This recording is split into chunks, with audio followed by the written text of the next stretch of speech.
Aion, Researches into the Phenomenology of the Self, by Carl Jung. Aion is Carl Jung's profound exploration of the deepest structures of the human psyche, revealing how archetypes, mythology, religion, and history emerge from the same unconscious foundation. Through the shadow, the self, the symbolism of Christ, the Age of Pisces, Gnosticism, and Alchemy, Jung uncovers the hidden forces that shape individual consciousness and the evolution of civilization itself.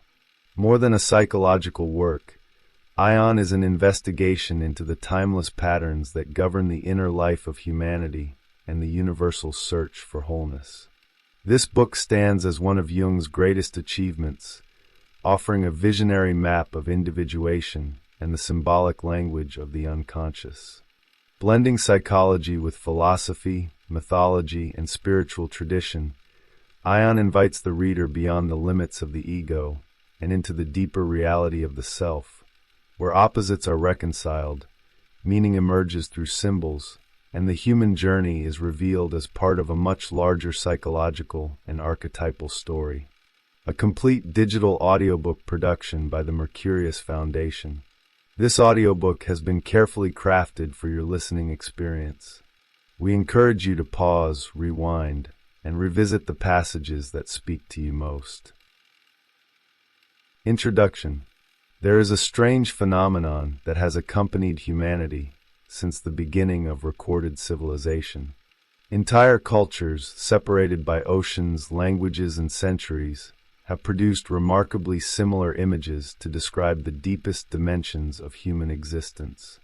They imagine sacred mountains rising from chaos, divine children destined to transform the world, radiant kings, serpents guarding forbidden knowledge, mysterious circles expressing perfection, descending saviors, cosmic battles between light and darkness, and hidden centers from which all order seem to emerge. Historians often explain these parallels through cultural transmission, shared ancestry, or coincidence.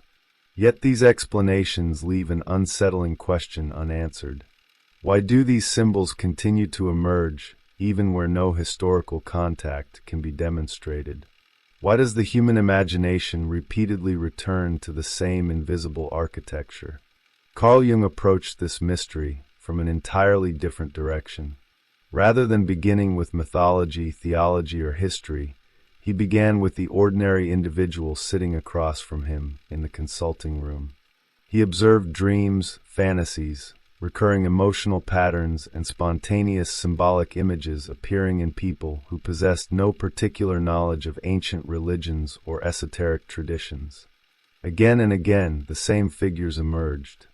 They did not appear because someone had deliberately studied mythology. They appeared because the psyche itself seemed to possess an instinctive symbolic language, one capable of expressing realities that ordinary conscious thought could barely approach. What first seemed like isolated psychological curiosities gradually revealed themselves as fragments of something vastly larger. This realization quietly transformed the relationship between psychology and culture. Ancient myths ceased to be interpreted merely as imaginative stories invented by early civilizations. Religious symbols no longer belonged exclusively to theology. Alchemy ceased to be remembered only as an unsuccessful chemistry. Even astrology acquired an unexpected psychological significance, not because celestial bodies controlled human destiny, but because generations of people had projected enduring psychological realities into the heavens, preserving them as symbolic maps long before psychology possessed a language capable of describing them directly. Entire civilizations had unknowingly documented the structure of the human psyche, while believing they were describing the structure of the cosmos. At the center of this investigation lies a discovery that continues challenging modern assumptions about identity. Human beings naturally experience themselves through consciousness. Thoughts, memories, decisions, and intentions appear to define who they are. The conscious personality therefore assumes itself to be the true center of psychological life. Yet every careful observation begins undermining that certainty. Dreams routinely introduce perspectives unknown to conscious awareness. Emotional reactions emerge with surprising autonomy. Entire patterns of behavior unfold without deliberate intention. The personality gradually reveals itself as something far larger than the mind ordinarily recognizes. Consciousness does not stand alone. It exists within a greater psychological totality, whose presence is constantly influencing perception without announcing itself directly. The consequences of this insight extend far beyond the individual.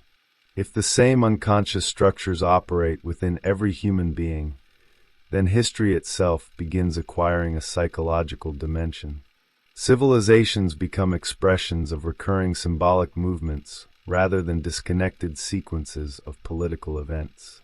Religious revolutions, cultural transformations, and collective crises no longer appear entirely accidental. Beneath changing historical circumstances, enduring archetypal patterns quietly organize the images through which societies understand themselves. Humanity repeatedly tells different versions of the same story because it continually confronts the same invisible realities from one generation to the next. Few books pursue this possibility with greater ambition than Aion. Rather than constructing another theory of personality, Jung undertakes a prolonged investigation into the symbolic foundations of Western consciousness itself. The journey begins with the familiar territory of the ego, then descends into the shadow, expands through the collective unconscious, examines the figure of Christ, follows the symbolism of the Age of Pisces through astrology and Gnosticism, explores the paradoxes preserved by Christian alchemy, and finally arrives at the self as the deepest organizing principle of the psyche. Each movement appears independent at first. Slowly, however, an extraordinary coherence begins emerging. Every chapter quietly reorganizes the meaning of those that came before it, revealing that mythology, religion, psychology, and history have never been separate conversations. They have always been different expressions of the same underlying process. What makes this investigation so compelling is that Jung never treats symbols as decorative metaphors or intellectual curiosities. Symbols appear because consciousness eventually reaches experiences it cannot adequately describe through ordinary language alone. Whenever the psyche approaches its own hidden center, conceptual thought begins giving way to images. The circle expresses what definitions cannot. The serpent reveals tensions that logic cannot reconcile. The divine child, the wise old man, the fish, the cross, and the mandala all become attempts to portray realities that resist direct observation. Symbols are not primitive explanations waiting to be replaced by modern knowledge. They are the natural language of psychological experience whenever consciousness encounters dimensions larger than itself. The remarkable implication is that the symbolic life of humanity has never belonged exclusively to the past. Modern individuals continue producing the same archetypal structures in dreams, relationships, political movements, and cultural imagination, often without recognizing their origins. Ancient myths have not disappeared. They have become psychological. Religious narratives have not lost their power. They have migrated into new forms. The figures have changed their clothing, but the patterns remain unmistakably familiar. What unfolds throughout this investigation is therefore not simply the history of symbols.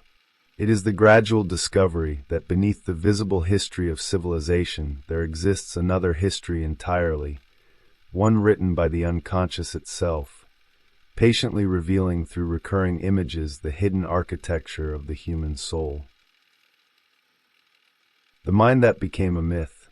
Every attempt to understand the human mind begins with a deceptively simple assumption. The individual naturally believes that consciousness occupies the center of psychological life. Thoughts are experienced as personal. Choices appear to originate from deliberate intention, and identity seems inseparable from the continuous stream of awareness through which reality is perceived. From this perspective, the mind appears almost transparent to itself. Whatever exists beyond consciousness is often treated as secondary, accidental, or merely unconscious in the everyday sense of the word. Jung begins by dismantling this certainty. Not through speculation, but through observation. The first movement of this investigation turns toward the ego, not because it represents the whole personality, but because it represents the only part immediately available to conscious experience. The ego organizes memory, establishes continuity across time, and provides the stable point from which an individual navigates the external world. It is indispensable. Without it, there would be no coherent experience of identity. Yet its importance has often led to a profound misunderstanding. The ego behaves as though it were the sovereign center of the psyche, simply because it cannot immediately perceive the psychological forces operating beyond its own horizon. Consciousness mistakes visibility for totality. This distinction may appear subtle at first, yet almost every psychological conflict begins unfolding from this hidden imbalance. Human beings repeatedly discover that they are capable of actions they never consciously intended, emotions that emerge without invitation, and dreams that seem to possess an intelligence entirely independent of deliberate thought. The personality continually produces experiences that refuse to recognize the ego as its absolute authority. Rather than treating these events as meaningless disturbances, Jung asks a more unsettling question. What if they reveal the ordinary condition of the human psyche rather than its exceptions? The answer requires expanding the concept of the unconscious far beyond the familiar territory of forgotten memories or repressed experiences. Personal history certainly leaves powerful impressions beneath consciousness, but Jung gradually realizes that another layer exists beneath the personal unconscious itself. Here the psyche no longer preserves individual biography. Instead, it reveals structures shared by humanity as a whole, patterns that seem to precede individual experience and quietly organize it from within. The unconscious ceases to be merely personal. It becomes collective, containing inherited possibilities of perception that continuously shape dreams, imagination, and symbolic thought without requiring conscious learning. This discovery immediately explains one of the great mysteries of cultural history. Individuals with no knowledge of ancient mythology begin dreaming of symbols remarkably similar to those preserved by civilizations thousands of years apart. Sacred circles, serpents, heroic journeys, cosmic trees, mysterious old men, divine children, and descending figures emerge spontaneously within modern minds despite the absence of direct historical influence. Such recurring images suggest that symbols are not arbitrary inventions produced by culture. Culture itself becomes one of the many ways through which the psyche gives visible form to structures already present beneath conscious awareness. Among these structures, one quickly establishes itself as unavoidable. Every conscious identity produces an opposite. Every carefully constructed image of oneself necessarily excludes qualities that fail to fit the desired personality. Some impulses are judged unacceptable. Certain emotions are denied. Weaknesses are concealed. Instincts are restrained. Contradictions are pushed beyond awareness in the hope that they will simply disappear. They never do. Instead, they gather psychological energy outside consciousness, gradually forming what Jung calls the shadow. Far from being an accidental byproduct of personality, the shadow becomes one of its fundamental conditions. This realization radically transforms the meaning of psychological conflict. The greatest obstacles confronting an individual often originate not from external circumstances, but from rejected aspects of the personality seeking expression. Projection becomes inevitable. What consciousness refuses to recognize within itself is encountered instead in strangers, political opponents, enemies, religious heretics, and competing communities. Entire societies may become organized around this mechanism, directing enormous emotional intensity toward symbolic adversaries who unconsciously carry everything the collective refuses to acknowledge about itself. The line separating personal psychology from cultural history quietly begins disappearing. Yet the shadow represents only the beginning of this expansion.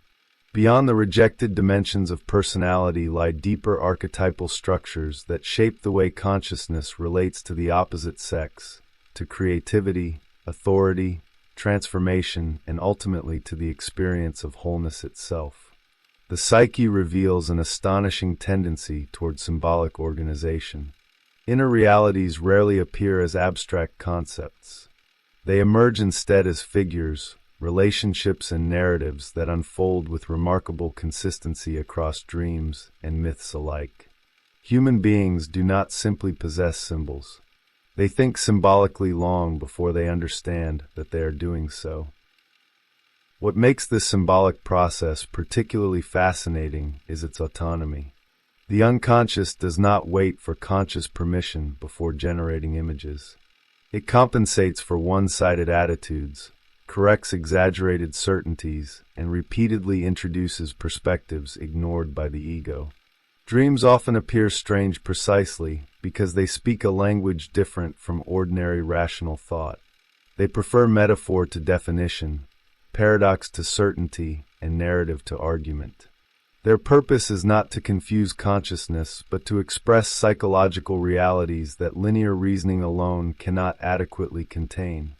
This symbolic movement gradually prepares one of the central transitions running throughout Aion. The investigation begins with the individual mind, yet it cannot remain there. Every important discovery concerning the psyche eventually opens onto religion, mythology, philosophy, and history. Symbols refuse to remain private because the structures producing them are themselves universal. The same unconscious patterns organizing a single dream may also organize an entire civilization's religious imagination. The same archetype shaping an individual's inner conflict may later appear embodied in a sacred figure, a mythological narrative, or a historical movement whose influence extends across centuries. Here the investigation reaches an especially remarkable threshold. The figures populating religious history begin acquiring psychological significance without losing their symbolic depth. Christ, Satan, Adam, the fish, Sophia, the alchemical king, and the Gnostic redeemer no longer belong exclusively to theology. They become expressions of recurring psychic realities whose significance extends beyond any single religious tradition. Jung neither dismisses these symbols as mere inventions nor accepts them as literal historical certainties. He approaches them as living psychological forms through which humanity has repeatedly attempted to portray experiences lying beyond the ordinary reach of consciousness. By the time this foundation has been established, the direction of the investigation has quietly changed. What first appeared to be a study of the individual mind has become an exploration of the hidden relationship between psyche and civilization itself. Personal identity, collective imagination, and religious symbolism begin revealing themselves as different layers of one continuous psychological process. The remaining journey no longer asks whether symbols matter. It asks why the deepest movements of the human mind have always chosen symbols as their most faithful language, and what they are attempting to reveal about the invisible center toward which the entire psyche appears to be moving.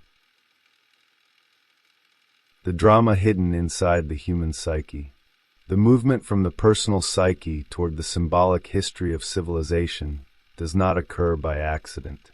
Once Jung establishes that the unconscious contains structures shared by humanity, rather than merely forgotten personal experiences, history itself begins to appear in a different light. Myths cease to be isolated cultural artifacts. Religious narratives no longer belong exclusively to faith. Instead, they become enduring psychological documents, preserving encounters with realities that every generation experiences, but rarely recognizes in the same form. Humanity has always been telling stories about the mind without realizing that it was doing so. This realization changes the meaning of every symbol encountered throughout the book. The serpent is no longer simply a creature appearing in ancient scripture. The fish is no longer merely an early Christian emblem. The cross, the mandala, the divine child, the king, the wise old man, and the mysterious feminine figures inhabiting mythology all begin revealing themselves as recurring expressions of psychic structures that continue operating beneath contemporary consciousness. Time alters their appearance, but not their psychological function. The unconscious remains remarkably conservative. It repeatedly tells the same story, using whatever cultural language a particular era makes available.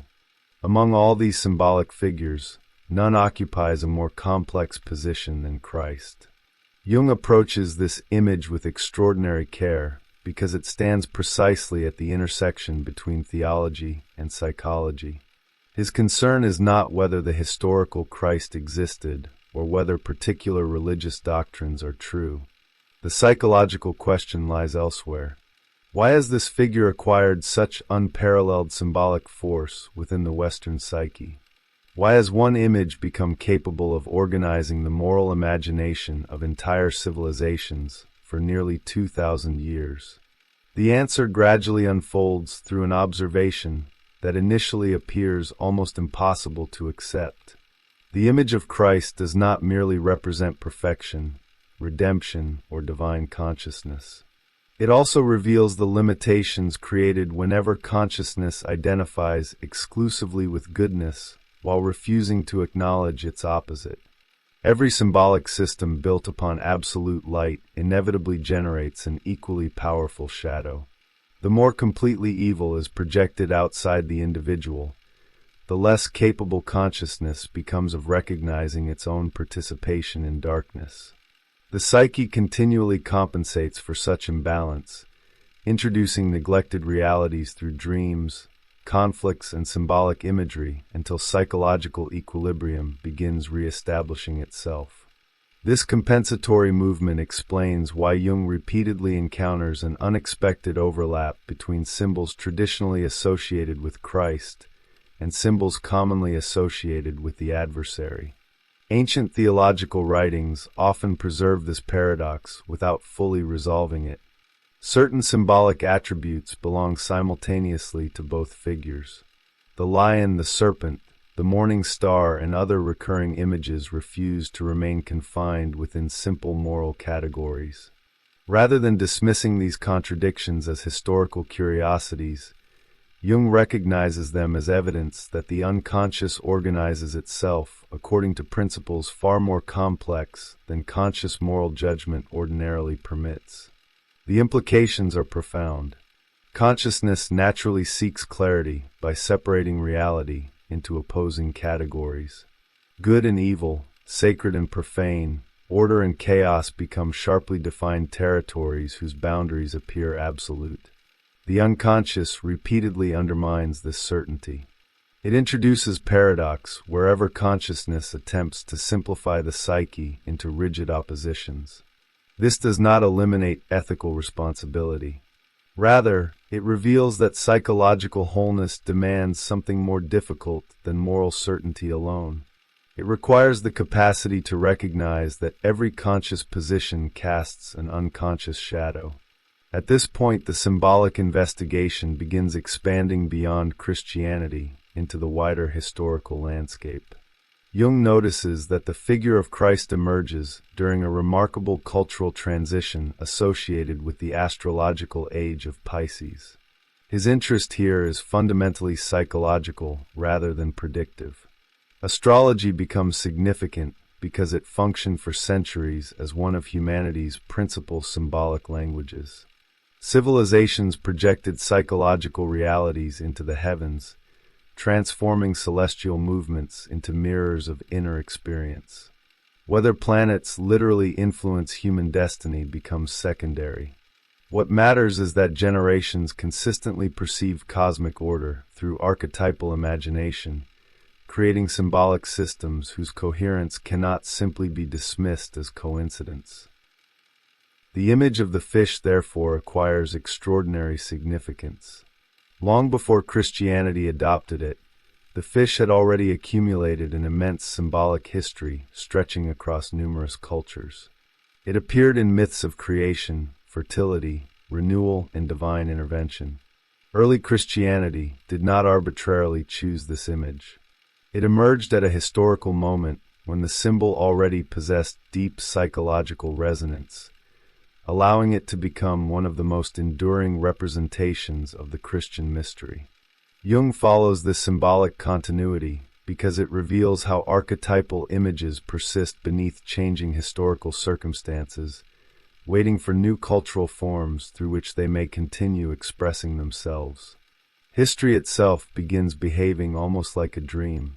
Symbols disappear from one tradition only to reappear elsewhere under different names. Religious language changes while the underlying psychic structures remain astonishingly familiar.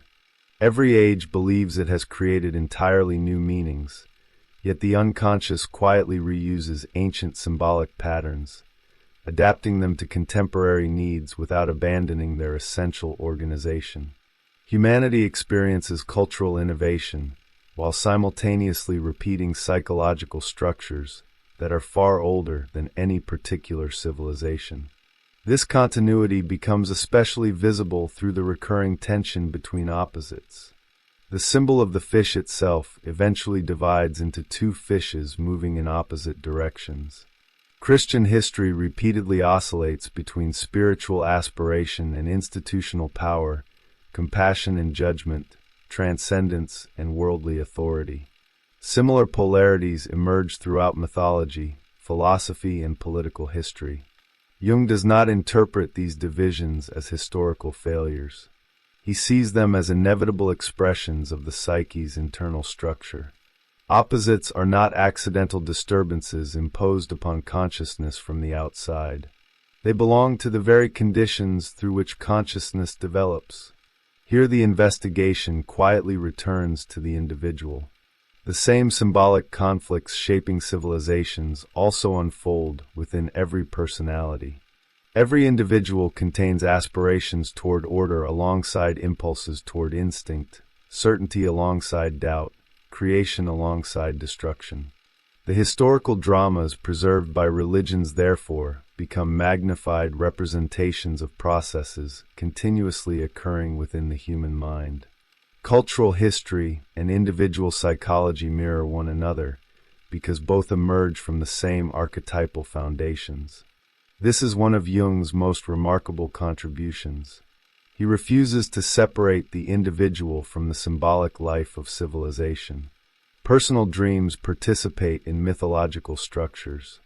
Religious symbols illuminate psychological realities. Collective movements reveal archetypal dynamics operating beneath political and historical events. What appears fragmented from the perspective of ordinary consciousness gradually reveals itself as a single continuous system whose visible expressions range from intimate dreams to world religions spanning entire millennia. The consequence is impossible to ignore. Human beings are not merely influenced by symbols. They inhabit them. Every identity, every civilization, and every historical epoch unconsciously organizes itself around symbolic patterns inherited from the deepest layers of the psyche. The remaining movement of Aion follows this realization toward its ultimate conclusion, asking what kind of psychological center could produce such extraordinary continuity across individuals, cultures, and centuries, and why every genuine attempt to approach that center inevitably leads beyond the ego toward a far more comprehensive experience of the self. The union of opposites and the birth of the self. If the first movements of this investigation reveal that the ego is not the center of the psyche, and the second demonstrates that symbols preserve realities extending far beyond individual consciousness, the next question becomes unavoidable. What is it that these symbols are actually pointing toward?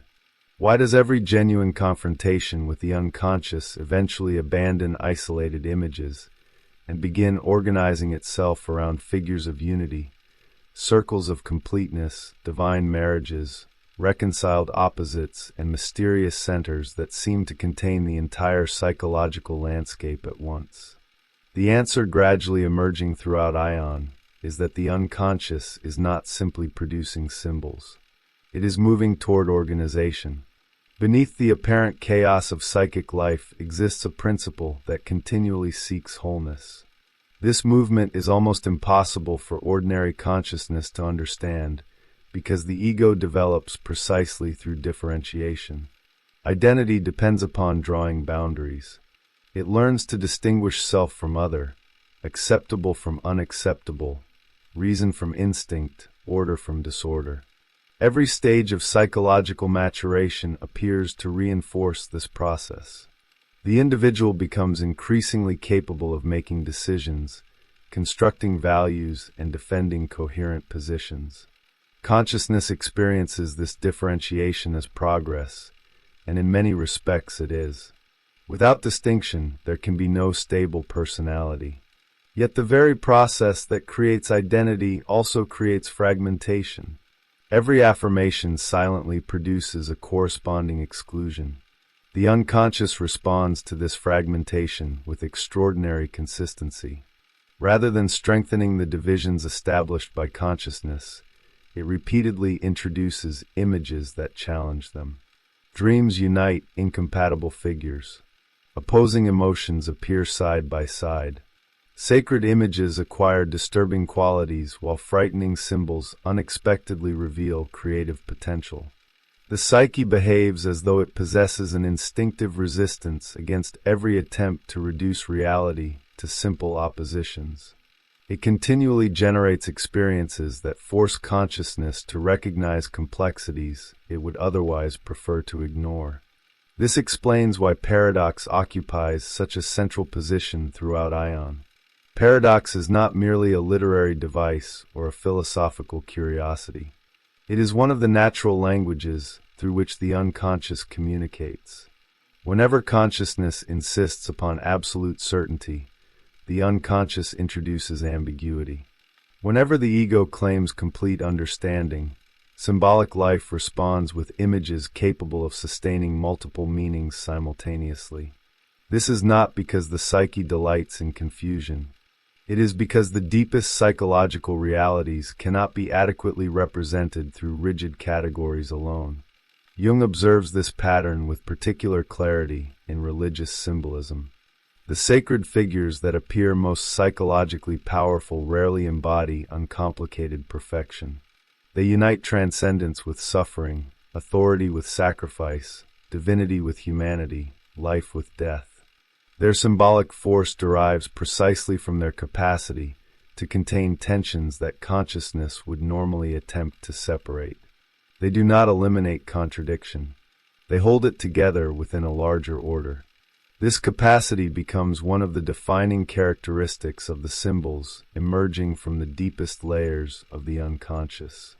The alchemical tradition preserves this insight with remarkable persistence. For centuries, alchemists believed they were describing transformations occurring within matter. Yet their symbolic language repeatedly produced images of psychological integration rather than chemical procedure.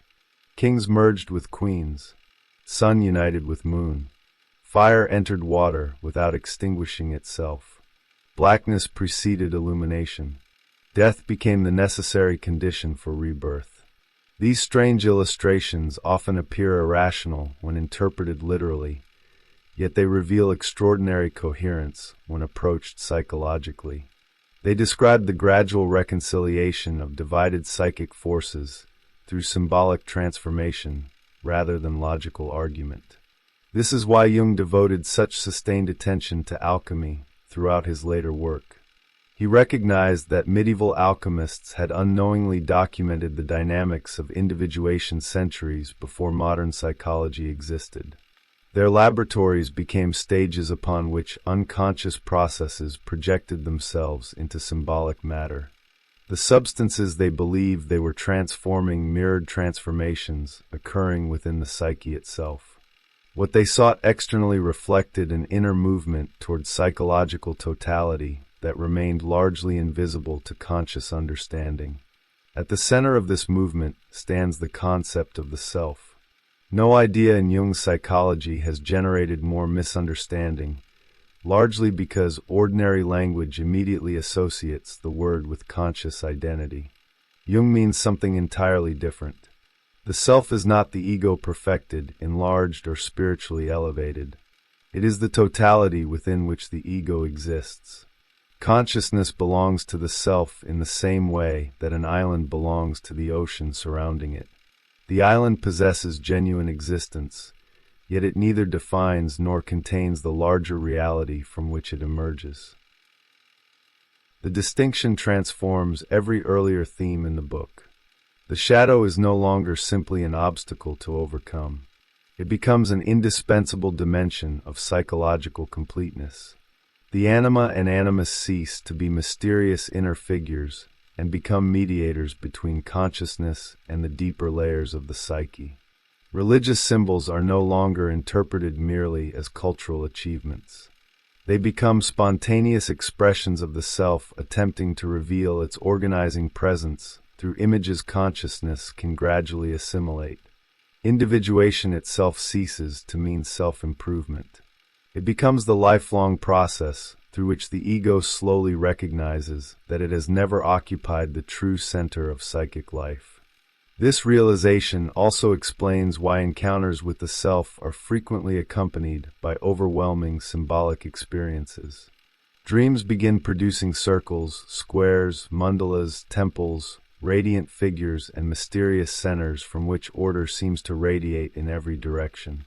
Across cultures, these symbols appear with astonishing regularity because they are not arbitrary artistic choices. They arise whenever the psyche attempts to represent its own underlying organization. Consciousness cannot perceive the self directly. It encounters it indirectly through images capable of expressing unity without reducing it to a concept. Perhaps the most remarkable aspect of this process is its autonomy. The ego does not invent individuation. It discovers itself already participating in it. Long before conscious intention becomes involved, the psyche has been quietly organizing experience toward greater integration. Every conflict, projection, symbolic dream, and unexpected emotional crisis participates in a movement extending beyond immediate awareness. Even psychological suffering acquires a different meaning within this larger framework. It often marks the point at which consciousness can no longer sustain an identity that has become too narrow to accommodate the demands of the deeper personality. Here Aion reaches one of its most profound insights. Wholeness is not achieved by eliminating conflict. It emerges through the capacity to sustain conflict without collapsing into fragmentation. The opposites are not abolished. They are reorganized within a larger psychological order that allows each to exist without demanding the destruction of the other. This is the hidden logic running beneath mythology, religion, alchemy, and analytical psychology alike. Every authentic symbol of transformation points toward a center capable of containing what consciousness can only divide. From this perspective, the history of human symbolism begins revealing an extraordinary continuity. Civilizations have repeatedly imagined sacred centers because the psyche itself possesses one. They have described cosmic unions because psychological development continually moves toward reconciliation. They have spoken of redemption because consciousness repeatedly finds itself estranged from the deeper order sustaining it. What first appeared to be the language of myth gradually reveals itself as the language of the psyche, observing its own hidden structure. The remaining movement of Aion extends this realization beyond the individual once again, asking how this invisible process has shaped the symbolic evolution of entire civilizations, and why the future of consciousness may depend upon recovering a relationship with the psychological center it has spent centuries forgetting. The psychological meaning of an age. As the argument of Aion approaches its final stages, the scale of the investigation changes once again. Until this point, the movement has followed the individual psyche as it gradually discovers that consciousness is neither autonomous nor complete. Personal identity has been expanded by the shadow, deepened by the archetypes, and ultimately reorganized around the reality of the self. Yet Jung is not satisfied with explaining psychological transformation solely at the level of the individual. The same structures governing inner development also seem to leave recognizable traces across the history of civilizations. What unfolds within one psyche appears to unfold in slower and vastly more complex ways within entire cultures. This possibility requires abandoning the familiar distinction between psychological history and historical psychology. Civilizations do not simply produce religions, philosophies, and symbolic systems through conscious invention. They also become vehicles through which archetypal processes unfold collectively. Every historical epoch develops characteristic images, dominant values, and recurring conflicts that organize the emotional life of millions of individuals simultaneously. These patterns are rarely recognized while they are occurring because they define the very assumptions through which reality is interpreted. Only when an age begins approaching its limits does its symbolic structure become visible. Jung finds one of the clearest examples of this phenomenon in the long development of the Christian era. The emergence of Christianity represented far more than the appearance of a new religious tradition. Psychologically, it organized the symbolic life of the West around an image of extraordinary power. The figure of Christ became the central expression of spiritual perfection, moral aspiration, and conscious orientation. Around this image, an entire civilization gradually constructed its understanding of good and evil, salvation and guilt, individuality and community. For centuries, this symbolic center provided remarkable coherence, allowing countless aspects of cultural life to organize themselves around a common psychological axis. Yet every symbolic order carries within itself the conditions of its own transformation. The more completely consciousness identifies with one pole of experience, the greater the pressure accumulating in everything excluded from that identification. This is not a moral failure. It is an inherent characteristic of psychic life. Every system emphasizing purity inevitably confronts impurity. Every civilization devoted to order eventually encounters chaos. Every ideal of perfection quietly generates awareness of imperfection. What consciousness refuses to integrate does not vanish. It reorganizes itself beyond awareness until circumstances make its return unavoidable. Throughout Aion, Jung repeatedly suggests that this dynamic explains many of the profound tensions characterizing Western history. Periods of intense religious certainty are followed by equally intense skepticism. Rationalism emerges as a corrective to dogmatism, only to produce new forms of reductionism that themselves invite symbolic compensation.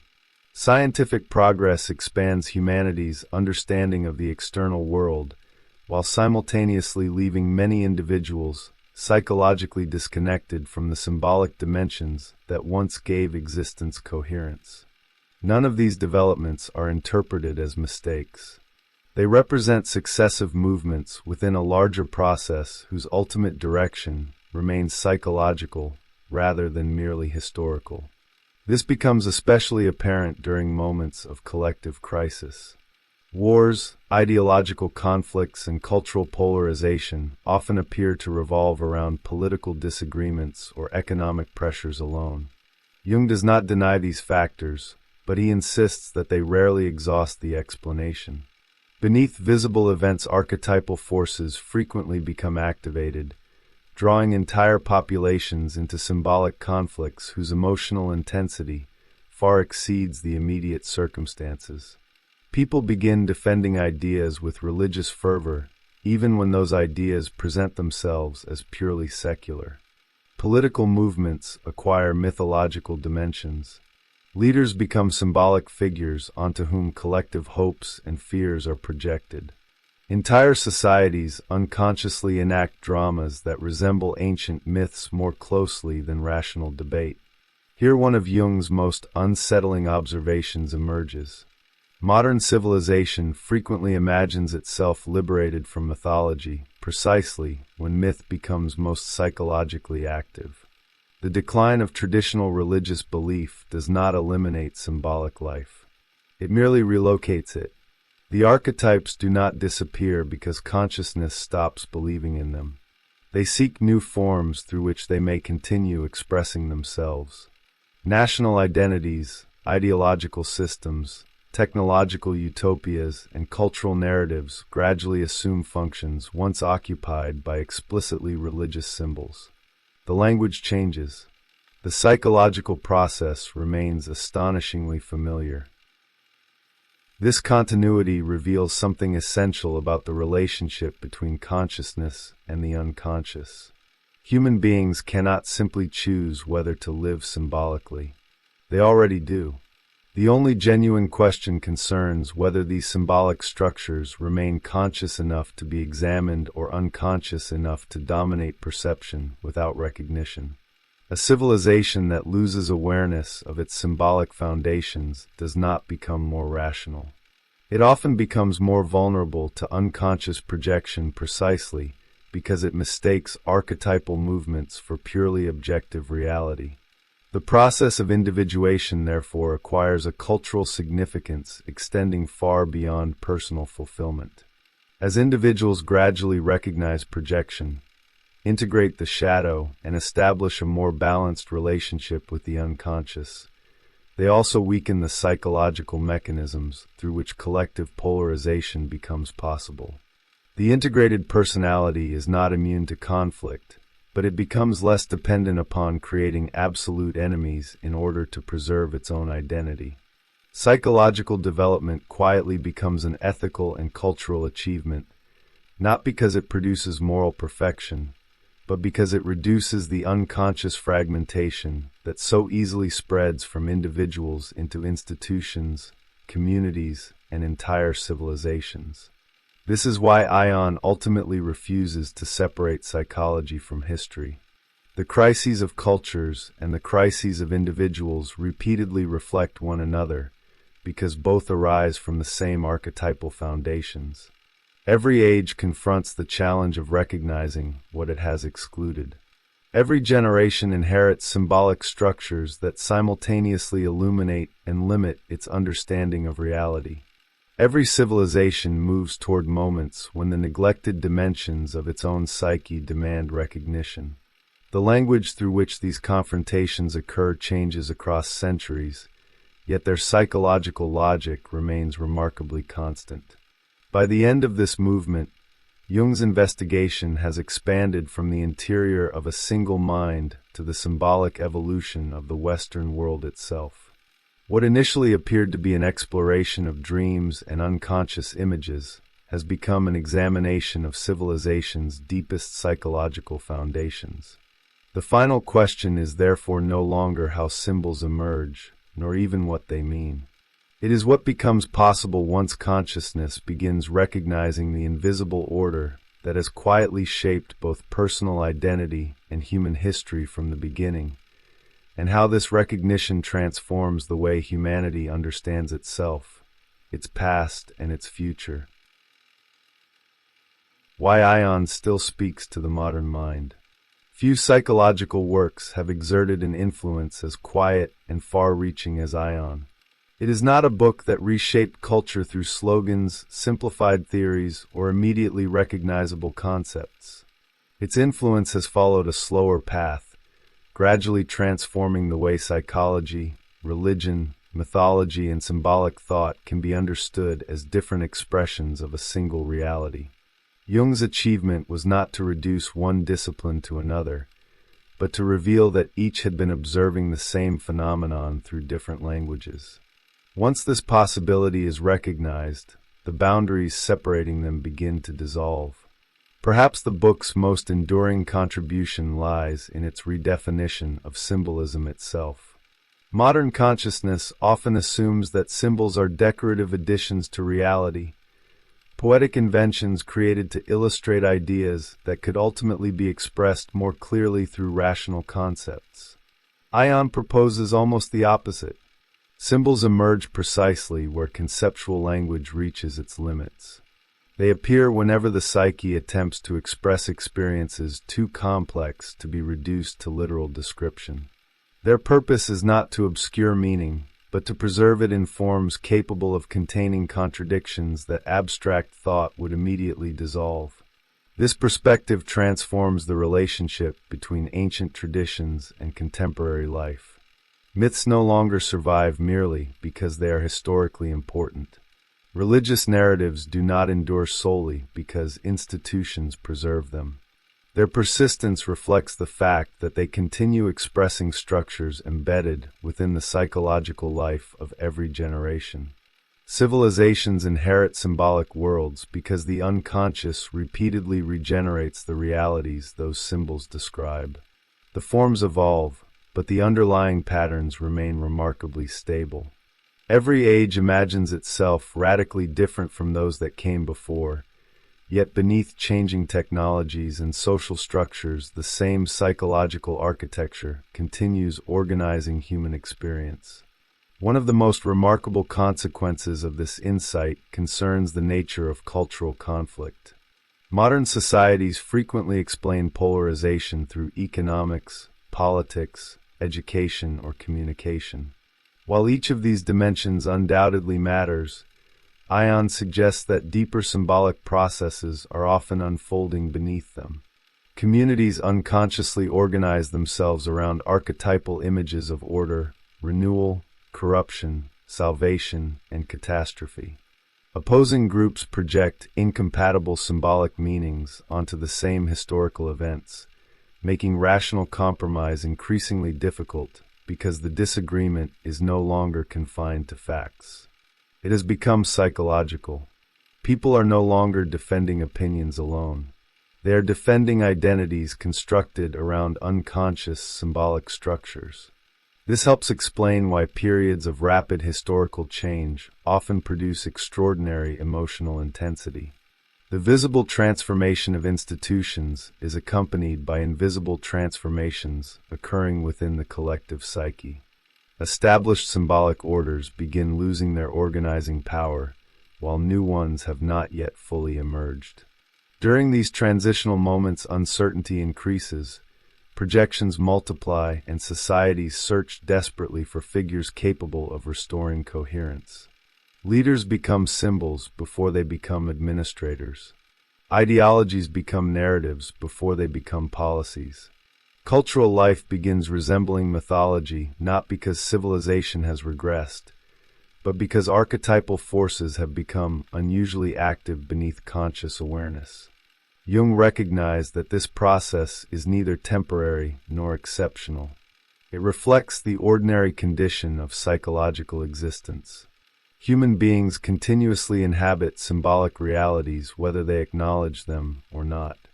The disappearance of explicit religious language does not abolish archetypal experience. It merely redirects it. Sacred narratives migrate into political movements, technological visions, cultural identities, and personal mythologies.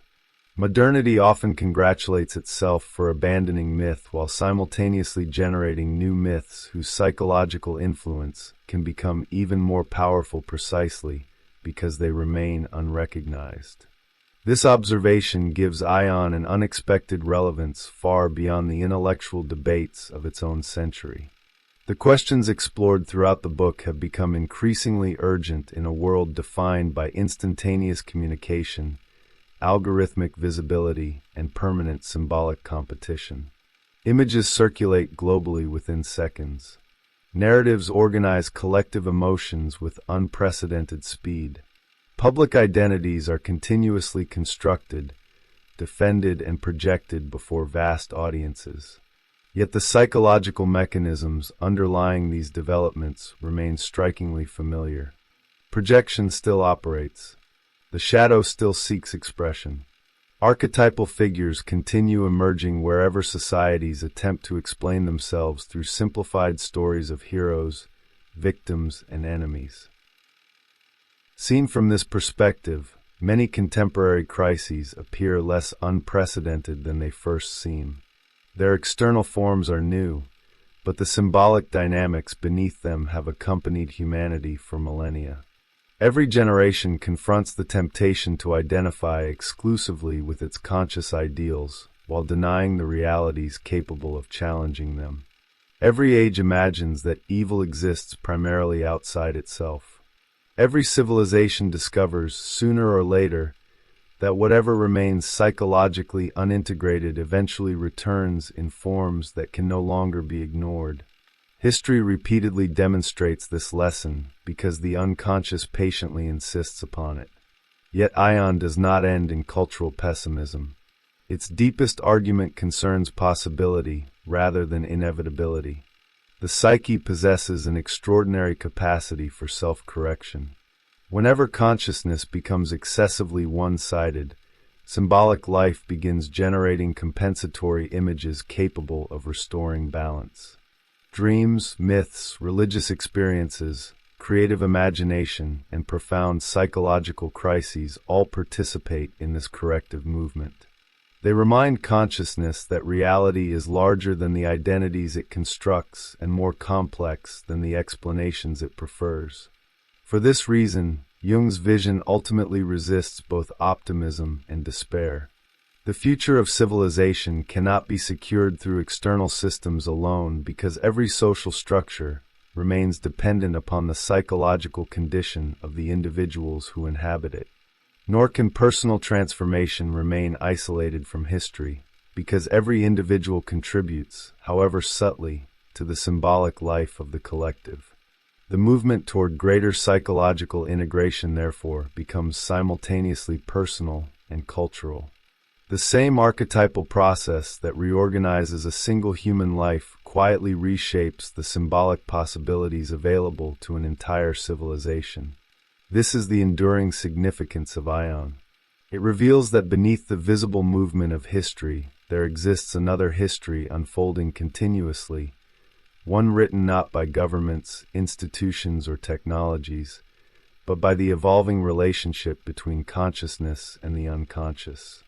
Civilizations rise and fall. Religions expand and transform. Scientific paradigms replace one another.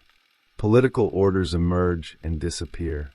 Through all these changes, the deeper architecture of the psyche continues expressing itself with remarkable consistency, inviting every generation to rediscover the symbolic realities that have always been waiting beneath the surface of ordinary awareness. The center that was always there.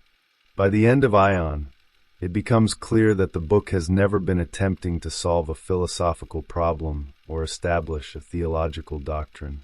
Its true subject has always been the relationship between consciousness and the larger reality from which consciousness emerges.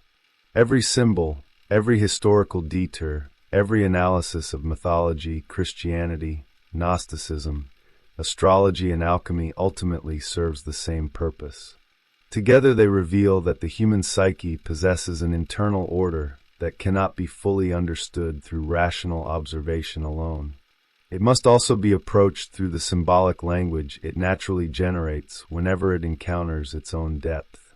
This realization changes the meaning of psychological knowledge itself. The mind is no longer viewed as a machine that can be completely explained through analysis of its individual components. Nor is it understood as a blank surface upon which culture simply writes its beliefs and values. The psyche appears instead as a living system, one that continuously organizes experience according to patterns older than any individual life and larger than any single historical tradition. Consciousness participates in this system without ever completely containing it. The more honestly it observes itself, the more it discovers that it exists within an order it did not create. Perhaps this is why the symbolic traditions explored throughout the book possess such extraordinary resilience. They survive not because they resist criticism, nor because they depend upon unquestioned belief, but because they repeatedly express experiences that every generation eventually encounters in one form or another. Human beings continue confronting the shadow. They continue projecting unwanted aspects of themselves onto others. They continue searching for meaning beyond ordinary success, beyond social identity, and beyond intellectual certainty. They continue discovering that psychological life is governed by tensions that cannot simply be eliminated through reason alone. The symbols endure because the realities they describe endure.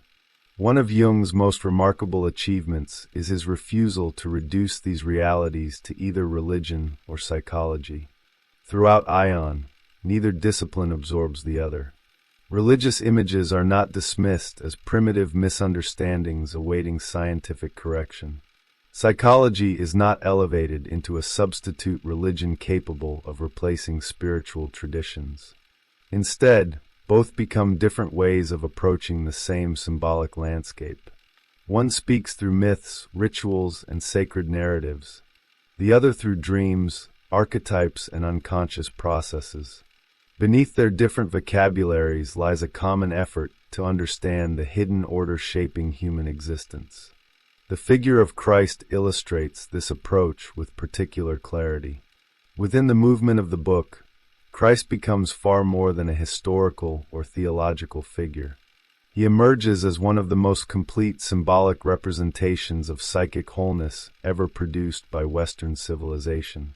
Yet even this image remains incomplete when separated from its own shadow. Jung insists that no symbol of totality can permanently exclude its opposite without creating psychological imbalance. Wholeness does not arise through the destruction of contradiction.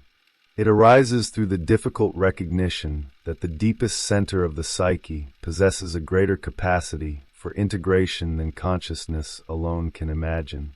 From this perspective, individuation is revealed as something fundamentally different from self-improvement. It is not a project of becoming flawless, enlightened, or morally superior. It is the gradual abandonment of the illusion that the ego constitutes the whole personality. Every genuine encounter with the unconscious weakens that illusion a little further. Every integrated projection returns a fragment of the personality to its proper place. Every symbolic experience expands consciousness beyond the boundaries it previously mistook for reality. The destination is not perfection. It is participation in a larger psychological order that has always existed beyond conscious control. This movement also transforms the way history itself can be understood. Civilizations no longer appear as isolated collections of political events, economic systems, or intellectual achievements. They become expressions of evolving symbolic configurations through which humanity continually attempts to understand itself. Religious epochs, scientific revolutions, and cultural transformations all participate in the same underlying process. Consciousness repeatedly reorganizes its relationship with the unconscious, producing new symbolic forms while preserving remarkably ancient psychological structures beneath their changing appearances. History progresses, yet the archetypes remain. There is something quietly humbling about this conclusion. Modern civilization often measures its advancement through technological innovation, scientific knowledge, and increasing control over the external world. Aion reminds us that another form of knowledge develops far more slowly. It concerns the capacity to recognize the invisible forces shaping perception itself. A society may master nature while remaining profoundly unfamiliar with its own symbolic life. An individual may understand the mechanisms of the external universe while remaining a stranger to the psychological realities organizing thought, emotion, and identity from within. The greatest unknown may never have been outside humanity. It may always have been the observer looking through human eyes. For this reason, Aion remains one of Jung's most enduring works. It does not offer certainty where uncertainty is unavoidable, nor does it replace mystery with explanation. Instead, it demonstrates that mystery itself possesses an intelligible structure. The unconscious is not random. Symbols are not arbitrary. Myths are not obsolete. They represent the continuous effort of the psyche to reveal dimensions of itself that consciousness cannot approach directly. Every age rediscovers these realities because every generation begins from the same psychological condition, identifying first with the ego before slowly encountering the larger totality surrounding it. In the end, the journey traced throughout Aion is neither historical nor religious in the ordinary sense. It is the story of consciousness gradually discovering that it has never occupied the center of its own existence. Behind every archetype, every myth, every dream, and every symbolic image stands the quiet presence of a deeper organizing principle, one that patiently accompanies the unfolding of every human life. The symbols examined throughout this work are not fragments of a forgotten past. They are living expressions of that enduring reality. They continue appearing because the psyche continues moving toward the same center it has always sought, a center that cannot be invented by consciousness because it has been silently shaping consciousness from the very beginning. The foundations of the self. A man looks into a mirror and recognizes the face before him. He knows its history, its habits, its injuries, the name it answers to, and the place it occupies among other people. The recognition feels immediate and complete. Yet the face is only the visible edge of a personality whose greater part remains hidden. Behind every familiar gesture lies an unknown inheritance. Beneath every deliberate choice, older forces wait without announcing themselves. The man in the mirror is real, but he isn't the whole man. Human consciousness depends upon this figure. It needs a center from which the world can be observed, interpreted, and answered. Without that center, experience would dissolve into disconnected impressions. Memory would have no owner. Desire would have no speaker. Responsibility would have no name. The ego gathers these fragments and gives them continuity, creating the impression of someone who persists through time. It says that this happened to him, that he chose this path, that he knows who he is. Civilization itself depends upon that claim. But consciousness reaches its boundary wherever certainty ends. The ego stands at the center of what can be known, while resting upon foundations it cannot fully examine. Its body sends signals that never reach awareness. Forgotten experiences continue to shape judgment. Images appear in dreams without permission. Emotions interrupt intention and transform the person who believed he controlled them. From within his own personality, events happen to him with the same force and unpredictability as events in the outer world. The sovereign discovers that his kingdom contains territories that don't recognize his authority. The first signs of this hidden world rarely arrive as wisdom. They appear as irritation, fascination, fear, contempt, and desire. A quality that the personality refuses to recognize returns in the face of another person, where it suddenly seems obvious and intolerable. The enemy appears to possess everything the observer rejects in himself. The beloved seems to contain everything his life lacks. Reality becomes crowded with strangers carrying fragments of an identity that has been divided and projected outward. The more fiercely the ego defends its innocence, the more completely it becomes surrounded by its own unrecognized image. This is where self-knowledge ceases to be flattering. The darkness within the personality isn't merely an absence of goodness. It has intention, emotional force, and a disturbing independence. It emerges precisely where adaptation is weakest, where composure collapses and behavior descends to a level the conscious personality considers beneath itself. A person may spend years condemning the world for a pattern that quietly originates within him. He may call himself betrayed while repeatedly constructing the conditions of betrayal. He may call himself isolated while weaving the cocoon that separates him from life. Even this darkness, however, is only the nearest threshold. Behind personal memory lie forms that don't belong to one biography alone. They enter human relationships wearing recognizable faces: the mother, the father, the lover, the adversary, the savior. They transform ordinary attachment into mythic necessity. A man doesn't encounter only a woman. He encounters an ancient image of woman, promising completion while drawing him toward illusion. A woman doesn't encounter only a man. She encounters an inherited voice of judgment, authority, and conviction. Each believes the source lies outside. Each becomes captive to something arising from within. Beyond these figures stands a greater totality, difficult to describe because consciousness can never stand entirely outside it. The ego belongs to this totality as one part belongs to a whole. It can cooperate with it, resist it, misunderstand it, or be transformed by it, but it cannot replace it. This larger personality contains what the individual knows and what he may never know. It holds the rejected and the desired, the personal and the collective, the luminous promise and its dark counterpart. It doesn't offer perfection. It demands completeness.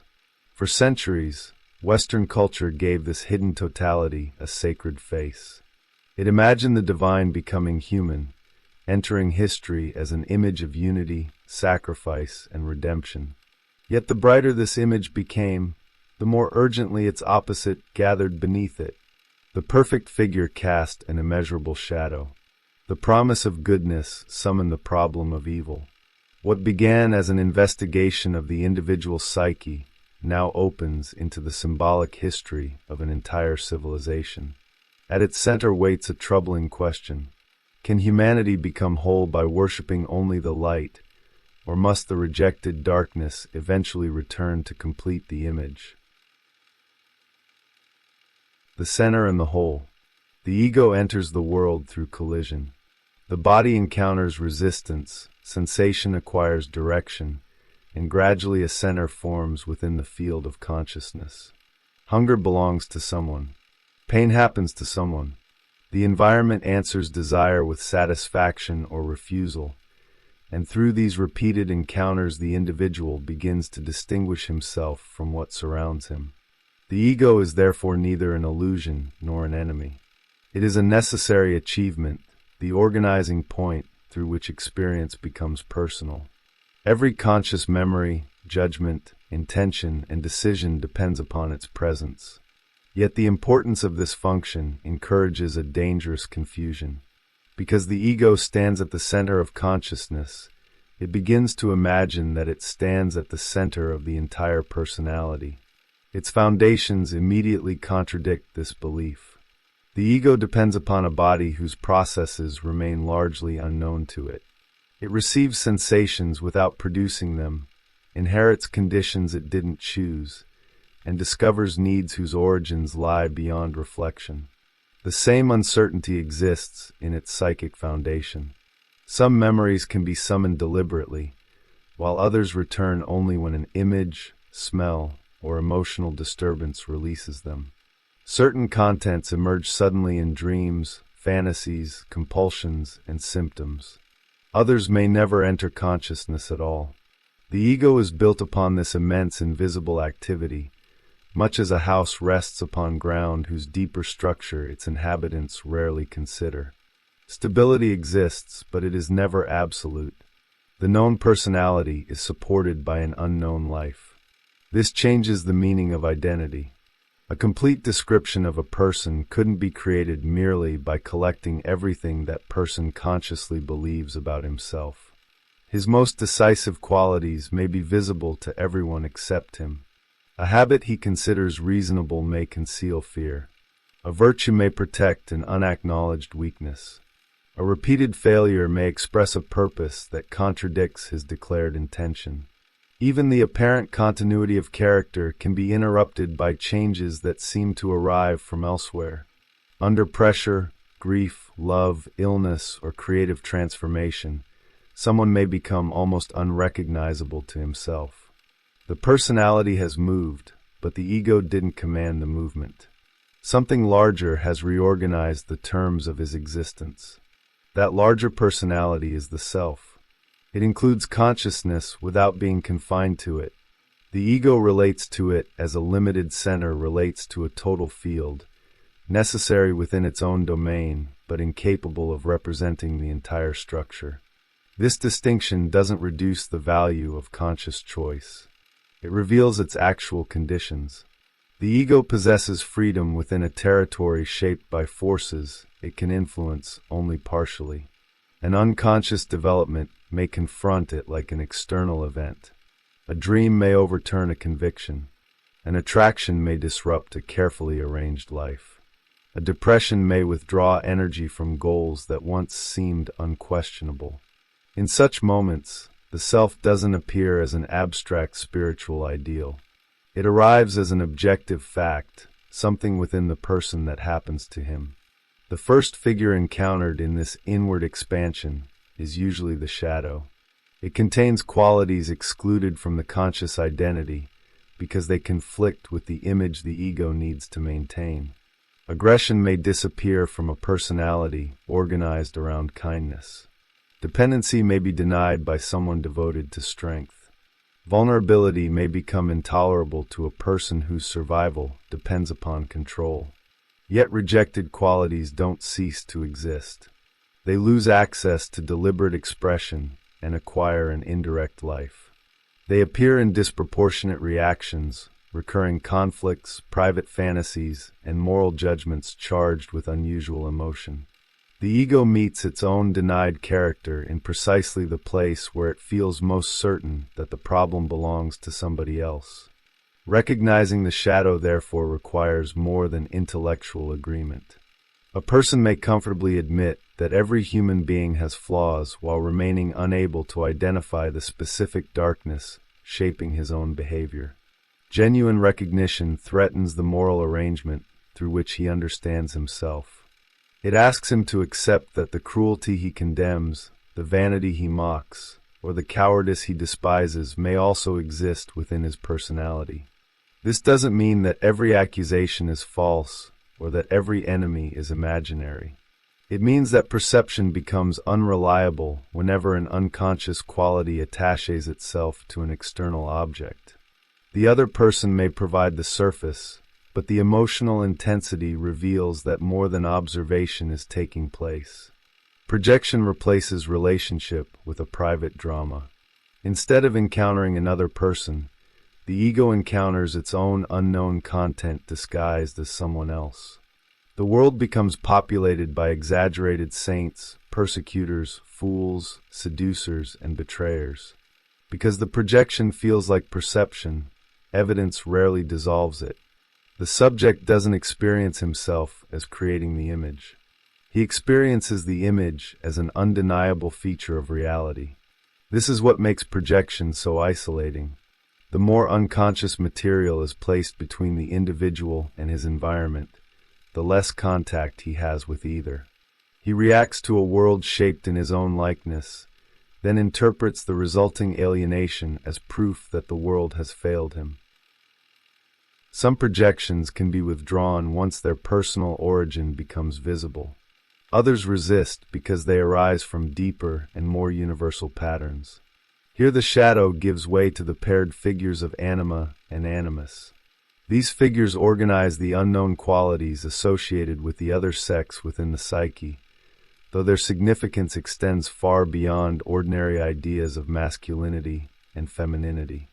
They carry the emotional inheritance of countless relationships, myths, expectations, and ancestral forms. Because they are distant from the conscious personality, they possess exceptional power. They can transform attraction into destiny, disagreement into metaphysical conflict, and an ordinary human being into the carrier of an ageless promise. For the man, the first bearer of this inner image is often the mother. Yet the psychological image reaches beyond the actual woman who raised him. It contains the protecting mother, the devouring mother, the desired lover, the unattainable goddess, the innocent daughter, and the dangerous seductress. When these forms remain unconscious, they enter his relationships as expectations no real woman can fulfill.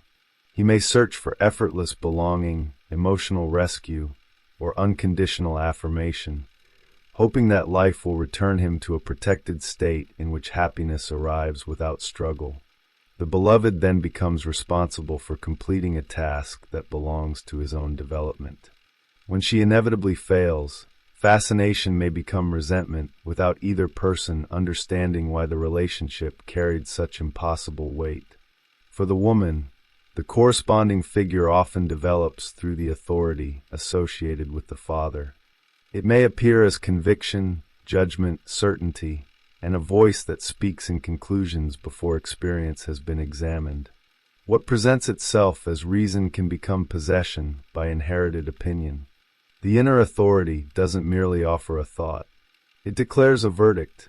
Like the man captivated by an emotional image, the woman may believe she is responding directly to reality, while an autonomous pattern organizes the encounter. In both cases, the problem isn't the existence of these figures. They are essential mediators between consciousness and the deeper psyche. The danger begins when their activity remains unrecognized and their symbolic force is assigned entirely to another person. The withdrawal of projection doesn't empty relationships of meaning. It makes genuine relationship possible. Once the individual recognizes that no external person can embody the whole of an internal image, the other is released from an invisible role. The man begins to encounter the woman rather than the ancient figure placed upon her. The woman begins to hear her own inner authority, rather than locating its power exclusively in men, institutions, or inherited judgments. Something previously scattered across the social world returns to the personality. This return is uncomfortable because it increases responsibility, but it also restores psychic energy. What seemed to belong to fate becomes part of an inner drama that can finally be observed. The ego now occupies a different position.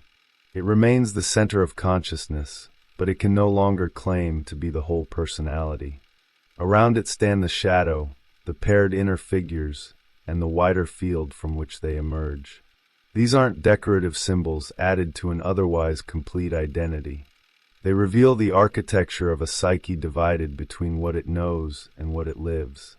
The movement toward the self begins when consciousness accepts this division without pretending to have overcome it. What first appeared as weakness, disturbance, and contradiction becomes evidence of a greater order. Yet that order carries a severe implication. If wholeness includes what consciousness rejects, then no image of completeness can remain innocent, pure, or untouched by its opposite. The return of the living symbol. The deeper figures of the psyche cannot be understood as enlarged versions of ordinary personality traits. The shadow may initially appear through familiar weaknesses, but beyond its personal layer it opens into something older and more impersonal. Anima and animus may attach themselves to individual relationships, yet the force they carry exceeds the people upon whom they are projected. Their images appear across myths, religions, dreams, and works of imagination produced by cultures that never encountered one another. The recurrence suggests that the human mind doesn't begin as an empty space. It inherits forms through which fundamental experiences are organized long before the conscious personality learns to name them. These forms remain invisible until experience gives them substance. They are recognized through the images they produce, the emotions they gather, and the patterns they repeat. The hostile brother, the wise stranger, the devouring mother, the divine child, and the hidden king differ across cultures while preserving an underlying structure. Each generation clothes them in the language available to it. Ancient gods become religious figures. Religious figures become literary characters. Literary characters return through cinema, politics, celebrity, and collective fantasy. The form survives because it belongs less to any specific tradition than to the architecture through which humanity imagines its deepest conflicts.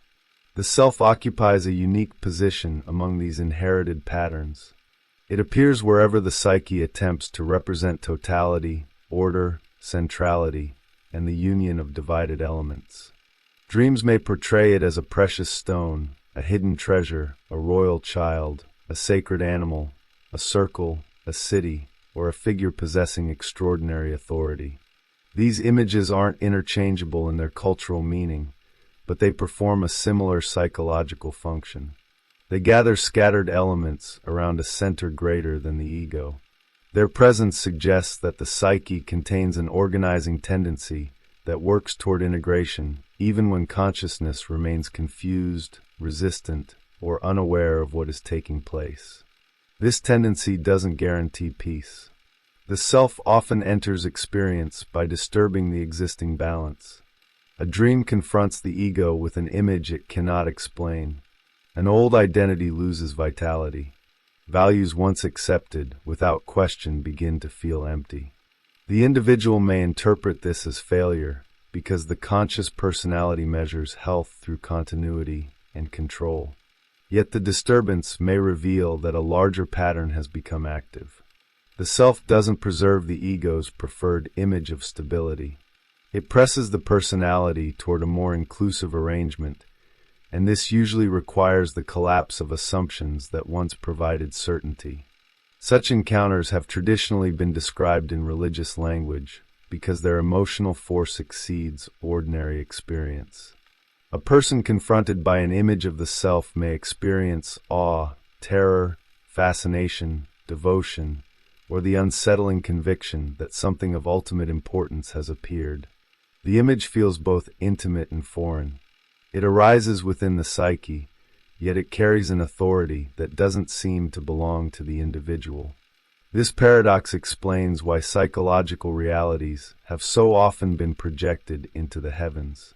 What consciousness couldn't recognize as an inner event returned as the voice of a god, the intervention of a spirit, or the revelation of a sacred order. Religious symbols therefore cannot be dismissed as primitive explanations of an external universe. They also preserve encounters with the interior world. Their gods, demons, marriages, sacrifices, deaths, and rebirths express movements within the human personality that rational language struggles to contain. A divine couple can represent the joining of divided psychic principles. A descent into the underworld can portray the encounter with rejected contents. A sacred child can announce the birth of a new center. The symbol joins experiences that conscious reason separates, allowing contradiction to remain visible without reducing it to a single explanation. Yet every symbol is vulnerable to time. An image remains alive only while it can evoke the experience from which it emerged. Once that connection is lost, the symbol becomes an inherited possession guarded for its historical value rather than its psychological truth. Its language continues to be repeated, but repetition cannot restore vitality. The community may cling more fiercely to the image precisely because it no longer transforms anyone. Doctrine replaces encounter. Belief becomes a defense against uncertainty. What once opened a path into the depths of the personality becomes an obstacle placed across that path. Modern consciousness inherits this crisis. It receives sacred images whose language formed under conditions radically different from its own. The rituals remain visible, but their psychological necessity has become obscure. Redemption is proclaimed to people who don't experience themselves as redeemed. Miraculous events are repeated to minds shaped by scientific causality. The symbols continue to demand reverence while no longer explaining their own relation to everyday existence. The problem isn't simply that modern humanity has lost faith. It has lost access to the psychic experience that gave faith its symbolic foundation. The disappearance of conscious belief doesn't eliminate the forces once contained by religious imagery. Those forces return in altered forms. Myth enters political movements, collective identities, and technological dreams. Heroes and monsters reappear in nations that consider themselves rational. The longing for salvation attaches itself to leaders, ideologies, and visions of historical purification. Evil is located entirely within an opposing group, while virtue becomes the imagined property of one's own community. The forgotten religious drama is performed socially because it can no longer be recognized inwardly. A conflict that once unfolded among divine figures now divides populations and turns history into a theater of projected opposites. This development reveals the social danger of a lifeless symbol. When an inherited image can no longer mediate the tension between consciousness and the unconscious, the underlying energy doesn't vanish. It seeks another vessel. The sacred becomes political. The promise of transformation becomes the demand for collective conformity. The rejected shadow of a culture gathers around its enemies, who are made to carry everything the group cannot admit about itself. People who feel inwardly fragmented experience temporary unity through shared hostility. The community becomes coherent by creating a figure upon whom its denied contradictions can be imposed. The task is therefore neither to return blindly to an earlier faith nor to discard its symbols as obsolete. Both responses avoid the central problem. The old images must be understood again as expressions of living psychic realities. Their meaning must be recovered through the experience they still conceal. Only then can the connection between the ego and the projected contents be restored. This return doesn't reduce religion to psychology. It recognizes that every sacred image encountered by humanity also leaves a human image with. The symbol presents a perfection without darkness. The excluded opposite hasn't disappeared. It waits beyond the circle of light, gathering the force required for its return. The shadow of perfection. Christ occupies the symbolic center of Western consciousness because he represents more than a religious teacher or historical personality. Within the cultural imagination, he becomes the image of humanity restored to its divine origin. He is the second Adam, the uncorrupted man, the visible expression of an invisible order. His life joins the human and the eternal, while his death transforms suffering into a passage toward renewal. Around this figure, the Christian world constructed a vast image of meaning. The individual could see in him both the pattern of what humanity had lost and the promise of what it might become. Psychologically, this places Christ close to the self. Both appear as images of a center greater than the ego. Both organize the personality around a principle of unity. Both suggest that the individual contains a hidden relationship with a totality that exceeds conscious identity. The kingdom concealed within, the treasure buried in the field, and the small seed that grows into an immense tree all describe something initially invisible whose development reorganizes an entire life. The sacred drama turns inward without losing its historical or religious significance. Its images reveal the way psychic wholeness has been imagined by a civilization over many centuries. Yet the resemblance between Christ and the self exposes a decisive difference. Christ represents perfection. The self represents completeness. Perfection selects, purifies, and elevates. Completeness includes. The perfect image moves toward goodness by separating itself from everything that contradicts goodness.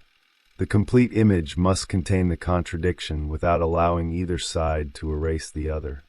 This distinction changes the entire meaning of psychological development.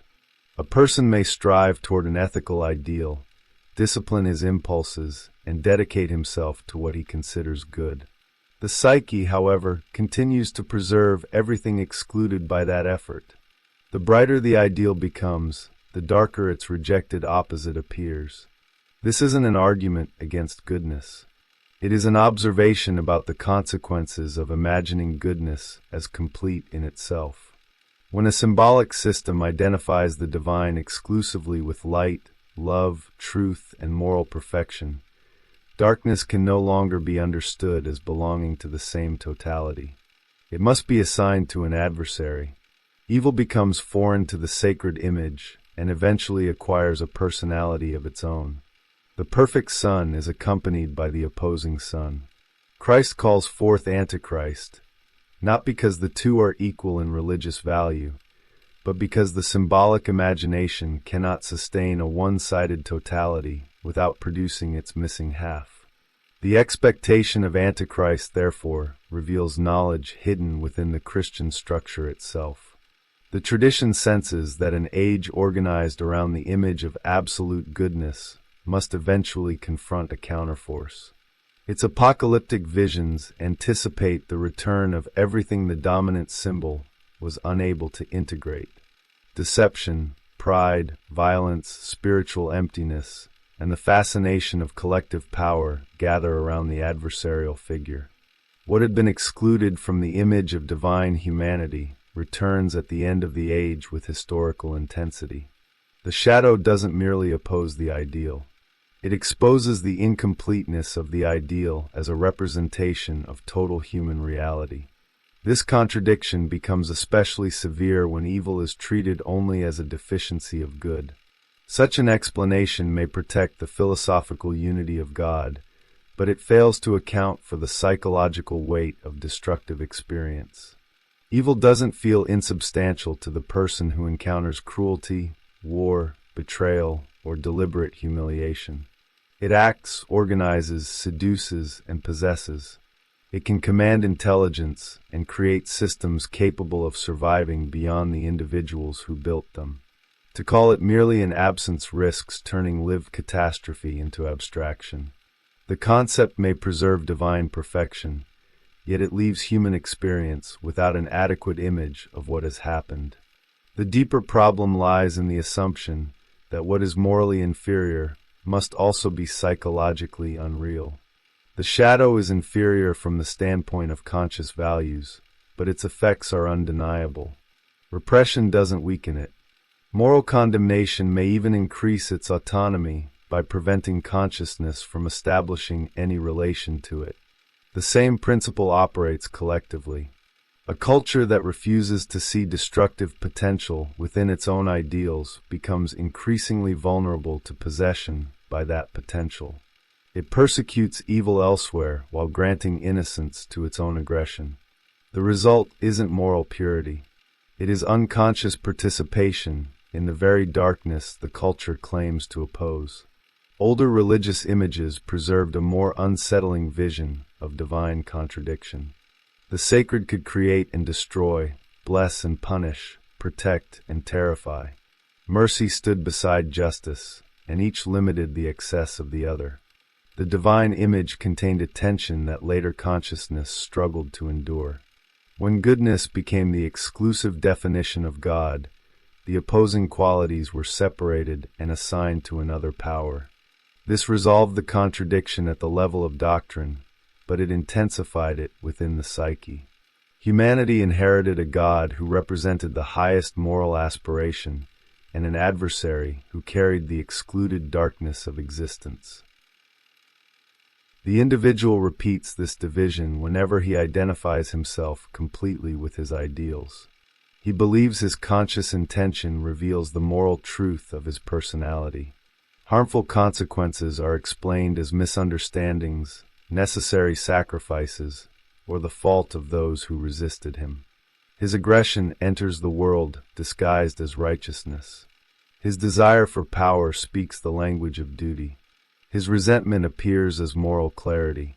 Because the shadow has been denied any legitimate place within his self-image, it can act without being recognized.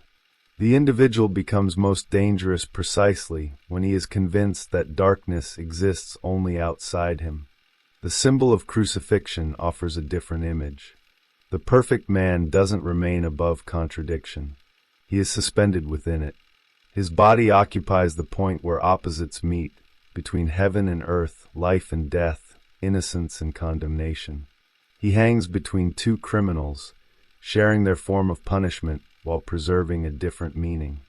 The image doesn't dissolve suffering into harmony. It holds division at maximum intensity. Wholeness appears not as escape from conflict, but as the capacity to endure a position in which neither side can simply be removed.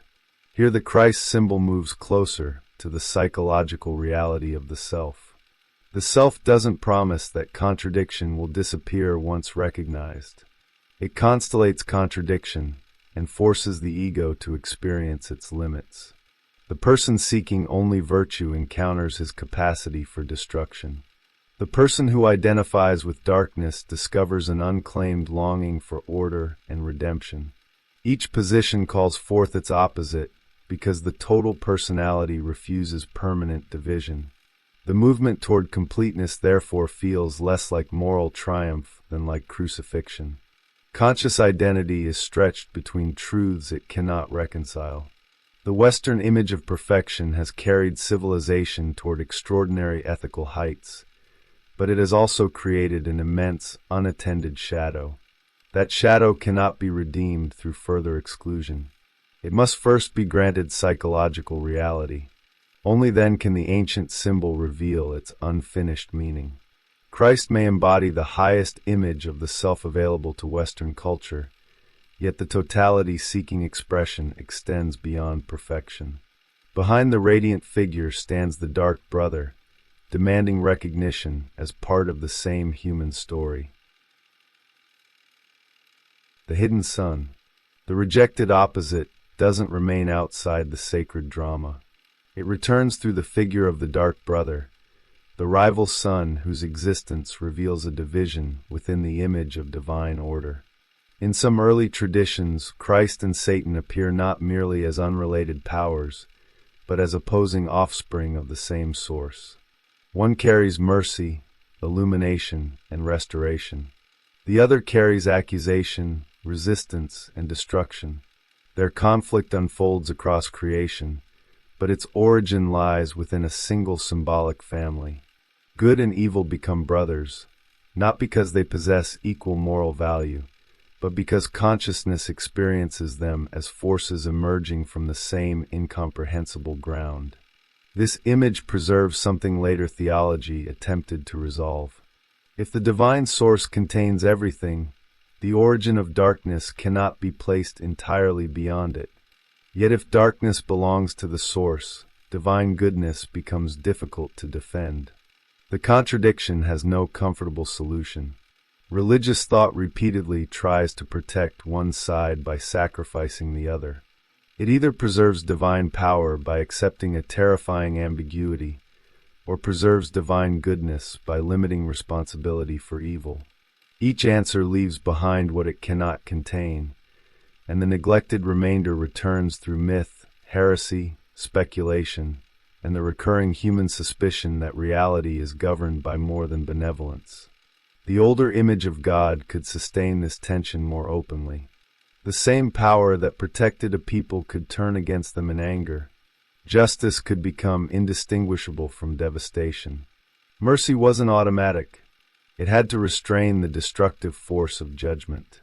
Sacred stories even imagined God remembering his compassion, suppressing his wrath, or responding to a human plea for restraint. The divine personality contained competing tendencies, as though the world could continue only because mercy prevented justice from reaching its absolute conclusion. Existence depended upon a balance within God. Such imagery is psychologically disturbing because it denies humanity the comfort of locating contradiction only within itself. Yet it also reflects an essential feature of consciousness. Every distinction requires opposition. Light becomes perceptible against darkness. Goodness acquires meaning through the possibility of evil. Identity forms by separating what belongs to the ego from what appears foreign to it. The mind can't recognize anything without dividing experience, but every division creates the danger of mistaking one side for the whole. The opposites are necessary for consciousness, even though consciousness is repeatedly tempted to eliminate whichever side threatens its preferred order. The self appears where this divided structure begins to reveal its deeper unity. It doesn't erase moral differences or declare destruction equivalent to creation. It contains the conditions from which both possibilities emerge. For the ego, this can feel intolerable. Consciousness wants a final judgment that will separate innocence from guilt and secure goodness against contamination. The self offers no such purity. It reveals that the capacity for opposing actions belongs to one personality. The person who loves may also dominate. The person who protects may also imprison. The person who seeks truth may use truth as a weapon. Recognition doesn't abolish responsibility. It makes responsibility unavoidable. Ancient speculative traditions carried this insight into images of descending spiritual forms. The highest principle remained beyond ordinary existence, while successive expressions moved downward through spirit and soul until the divine possibility entered matter. At the lowest level, it became heavy, obscure, and unconscious. Yet this descent didn't mean that matter was abandoned by the sacred. A hidden seed remained within it. The darkest and most formless condition contained a latent fragment of the divine structure, waiting for an event capable of awakening it. This changes the symbolic meaning of the body. Matter is no longer merely the prison of spirit or the corrupt region from which consciousness must escape. It becomes the place where the unfinished element of the sacred lies concealed. The body carries what hasn't yet become conscious. Instinct, suffering, desire, limitation, and mortality aren't accidental obstacles placed around the spiritual personality. They are the material through which an unknown potential must acquire form. The lowest region becomes indispensable because it contains the part of the totality that the heights alone cannot reveal. Within this structure, Jesus appears as the awakener of the hidden seed. His life doesn't simply demonstrate perfection from above. His suffering separates opposites that had remained fused in unconscious humanity. The Passion gives visible form to a conflict previously concealed within the darkness of matter. Spirit and body, divine purpose and human terror, obedience and abandonment become conscious through the same event. The cross is therefore both a wound and an instrument of differentiation. It exposes the divided nature of existence, allowing what was formless to enter awareness. The image implies that something corresponding to this drama lies dormant within every person. It doesn't need to be invented by the ego. It appears spontaneously when the psyche begins to reorganize itself around a deeper center. Dreams produce symbols of unity in people who have never studied them. Divided forms gather around a central image. Circles, stones, children, divine figures, and concealed treasures emerge without conscious preparation. The images differ, but their movement is consistent. Something scattered seeks form. Something buried seeks recognition. Something larger than the ego attempts to become visible through the material of an individual life. At this point, the relation between Christ and the self becomes impossible to ignore. One possibility understands the self through Christ, making psychological totality a reflection of the sacred figure. The other understands Christ through the self, treating the religious image as a historical expression of an archetypal reality present throughout humanity. The distinction matters because it determines which image receives priority. Yet the psychological evidence can't decide questions of faith. It can only observe that the qualities attributed to Christ resemble the qualities carried by spontaneous images of psychic wholeness. The resemblance remains incomplete. The traditional Christ image gathers perfection around itself, while the self includes the dark material that perfection excludes. The self is therefore closer to a paradox than to a moral ideal. It contains the desire for goodness and the resistance to goodness, the movement toward consciousness and the pull of unconsciousness, the possibility of transformation and the inertia that prevents it. Its unity isn't simple. It is a unity made from tension. Whenever the self becomes active, the individual is drawn into a conflict that exposes the insufficiency of every one-sided identity. This conflict reveals why individuation cannot be reduced to improvement.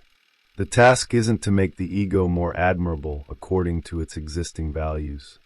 It is to widen consciousness until the personality can bear knowledge of its contradictory foundations. The individual may still pursue perfection, but completeness arrives through what interrupts that pursuit. The shadow, the body, the rejected desire, and the opposing voice become unavoidable parts of the process. The hidden sun rises from the lowest region, carrying the truth that the sacred image can become whole only when what it excluded is finally allowed to speak. The world divided against itself. The symbolic division between the radiant sun and the hidden sun didn't remain confined to theology. It became one of the deepest organizing patterns of Western culture. The moral imagination learned to understand history as a conflict between opposing kingdoms, one moving toward redemption and the other toward corruption. Every event could be placed somewhere within this structure.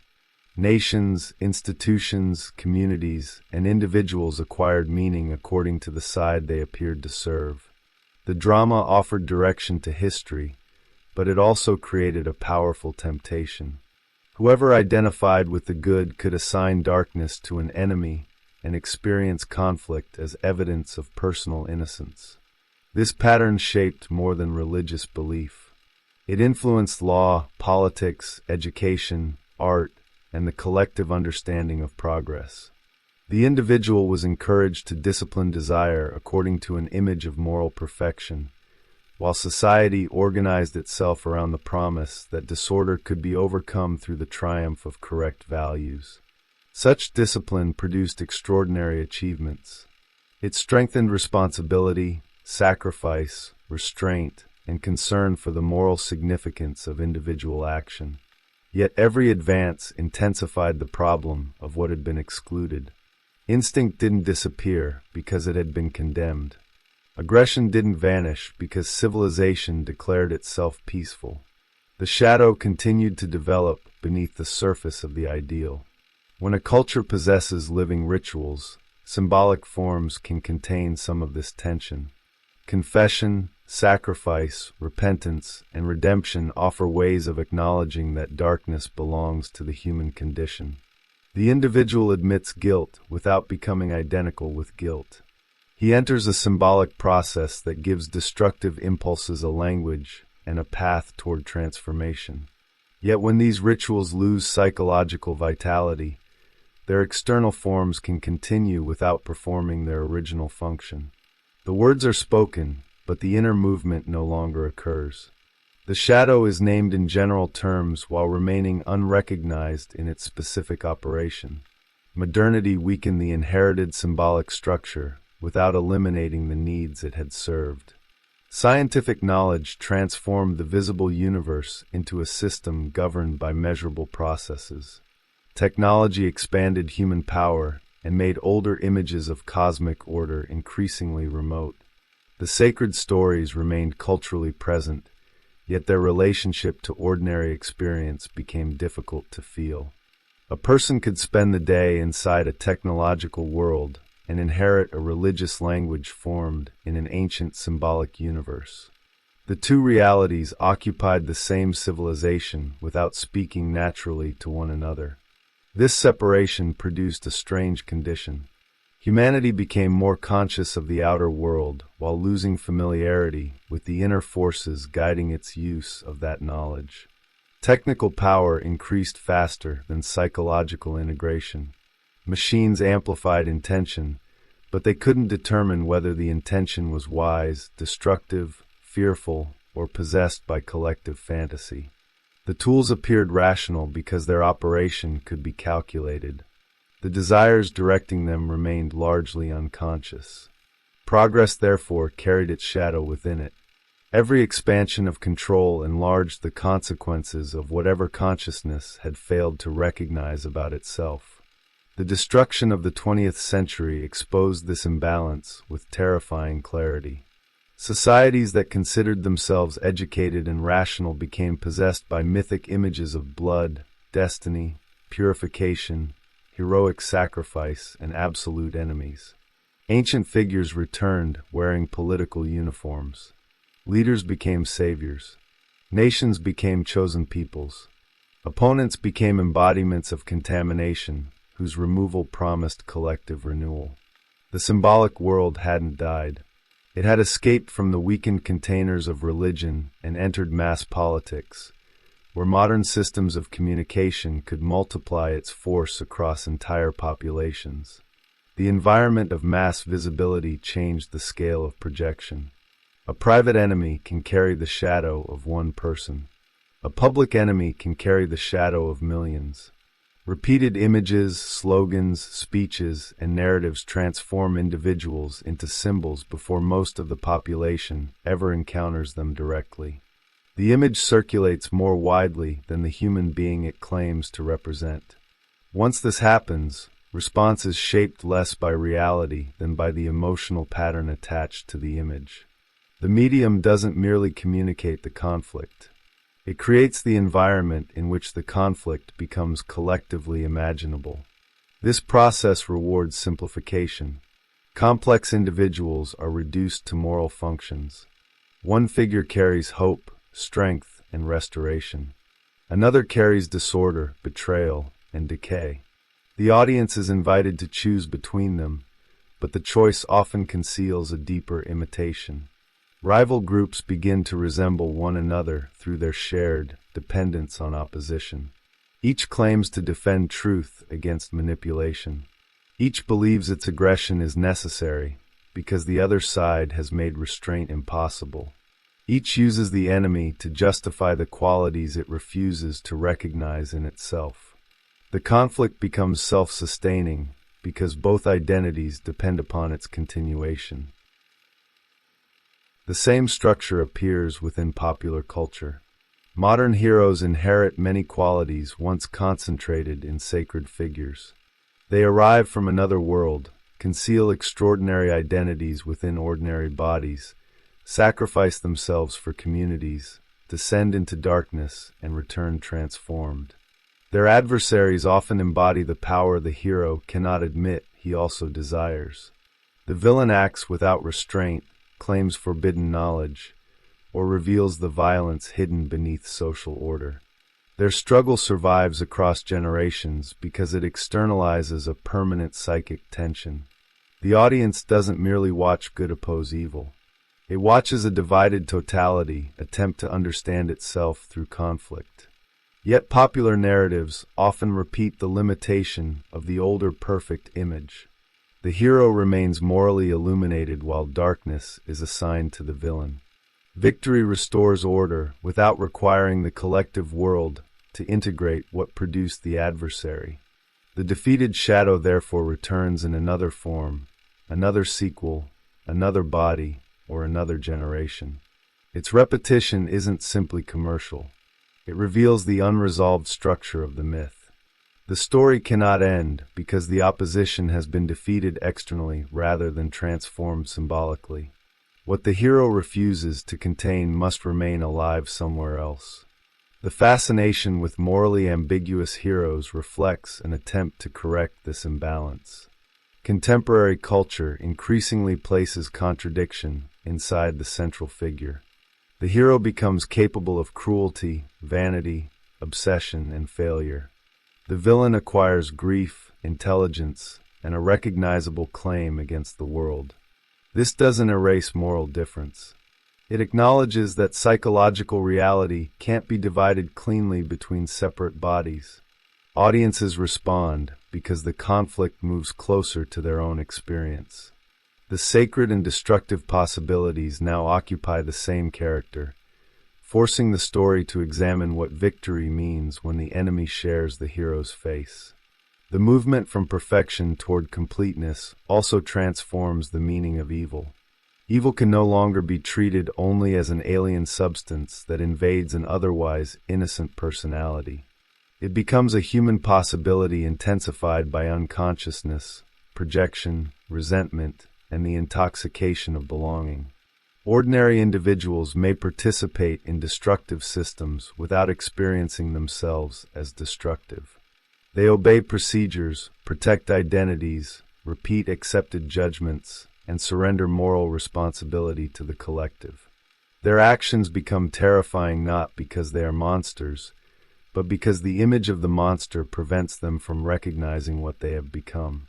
Collective identity strengthens this blindness by distributing responsibility across the group. The individual feels morally protected by the beliefs of those around him.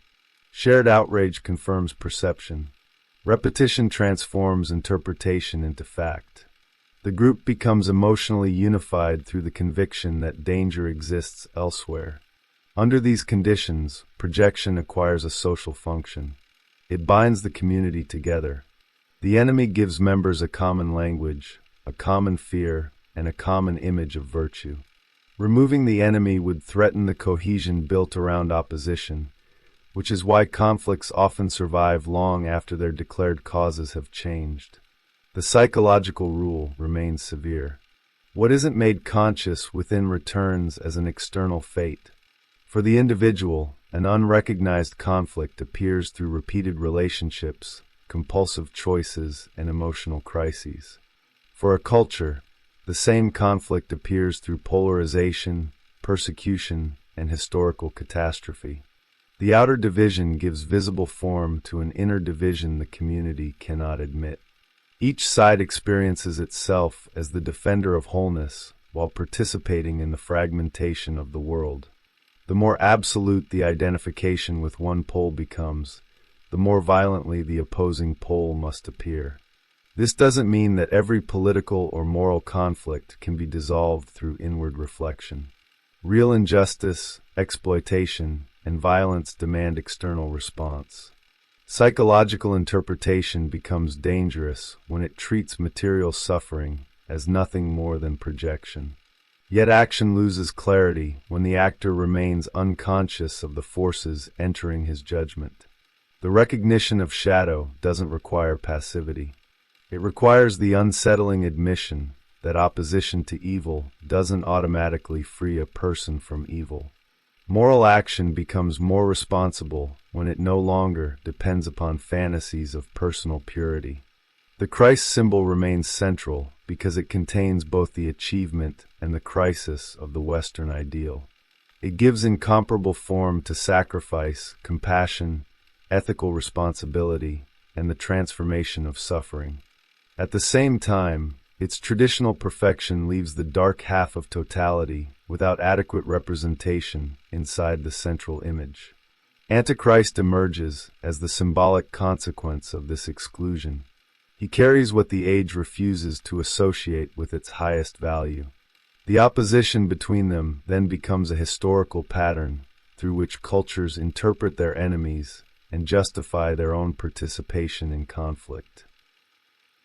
The cross, however, complicates the division. It doesn't present perfection as untouched radiance. It places the perfect figure inside humiliation, bodily pain, abandonment, and death. The symbol reaches into the lowest condition without ceasing to represent the highest. Its vertical movement joins earth and heaven. Its horizontal movement extends between opposing sides. At their intersection hangs a human body. The image suggests that totality cannot be reached by remaining above suffering or by defeating contradiction from a safe distance. The center is found inside the tension. This is why the cross continues to exert symbolic force even where doctrine has weakened.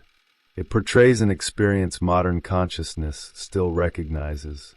The individual is divided between intention and impulse, belonging and freedom, moral aspiration and destructive capacity. Society is divided between progress and catastrophe, technological mastery and psychological immaturity. Humanity possesses powers once attributed to gods while remaining vulnerable to emotions older than civilization. The cross gives form to this impossible position. It doesn't explain the contradiction away. It shows what it costs to remain conscious within it. The cultural future of the symbol depends upon whether its darkness can be acknowledged without destroying its ethical meaning. If the shadow is simply added to the sacred as another object of worship, moral distinction collapses. If it remains excluded, projection continues. The task is more demanding. Darkness must be recognized as part of psychic totality, while still being judged through conscious responsibility. Completeness doesn't excuse evil. It removes the innocence that allows evil to act in the name of goodness. The self, therefore, offers no program for collective salvation. It reveals the psychological condition without which every program risks becoming another vessel for unconscious conflict. A society divided against itself is composed of individuals carrying divisions they have learned to place elsewhere. The historical struggle between light and darkness continues because each person inherits both the need for an ideal and the shadow produced by identification with that ideal. Until these opposites are held within consciousness, the world must keep staging their encounter. History becomes the screen upon which the unrecognized psyche projects its unfinished image. The burden of completeness. The movement toward the self begins with a loss of innocence. The ego can no longer believe that consciousness contains the whole personality, that intention guarantees virtue, or that darkness belongs exclusively to other people. What once appeared to be a stable identity becomes a temporary arrangement within a greater and largely unknown structure. The individual remains responsible for his choices, yet he must now recognize that those choices arise amid forces he didn't create and can't fully control. Freedom survives, but it loses its fantasy of sovereignty. It becomes the limited capacity to establish a conscious relation with what would otherwise act through him as fate. This relation doesn't promise the removal of conflict. The self isn't a final state in which opposing tendencies become peaceful and transparent. It constellates the opposites and exposes the tension already present between them. The person who seeks goodness discovers aggression beneath his virtue. The person devoted to independence encounters an unacknowledged need for attachment. The person who values reason becomes aware of the emotional interests shaping his conclusions. Each discovery damages the simplicity of the conscious identity. Yet this damage belongs to the process. The old personality must lose its claim to completeness before a wider personality can begin to emerge. The distinction between perfection and completeness now becomes unavoidable. Perfection allows the ego to imagine a clear direction. Undesirable qualities can be disciplined, overcome, or left behind. Completeness follows a more difficult logic. What has been rejected must return, not necessarily to govern behavior, but to receive recognition as part of the total personality. The shadow isn't integrated by acting out every impulse. It is integrated when consciousness accepts responsibility for the capacity expressed by that impulse. The individual no longer says that hatred, envy, domination, or fear belong to another species of person. He recognizes their possibility within himself and becomes less available to their disguised operation. This recognition carries a moral burden rather than a moral release.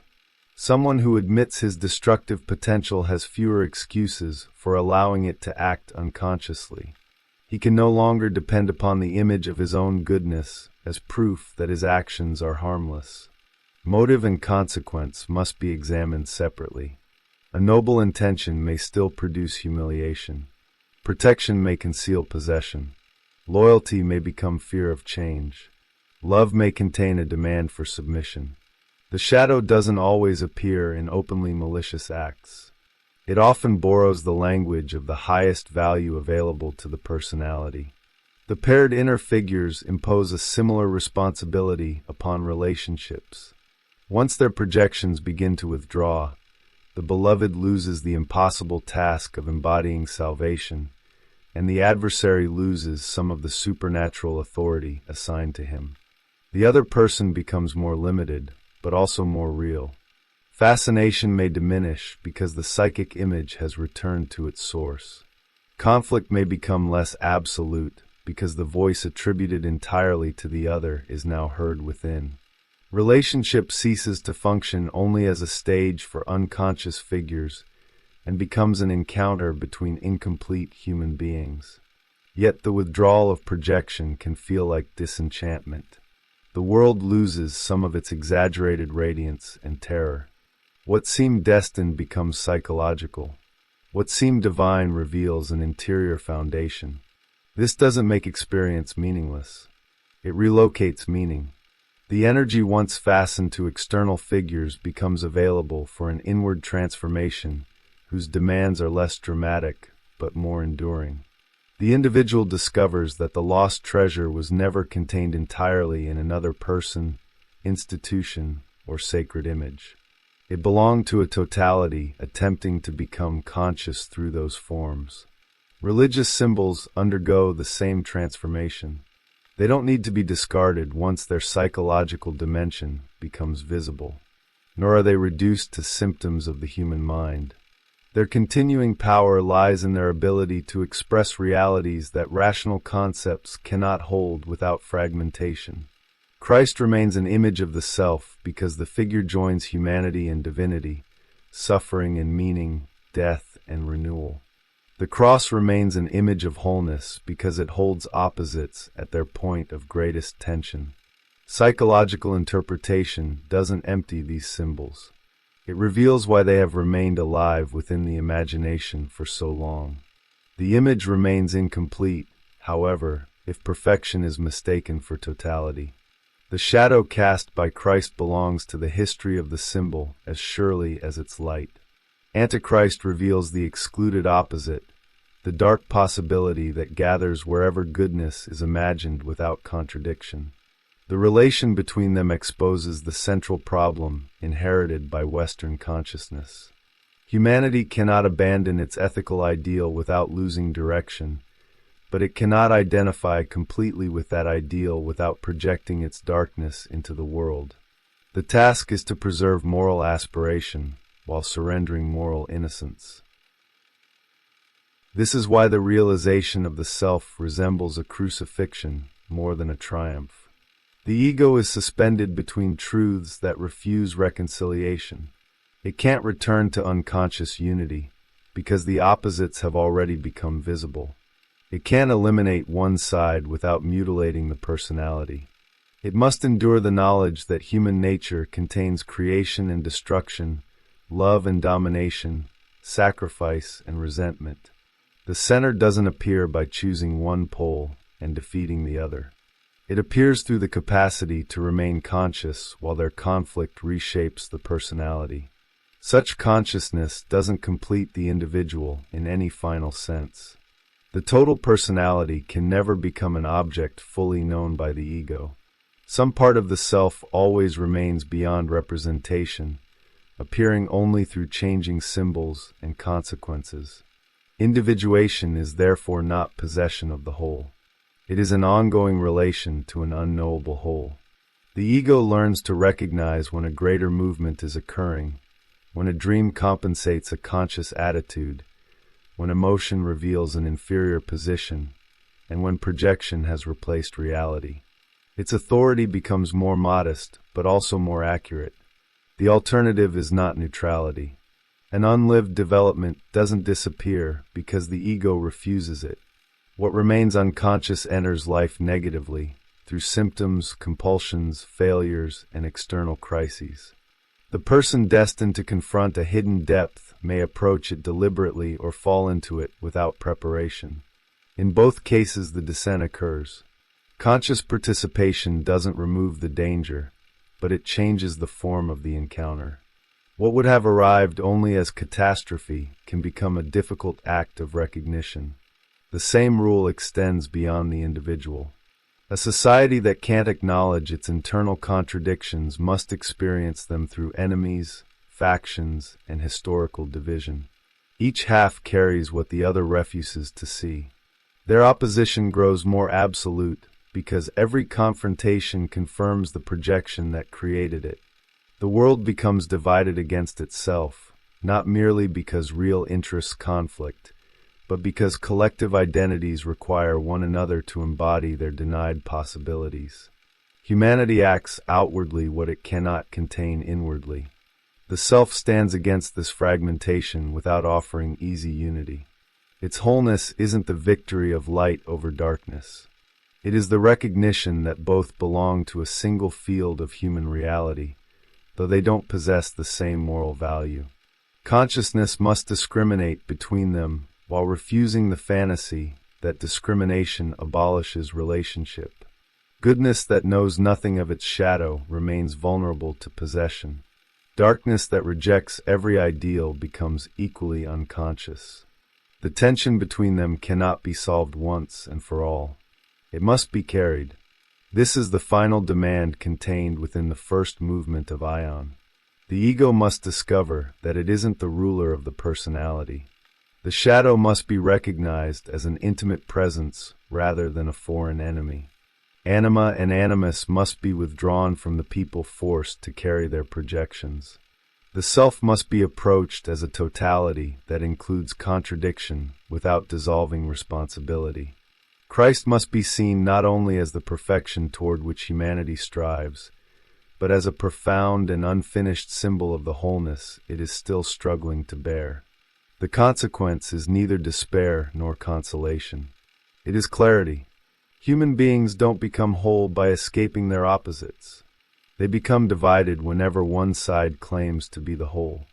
The shadow then returns through the body, the beloved, the enemy, the culture, and history itself. What begins as a private refusal becomes a collective fate. The work of consciousness is to interrupt that passage. It cannot eliminate darkness, but it can prevent darkness from borrowing the face of innocence. In that recognition, the burden of completeness becomes the foundation of responsibility. The symbolism of the fish. A fish moves beneath the surface without revealing the depth from which it came. Its body appears for an instant, catches the light, then vanishes into a world the observer cannot enter. Long before Christianity, this creature carried the atmosphere of hidden life. It belonged to water, darkness, fertility, death, nourishment, and the unknown. It could save, devour, guide, or deceive. When the fish later appeared beside the figure of Christ, it brought this ancient ambiguity with it. The symbol looked simple. It never was. Early Christians encountered the fish as a secret sign of recognition, an image of baptism, sacred nourishment, and divine identity. Christ called fishermen, multiplied fish for the hungry, and transformed his followers into fishers of humanity. The baptized entered the water and emerged into another life. Believers became small fishes gathered around the greater one. A symbol scattered across older cultures suddenly occupied the center of a new religious imagination. It seemed almost inevitable, as though history had been waiting for this image to receive a human face. Yet the fish carried a contradiction. The same symbols assigned to Christ could also belong to his adversary. The lion, the serpent, the morning star, and the fish appeared on both sides of the sacred conflict. Each image refused to remain morally stable. It moved between salvation and destruction, light and darkness, the divine and the demonic. This instability wasn't a flaw in the symbol. It revealed its depth. A living symbol contains more than consciousness intends. It gathers opposites because it emerges from a region where the divisions of conscious thought haven't yet become absolute. Above this religious drama, another fish had already been written into the sky. At the beginning of the Christian era, the spring point moved into the constellation of Pisces. The new age opened beneath the sign of two fishes joined together and swimming in different directions. One could be associated with the appearance of Christ. The other suggested the adversarial movement that would rise from the same historical current. Between them stretched an invisible bond, holding the opposites inside a single image. The heavens seemed to present the structure of the coming age before the age understood itself. This doesn't require the stars to cause historical events. The mystery lies in correspondence. A symbolic pattern can appear simultaneously within the human imagination and within the system humanity uses to interpret time. The fish emerges in religious narratives, rituals, prophecies, and celestial observation. These appearances don't form a chain of ordinary cause and effect. They gather around the same underlying structure. An age recognizes itself through an image without consciously choosing that image. What is above and what is within begin to mirror one another. The first fish carries the rise of the Christian symbol, its promise of redemption, sacrifice, and spiritual transformation. The second gathers the reversal produced by everything the first couldn't contain. As the age advances, the vertical movement toward heaven is crossed by an expanding movement across the earth. Exploration, conquest, science, and technical mastery redirect human attention toward the visible world. The sacred center begins to fracture. The unity of the church breaks apart. Reason rises against revelation. Humanity turns outward with extraordinary force, and the rejected opposite of the Christian spirit gradually assumes historical form. The two fishes therefore describe more than a sequence of religious events. They portray a civilization divided by its own development. The second movement doesn't simply destroy the first. It imitates it, reverses it, and carries its unrecognized shadow. Secular ideologies inherit the promise of salvation. Political revolutions create new calendars and announce the birth of transformed humanity. Historical leaders acquire the aura once reserved for sacred figures. The old myth survives inside the rebellion against it. Antichrist doesn't arrive as something entirely foreign to Christ. He rises from the structure created by the Christian age itself. The fish becomes the image of this hidden continuity. It contains the savior and the monster, the sacred meal and the devouring creature, the soul lifted from the depths and the cold power waiting below. Its two forms swim apart while remaining bound together. Their opposition defines the age because neither can escape the other. What begins as a sign of redemption slowly reveals the anatomy of a conflict. The story that follows isn't merely about astrology, prophecy, or the origins of a religious emblem. It concerns the way symbols anticipate development's consciousness can recognize only after they have entered history.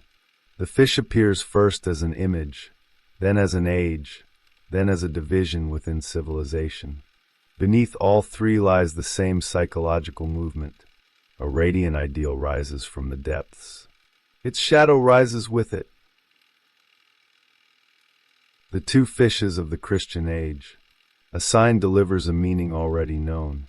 It points beyond itself towards something that can be defined without it. A symbol behaves differently. It appears where definition reaches its limit, gathering meanings that can't be reduced to a single explanation. The fish isn't important merely because its letters could be arranged into a confession of Christian faith. Such an arrangement may explain how believers interpreted the image, but it doesn't explain why the image possessed enough power to endure. The formula attached itself to something already alive. The fish had crossed cultures and centuries before it became an emblem of Christ.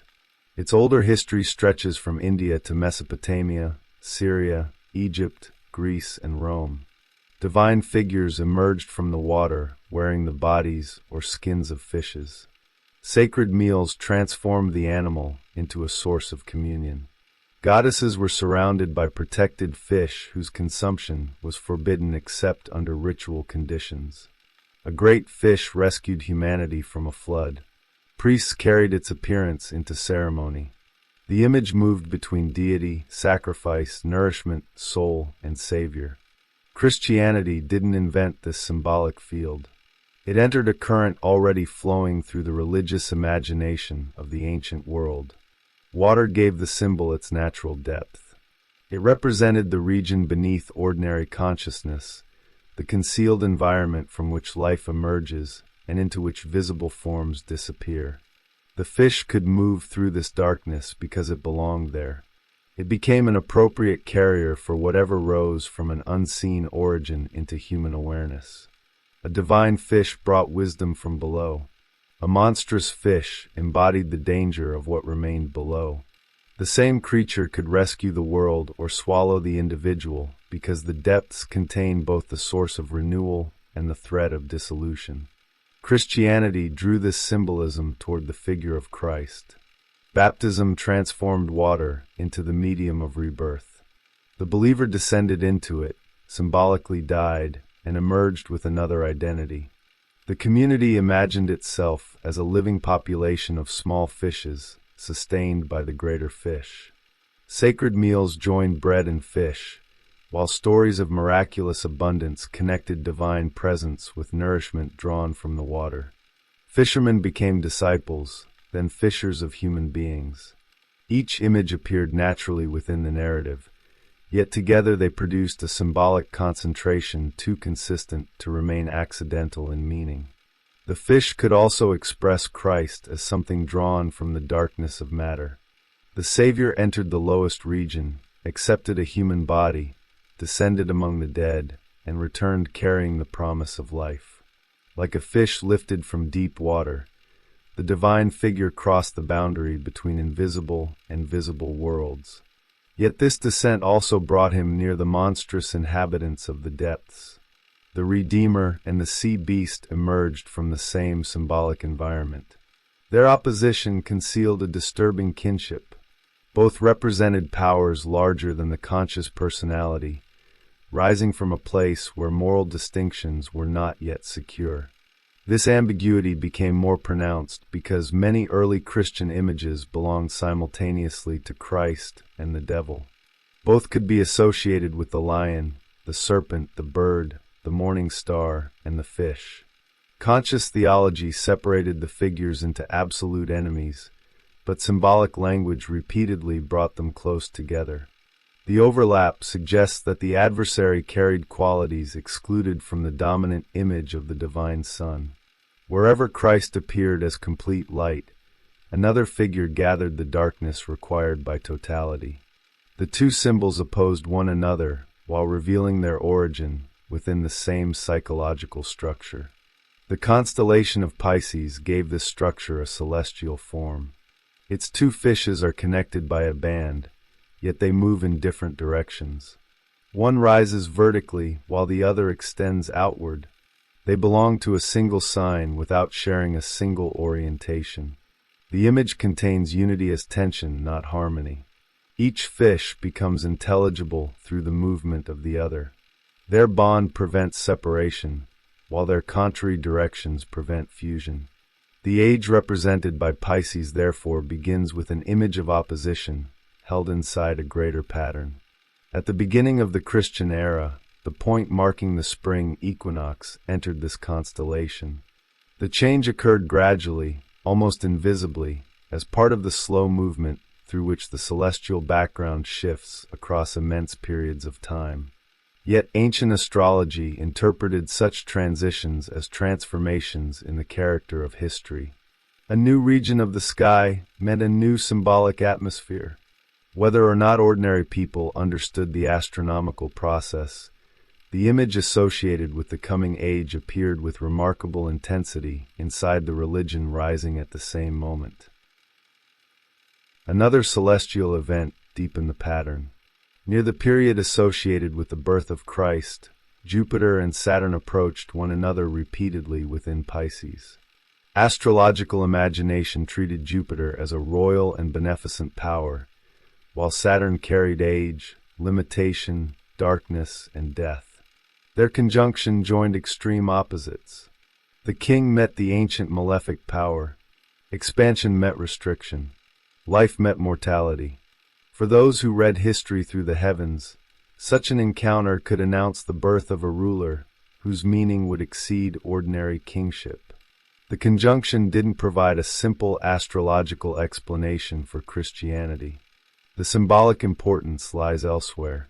The religious figure and the celestial configuration express the same structure of united opposites. Christ enters history as divine and human, eternal and mortal, sacrificed and victorious. The sky presents the meeting of beneficence and darkness in the sign of two connected fishes. Neither causes the other in any ordinary sense. They coincide as parallel expressions of an archetypal event taking form within both historical imagination and the image of time. This kind of correspondence becomes visible only after the symbols have already developed. No conscious planner needed to arrange the gospel stories around an astronomical design. The fish episodes could arise as natural details within lives shaped by water, fishing, hunger, and communal meals. Their symbolic unity may have formed without deliberate intention. That is precisely what makes the pattern remarkable. An unconscious structure can organize separate events without revealing itself as a plan. Meaning accumulates around images whose participants don't yet understand the total form being created. The Age of Pisces acquires its psychological significance through this accumulation. The first fish corresponds to the rise of Christ and the spiritual movement organized around him. The second corresponds to the contrary development that follows. The two are joined because the later reversal grows from conditions established by the earlier ideal. The Christian demand for truth intensifies the investigation of reality. The separation of spirit from matter eventually gives matter an independent importance. The moral elevation of the individual strengthens the same individual, who will later challenge religious authority. The forces that undermine the Christian order develop partly from within its own historical achievement. The image of the two fishes, therefore, isn't a decorative illustration imposed upon history. It provides a form through which the inner logic of the age becomes visible. One movement directs attention upward, toward transcendence, unity, and the salvation of the soul. The other moves outward, toward exploration, multiplicity, knowledge, and control of the material world. The first gathers civilization around a sacred center. The second disperses that energy across the earth. Their conflict defines the transition from the medieval world to modernity. The point connecting the two fishes becomes especially significant. As the spring point moved through the region binding them, Western Christianity divided. The Reformation shattered the symbolic unity of the Church, while the Renaissance accelerated the return of human creativity, earthly beauty, and independent inquiry. The age reached its internal crossing. What had remained contained within one religious structure separated into opposing historical directions. The celestial movement didn't manufacture these events. It gave their timing a symbolic frame. From this point onward, the Christian age increasingly generated its own reversal. The vertical cathedral was answered by ships moving across the horizon. Contemplation gave way to discovery. Sacred geography opened into measurable territory. The heavens became objects of calculation rather than the visible order of divine meaning. Humanity didn't simply abandon the first fish. It carried its intensity into the second. Faith in salvation became faith in progress. The promise of a transformed soul became the promise of a transformed world. The two fishes now reveal the foundation of the entire conflict. Christ and Antichrist aren't merely figures placed at opposite ends of time. They are expressions of contrary movements contained within the same age. One establishes the ideal. The other exposes what the ideal excluded and what its development unintentionally produced. Their bond is therefore more intimate than moral opposition suggests. Each fish swims away from the other, yet neither can break the cord connecting them. The age moves forward through their tension, carrying its savior and its adversary within the same symbolic body. The turning of the age. The passage from one fish to the other doesn't occur as a sudden replacement. Historical symbols change through long periods of overlap in which the older form remains powerful while its opposite gathers strength. The first fish established the spiritual architecture of the Christian world. Its movement was vertical. Churches rose toward heaven. The individual soul was measured against an eternal order. Earthly life acquired meaning through its relation to what transcended it. History itself appeared as a passage between creation, fall, redemption, and final judgment. Time moved toward a sacred completion. This order organized civilization for centuries, but it also contained the conditions of its reversal. The stronger the distinction between spirit and matter became, the more intensely matter waited to be rediscovered. The greater the authority granted to revelation, the more consequential every challenge to interpretation became. The Church preserved texts, institutions, intellectual disciplines, and a unified image of reality. These achievements eventually gave individuals the tools with which they could question that unity. The Christian structure didn't simply fall before an external enemy. Its own development produced minds capable of demanding another relation to truth. The movement between the fishes became visible during the Renaissance and Reformation. Human attention returned to the body, nature, ancient knowledge, artistic individuality, and the measurable world. At nearly the same historical moment, the religious unity of Western Europe fractured. The sacred center remained powerful, but it could no longer command a single interpretation. Competing communities claimed possession of the same truth. The conflict didn't weaken religious intensity at first. It multiplied it. Each side became more certain because the existence of the other threatened the imagined wholeness of its world. This division transformed the symbolic landscape. When one institution could no longer contain the Christian image, the individual conscience acquired greater authority. Faith became inward and personal, but also increasingly vulnerable to doubt. Scripture moved into new languages and circulated through new technologies, allowing the religious message to escape the structures that had controlled its interpretation. The means used to defend faith altered the environment in which faith existed. Once sacred words could travel independently through expanding networks of readers, unity could no longer be restored by repeating the old form of authority. The outward movement continued through voyages of discovery. Oceans that had bordered the known world became routes into unknown continents. The horizontal line crossed the vertical aspiration of the previous age. Expansion replaced enclosure. The world grew geographically while losing some of its symbolic center.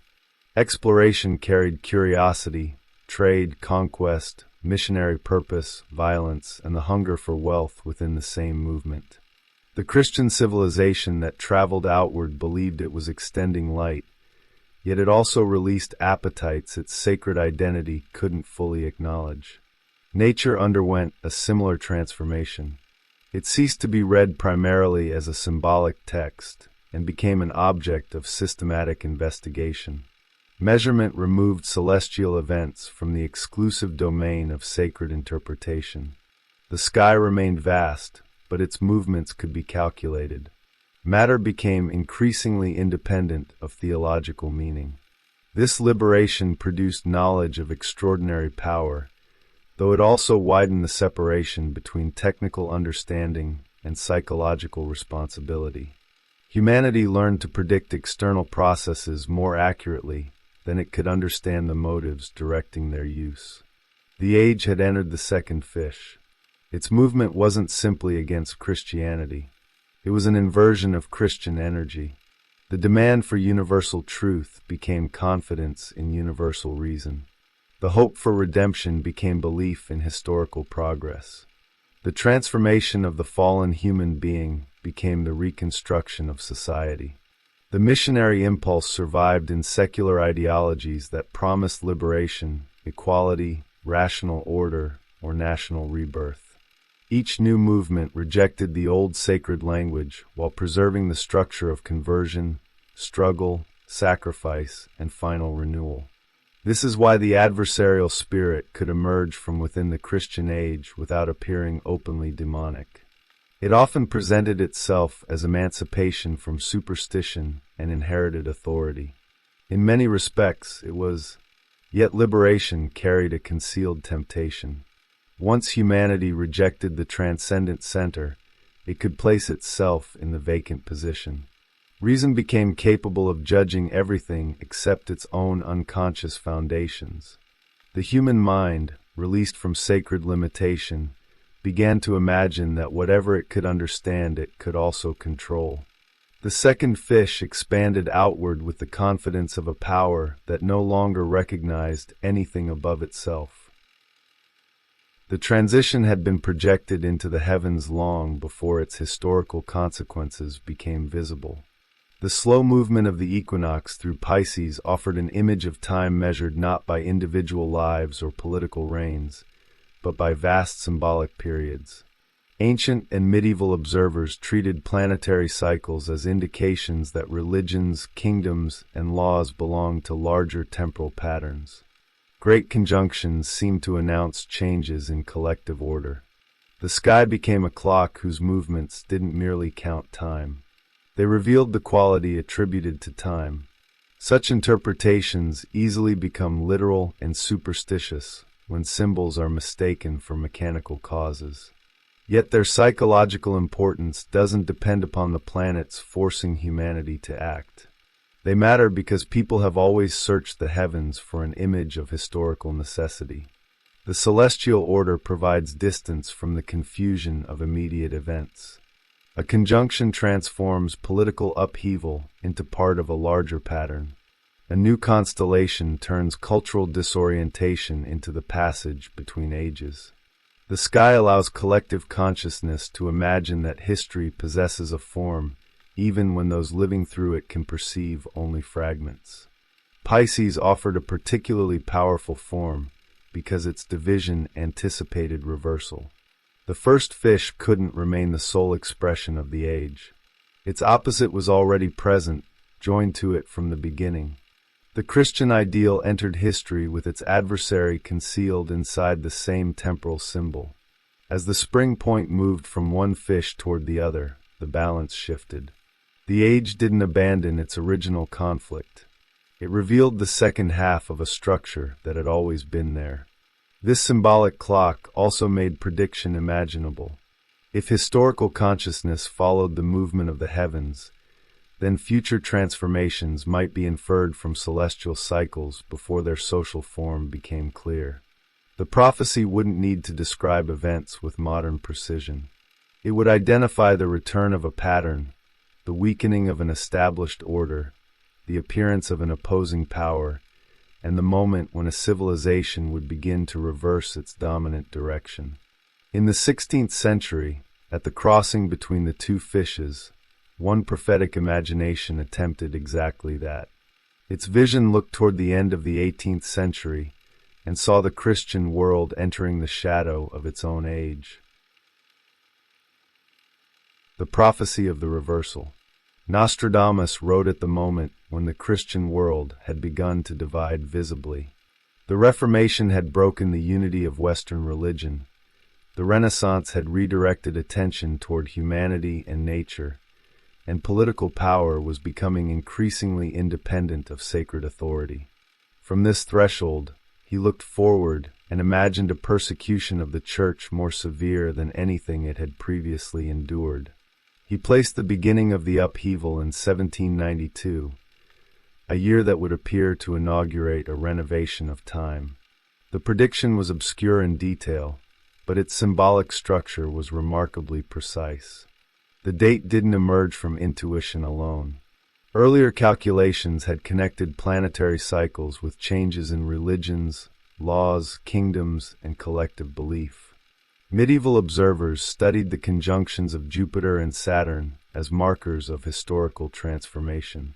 Some calculations pointed toward the final decades of the 18th century, suggesting that an established religious order would face a powerful reversal.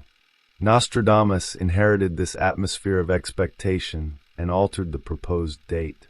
He transformed a celestial calculation into a dramatic vision of persecution, social convulsion, and the rise of an adversarial power. The year 1792 acquired significance far beyond any single prophecy.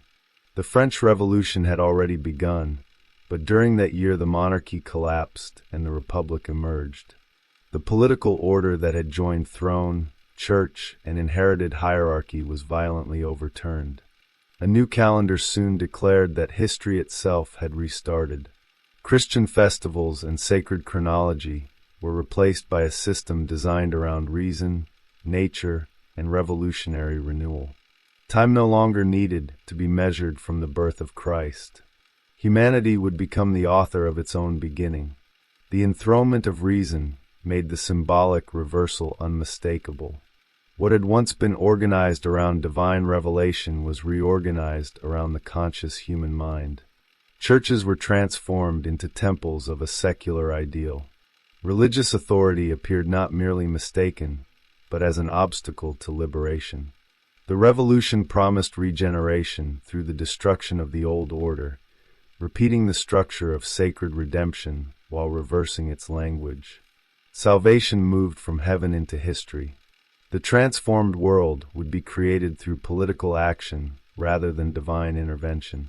This is where the prophecy becomes psychologically more significant than its literal accuracy.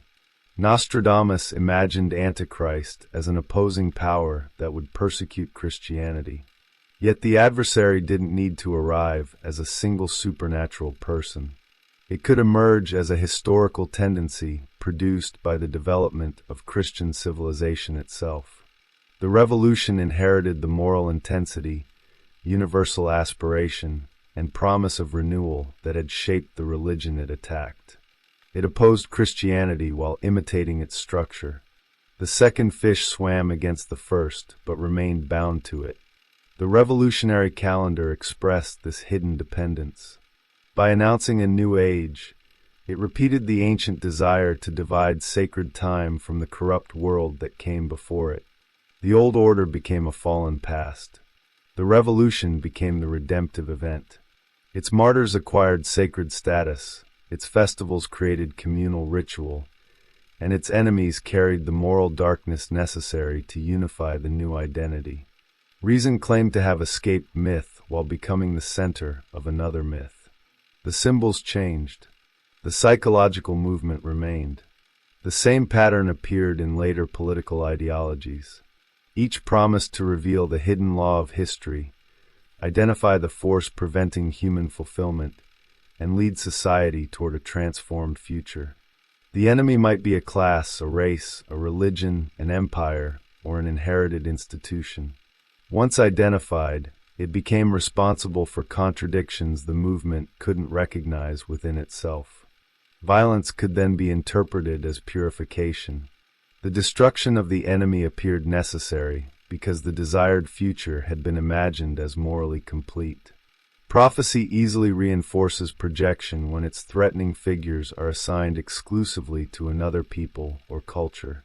The adversary is expected to arrive from elsewhere, often from a direction already associated with danger. Yet this interpretation allows the Christian world to remain innocent of the forces developing within its own unconscious. The external enemy becomes a convenient carrier for a conflict generated at home. The true reversal occurs not when a foreign power attacks Christianity, but when the values of the Christian age turn into their opposites inside the civilization formed by them. The northern ruler described in prophetic language acquires meaning within this symbolic geography. The north had long carried contradictory associations. It could be the region of divine authority, celestial stability, darkness, coldness, and destructive power. The highest point and the entrance to the infernal world occupied the same direction. A power rising from the north, therefore, carried the ambiguity of spiritual elevation transformed into domination. The attempt to reach the highest position concealed a movement toward collapse. Modern history gave this image a disturbing resonance. Political systems arose that demanded total loyalty, transformed leaders into mythic centers, and organized populations through fear of an absolute enemy. Their language often rejected traditional religion, yet their emotional structure remained apocalyptic. They promised a new human being, a purified community, and a final historical order. Individual conscience was absorbed into collective purpose. The sacred returned as political possession. The prophetic imagination didn't foresee every event in literal detail. Its dates, names, and geographic expectations remain unstable. What it grasped was the movement of reversal. It recognized that the Christian age would produce a power hostile to its conscious identity, that this power would use earthly authority, and that it would present itself as the beginning of a renewed world. The prediction succeeded where symbolic perception often succeeds. It saw the form before history supplied the content.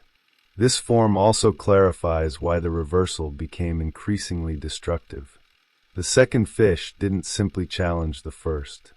It carried the accumulated shadow of an age that had identified spiritual truth with one side of human nature.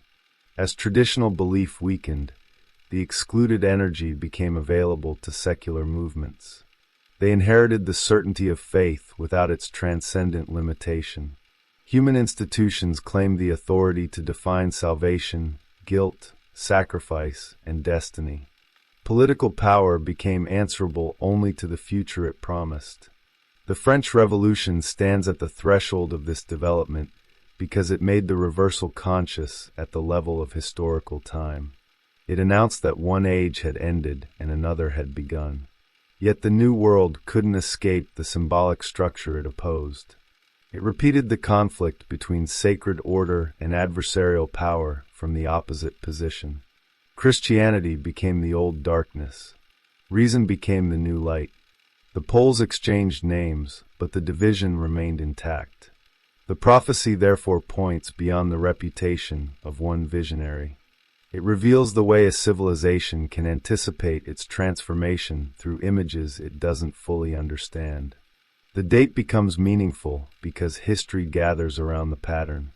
The church divides, the vertical movement weakens, the horizontal movement expands, and the human mind occupies the center once reserved for God. The renovation of the age is also the emergence of its shadow. What appeared to be freedom from the old myth became the next act within it. The monster beneath the savior. The second fish cannot be understood only through prophecy or historical reversal. Its deeper meaning appears in the ancient creatures that inhabited the waters before the Christian symbol took form. The sea was imagined as the territory of chaos, a region beneath the ordered world where monstrous life resisted divine control. From it emerged serpents, dragons, and enormous fishes whose bodies represented powers too ancient and immense for ordinary humanity. They belonged to the same depths from which the saving fish would later rise. Leviathan stands at the center of this darker tradition.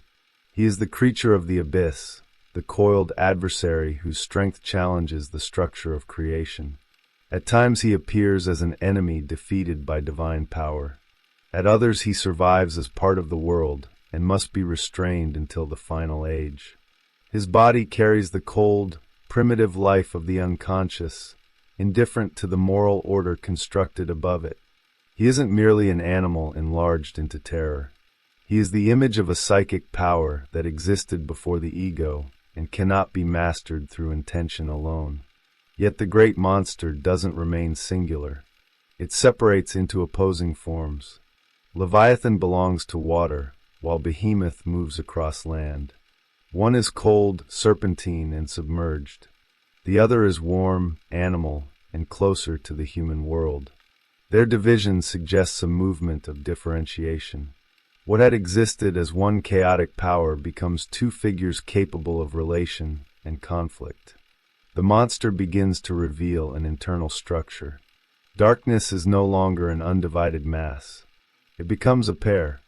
This doubling resembles what happens when a conscious personality leaves too much of itself outside its recognized identity. The shadow gathers the excluded material, but that material doesn't always remain unified.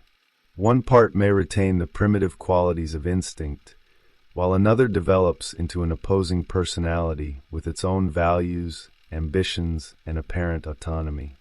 The individual then experiences himself as divided between figures that seem to act independently. Each carries something the ego could have contained but refused to recognize. The same process appears within the image of God. When the divine figure is imagined without all the qualities attributed to ultimate power, the missing elements don't disappear. They return as adversaries. The monster carries the violence, unpredictability, and destructive force excluded from the conscious image of the sacred. Once that monster divides again, the original conflict within the divine image becomes a conflict between separate creatures. God appears relieved of contradiction, while the contradiction continues outside him. Leviathan and Behemoth become hostile brothers, reflecting the structure already seen in Christ and Antichrist. Their opposition externalizes a division that belongs to a greater unity. The fish and the land beast seem unrelated to the divine center, yet both emerge from qualities that center has failed to contain. Myth creates distance by giving each force a separate body. This allows consciousness to observe the conflict, but it also conceals the common origin of the opponents. The monster then undergoes another transformation.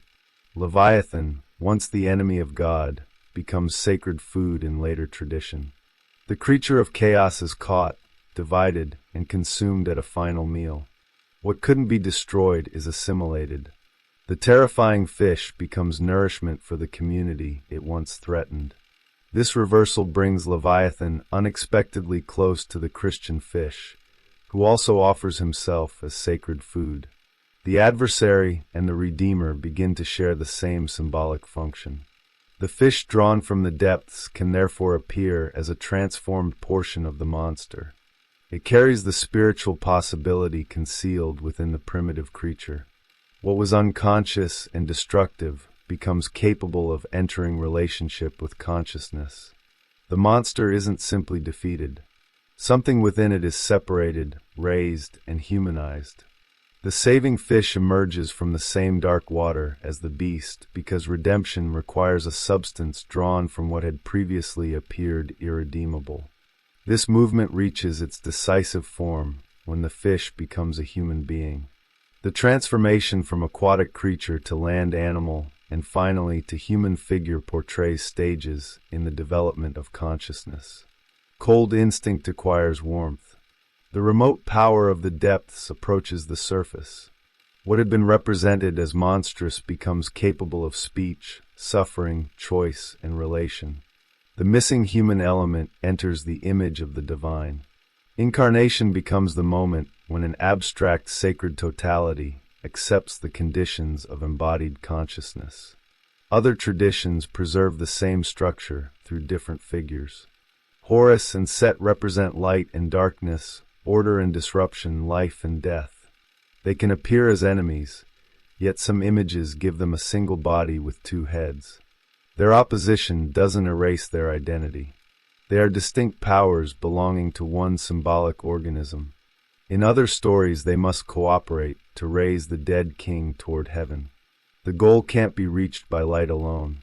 The dark brother is required for the ascent. This cooperation reveals something the conscious moral imagination finds difficult to accept. The opposite isn't always an obstacle placed outside the path. It may perform a necessary function within transformation.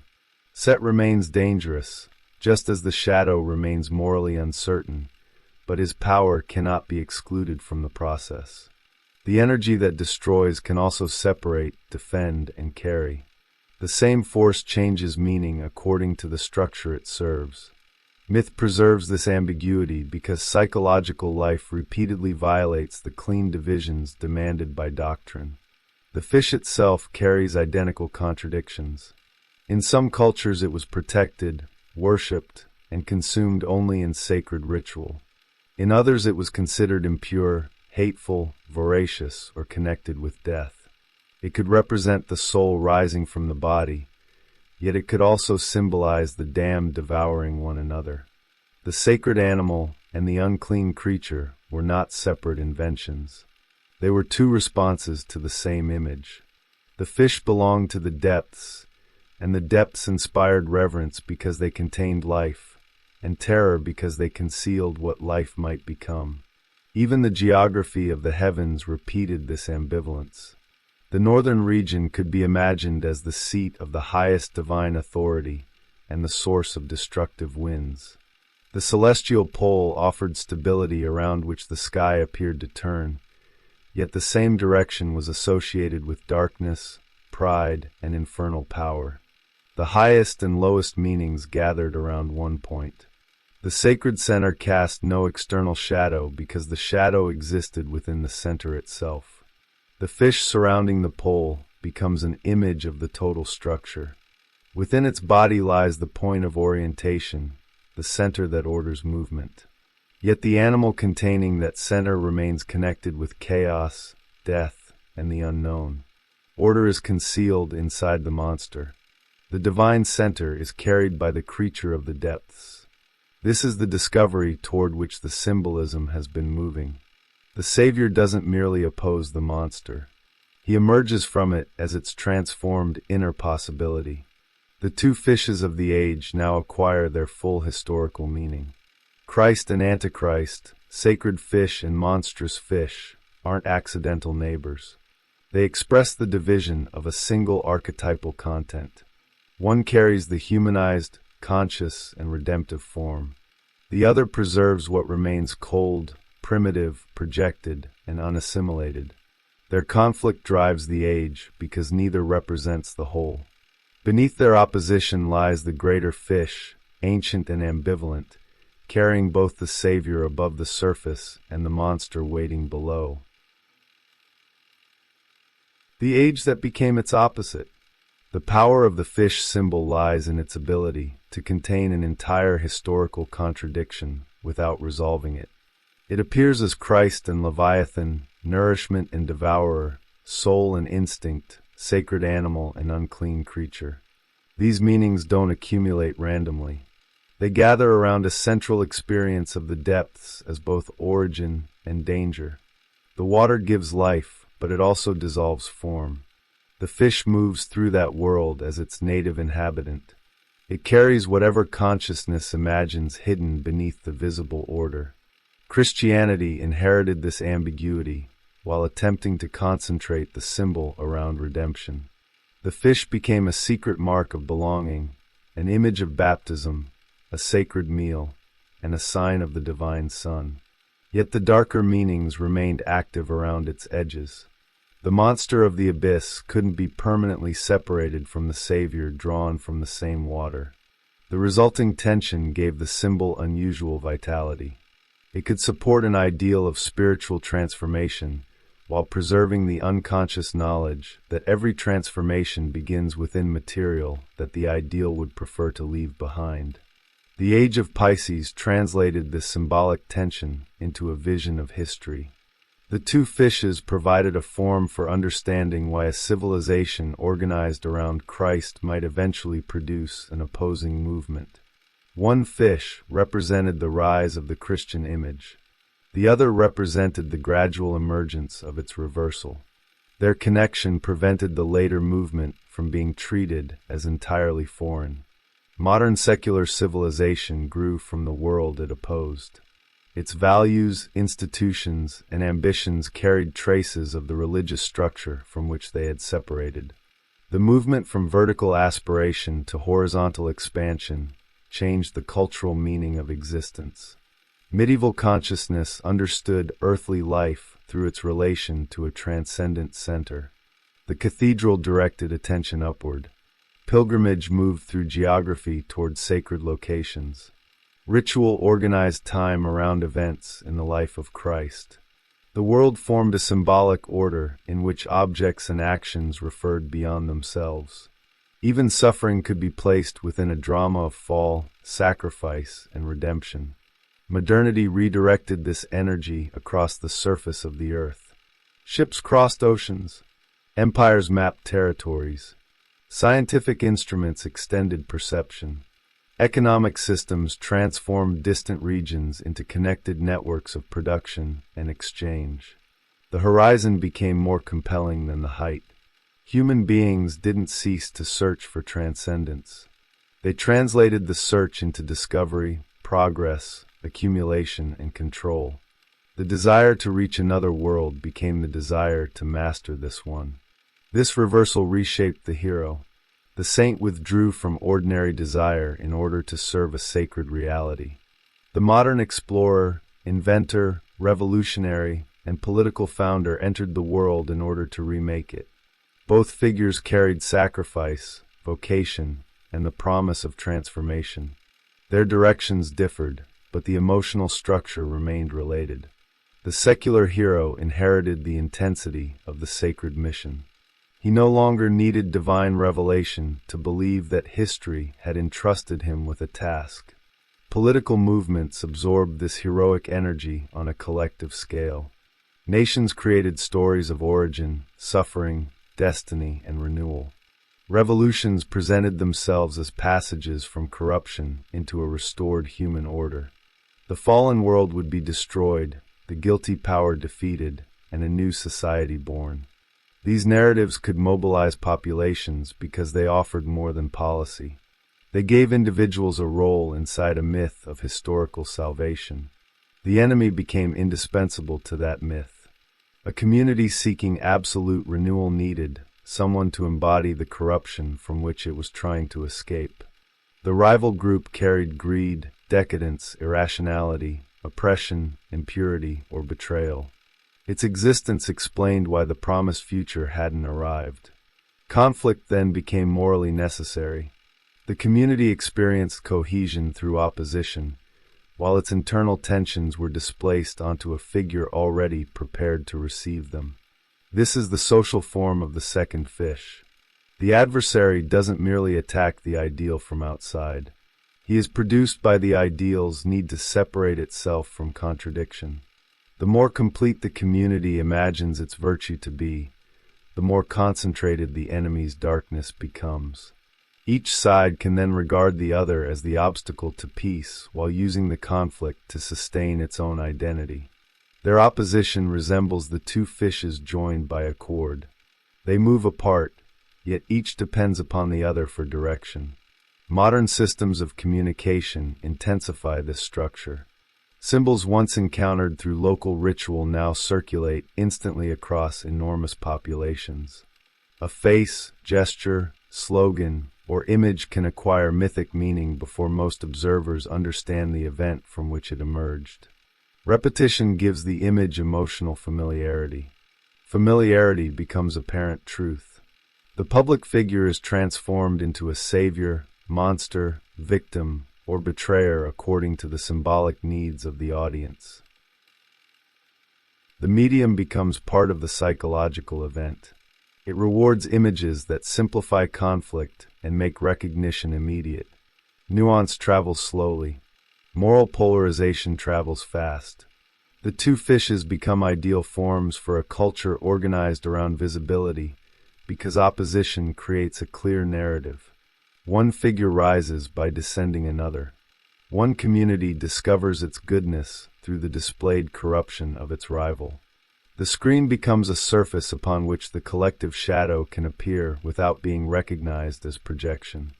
Popular fiction reproduces the pattern because it offers a controlled environment for the same psychic conflict. The hero and villain often share an origin, power, wound, or desire. One becomes the socially accepted form of that energy. The other carries its forbidden possibility. Their rivalry feels inevitable because each reveals what the other might have become. They are connected opponents, swimming in opposite directions within the same narrative current. The most enduring stories rarely allow the opposition to remain entirely simple. The villain knows something the hero refuses to admit. The hero's victory contains a moral cost. The society he protects may have helped create the enemy threatening it. Such complications restore the ambivalence removed by moral idealization.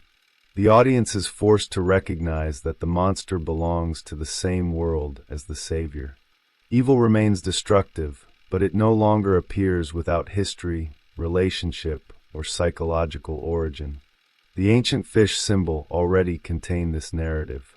Leviathan and the sacred fish inhabit the same depth. The monster becomes food. The adversary divides and reveals a hidden spiritual aspect. The cold creature approaches human form. What appears beneath the water as terror may emerge at the surface as a bearer of consciousness. The transformation doesn't deny the danger of the depths. It reveals that danger and renewal draw their energy from the same psychic source. Astrological symbolism gave this recurring structure a temporal dimension. The slow movement through Pisces allowed history to be imagined as a drama unfolding across two linked phases. The first established the Christian ideal. The second revealed the opposing tendency generated within that ideal's shadow. The correspondence becomes especially compelling around moments of division, including the Reformation, the Renaissance, the revolutionary transformation of time, and the rise of secular ideologies promising earthly salvation. Such correspondences, shouldn't be reduced to mechanical prediction. The stars don't need to command history for celestial images to become culturally meaningful. Astrology functions here as a symbolic language through which humanity projects inner patterns onto the sky, then encounters those patterns as though they belong to time itself. This projection doesn't make them meaningless. A map can reveal the structure of the mind that created it, even when it doesn't govern the territory. The unsettling element is the apparent timing. Certain celestial transitions and historical reversals seem to gather around one another with enough consistency to resist easy dismissal. The coincidence doesn't prove causation, but it challenges the assumption that meaning must always arise through a direct chain of physical influence. Human history, symbolic imagination, and the interpretation of the heavens may express the same pattern without one simply producing the others. The relationship belongs to significance rather than force. This possibility changes the meaning of prophecy. A prophecy may fail as literal description, while succeeding as an image of an emerging structure. Nostradamus didn't need to foresee modern political systems in detail to perceive that the Christian age was approaching a reversal. His language gathered persecution, temporal power, renovation, and adversarial spirituality around a future moment. Later events supplied forms his century couldn't have imagined. The prophecy survived because its symbols remained available for reinterpretation. That availability also creates danger. Ambiguous predictions can be attached retrospectively to almost any catastrophe. Every war can discover itself in an obscure verse. Every ruler can be made to resemble a promised enemy. The symbolic imagination easily converts uncertainty into confirmation. A responsible reading must therefore preserve the difference between a pattern that illuminates history and a prediction claimed to prove supernatural accuracy. The first invites interpretation. The second often protects itself from contradiction. The value of the Piscean image doesn't depend upon exact dates. Constellations have boundaries defined through human convention, and transitions between ages unfold across long periods. Claims about the beginning of a new age vary because the celestial picture doesn't provide a single indisputable threshold. The uncertainty is appropriate. Historical consciousness doesn't transform on one morning. Older symbols continue after their era appears to have ended, while newer patterns become active long before receiving a name. The approaching image of Aquarius has often carried fantasies of collective awakening, spiritual freedom, technological connection, and renewed humanity. Yet every new age risks repeating the structure of the old if its shadow remains unconscious. A symbol of universal connection can conceal new forms of conformity. Knowledge can become surveillance. Individual freedom can dissolve into systems that shape desire before the individual recognizes their influence. The promise of unity can again create an enemy responsible for preventing its fulfillment. The lesson of Pisces, therefore, remains active at the threshold of whatever follows it. Every ideal produces a shadow according to what it excludes. Every culture encounters that shadow first as something foreign. Every savior image invites the appearance of an adversarial double. The names change, but the psychological movement persists. A new symbol doesn't free humanity from this structure. It offers another opportunity to recognize it. The fish remains culturally powerful because it shows that the opposite isn't outside the age. It is connected to the age from the beginning. Christ and Antichrist, spirit and matter, faith and reason, sacred tradition and secular revolution are not isolated forces accidentally colliding in history. They develop through one another. Each carries an unanswered need produced by the limitations of the other. Modern consciousness lives inside the consequences of their conflict. It has inherited the ethical depth of the Christian ideal and the investigative freedom of its reversal. It possesses spiritual symbols whose meaning has weakened and technical powers whose psychological meaning remains uncertain. It can look into the heavens with instruments of astonishing precision, while no longer knowing whether the sky speaks to anything within it. The old correspondence has become difficult to believe, but the division it described is visible everywhere. The age that became its opposite has not escaped its original symbol. It continues to move like two fishes bound together, one carrying the memory of transcendence, the other carrying the power of earthly transformation.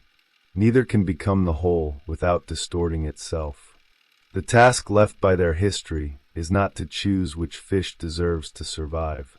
It is to understand the cord between them, the hidden unity through which every rejected opposite returns and every historical victory prepares the conditions of its reversal. What returns from the depths? The fish begins as a hidden creature and ends as an image of historical consciousness. Its path crosses sacred meals, baptismal waters, monstrous seas, celestial constellations, political revolutions, and the division of Western civilization. No single explanation contains these appearances. The symbol survives because it holds together meanings that conscious thought repeatedly separates. It is savior and devourer, spirit and instinct, nourishment and death. Its unity isn't visible at the surface. It must be reconstructed from the opposites gathered around it. This is what distinguishes a living symbol from a decorative sign. A sign becomes clearer as its meaning is reduced. The fish becomes more significant as its contradictions are allowed to remain. Its Christian meaning doesn't disappear when its older associations are uncovered. It gains depth. Christ as the fish belongs to a symbolic history that reaches beyond Christianity and returns to the human encounter with the unknown. The religious image becomes part of a wider movement through which what lies beneath consciousness acquires form. The depths aren't morally innocent. They contain the possibility of renewal, but also everything civilization has failed to assimilate. Leviathan gives this danger a body. He represents a power too ancient, cold, and immense to fit within the conscious image of human order. Yet the monster is also transformed into sacred food. Something destructive becomes capable of nourishment. This doesn't occur because its original nature is denied. It occurs because the undivided creature is caught, separated, and brought into another relation with consciousness. Discrimination changes the monster. What existed as one terrifying mass divides into different qualities and possibilities. The fish becomes the land animal. The animal approaches the human figure. Instinct acquires warmth, relation, and moral visibility. The process doesn't erase the primitive foundation. It carries part of that foundation toward consciousness. The savior drawn from the water is therefore connected to the monster remaining below. Both belong to the same movement at different levels of transformation. The two fishes of Pisces present this relation on the scale of an age. The first carries the rise of Christian spirituality. The second carries the reversal that develops from its exclusions and achievements. Their opposition becomes historical because Western culture identified so intensely with one movement that the other had to emerge as an adversarial force. Matter answered spirit. Reason answered revelation. Earthly transformation answered heavenly redemption. The horizontal movement crossed the vertical, and the unity of the Christian world gave way to modern expansion. None of these later developments can be treated as simply hostile to Christianity. They inherit its structure even while rejecting its authority. Faith in progress preserves the expectation of salvation. Revolutionary renewal preserves the division between a fallen present and a redeemed future. Political sacrifice preserves the idea that suffering can purchase collective transformation. Universal ideologies preserve the missionary desire to gather humanity beneath one truth. The sacred content changes its costume and continues through secular history. Antichrist, therefore, becomes more than the enemy of Christ. He expresses the reversal of Christian energy inside the Christian age. His power grows wherever the culture refuses to recognize its own participation in the movement it condemns. The adversary can then be projected onto another nation, religion, political system, or historical figure. The more completely darkness is assigned elsewhere, the less visible it becomes in the community that makes the accusation. The prophecy of an approaching enemy often conceals this inward origin. The threat is imagined as arriving from outside, carried by a foreign king or alien belief. Yet the decisive transformation takes place within Western consciousness. The authority once attributed to God passes to human reason, political institutions, historical laws, and technical systems. Humanity doesn't merely reject the old center. It absorbs its power and begins to act with a certainty previously grounded in the sacred. This transfer produces both liberation and danger. Human beings gain freedom from inherited authorities, expand knowledge, challenge unjust structures, and transform the conditions of life. At the same time, the conscious mind becomes vulnerable to an inflated image of itself. It can mistake its ability to calculate for the capacity to understand the whole. It can command matter without recognizing the unconscious motives directing that command. The second fish fulfills a necessary development, but it also carries the shadow of power without limitation. The astrological image gives this process an unusual sense of inevitability. The two fishes were connected before the age unfolded. One didn't appear after the failure of the other. Both belonged to the sign from the beginning. Their contrary movement suggests that reversal isn't an accident added to historical development. It is contained within every one-sided tendency. The more completely a civilization moves in one direction, the more powerfully it prepares the return of what it has left behind. This doesn't make history predetermined by the stars. The celestial image reveals a pattern rather than a mechanism.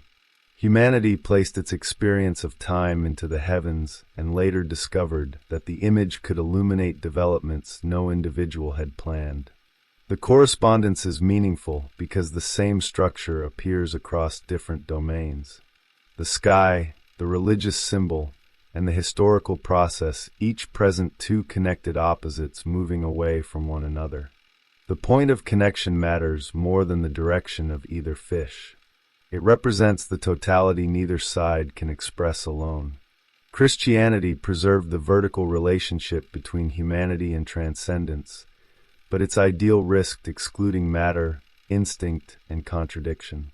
Modernity restored the value of the earthly world, but its outward expansion risked losing the symbolic center that could judge the meaning of power. Each corrected the other and created another imbalance. Their conflict remains unresolved because both claim completeness while embodying only part of the age. The fish symbol refuses that claim. Its sacred and monstrous forms reveal that the same depth can produce salvation and destruction. Its two celestial bodies reveal that opposing historical movements can belong to one temporal structure. Its association with both Christ and his adversary reveals that the brightest ideal remains bound to what it excludes. The symbol preserves a truth that doctrine, politics, and conscious identity repeatedly attempt to avoid. The opposite is never as distant as it appears. A civilization becomes especially dangerous when it can no longer recognize itself in its enemy. Every destructive quality is then assigned to the other side. Aggression becomes defense, domination becomes order, and resentment becomes justice. The opponent appears inhuman because acknowledging his humanity would expose the common psychic ground from which the conflict emerged. The great fish divides into hostile creatures, and each claims that only the other belongs to the abyss. The historical purpose of symbolic understanding is to reverse this blindness without dissolving moral judgment.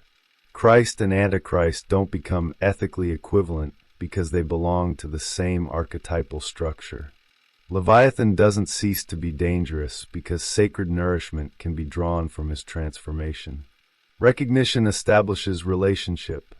It makes possible the discrimination that unconscious opposition prevents. Only what is granted reality can be judged without projection. As the Piscean age approaches its uncertain boundary, the temptation to announce a completely new humanity grows stronger. Every transition encourages fantasies that the previous conflict has finally been surpassed. Yet the unresolved structure passes into the new symbol. Technology can connect the world while intensifying isolation. Collective knowledge can expand while individual judgment weakens. Universal communication can create shared understanding or distribute projection at unprecedented speed. The next age inherits the psychic material of the one before it. The fish therefore doesn't disappear when the spring point leaves its constellation. Its historical lesson remains embedded in the civilization formed beneath its image. Every movement toward unity must confront the opposite it produces. Every redeemer must be examined for the shadow gathering around his light. Every monster must be understood as carrying something excluded from the order that condemns it. What returns from the depths isn't foreign to the world above. It is the part of that world that descended without being recognized. The Age of Pisces reveals itself finally as an age of divided totality.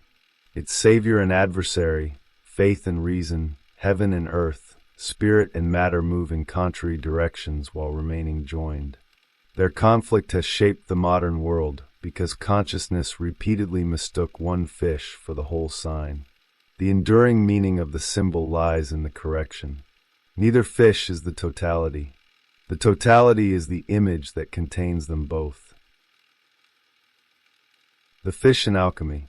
There are symbols that survive civilizations. They pass through religions, philosophies, myths, and forgotten sciences without ever losing their strange ability to disturb the imagination. The fish is one of them. It appears so often, in so many different forms, that its persistence can no longer be dismissed as coincidence. It emerges from the depths of ancient oceans, slips into sacred texts, enters dreams, becomes an emblem of salvation, then quietly disappears beneath the surface again. Every age seems to rediscover it.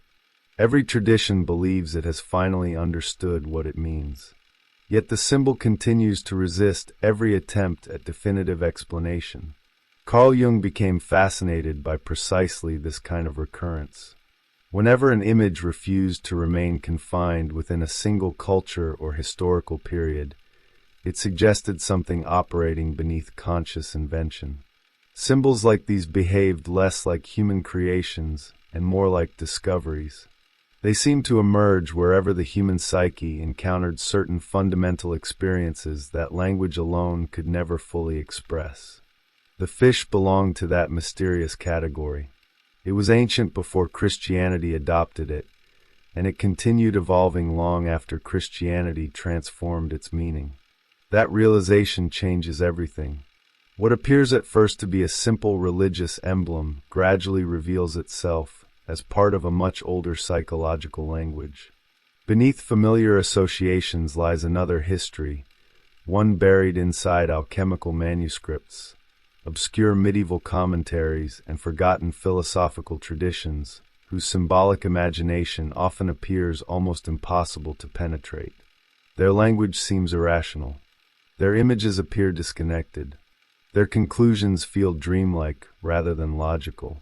Yet Jung insisted that this apparent confusion conceals an extraordinary coherence once the symbols are allowed to speak in their own psychological vocabulary.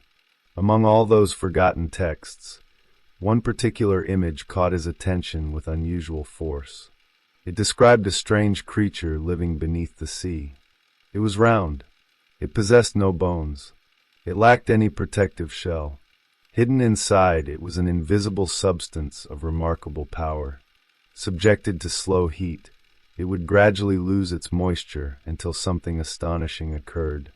It began to shine.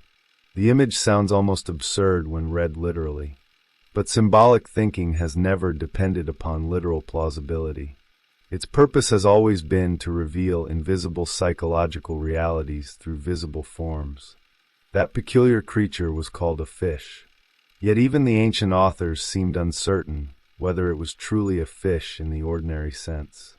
Their descriptions point instead towards something resembling a jellyfish or medusa, an organism whose translucent body floats almost weightlessly beneath the water, while carrying within itself an invisible force capable of becoming visible under precisely the right conditions. The distinction matters because symbolism rarely concerns biological precision. What matters is not taxonomy. What matters is the structure of the image itself. Water has always represented far more than physical substance. Across countless symbolic systems, it becomes the domain of origins, dissolution, and potential.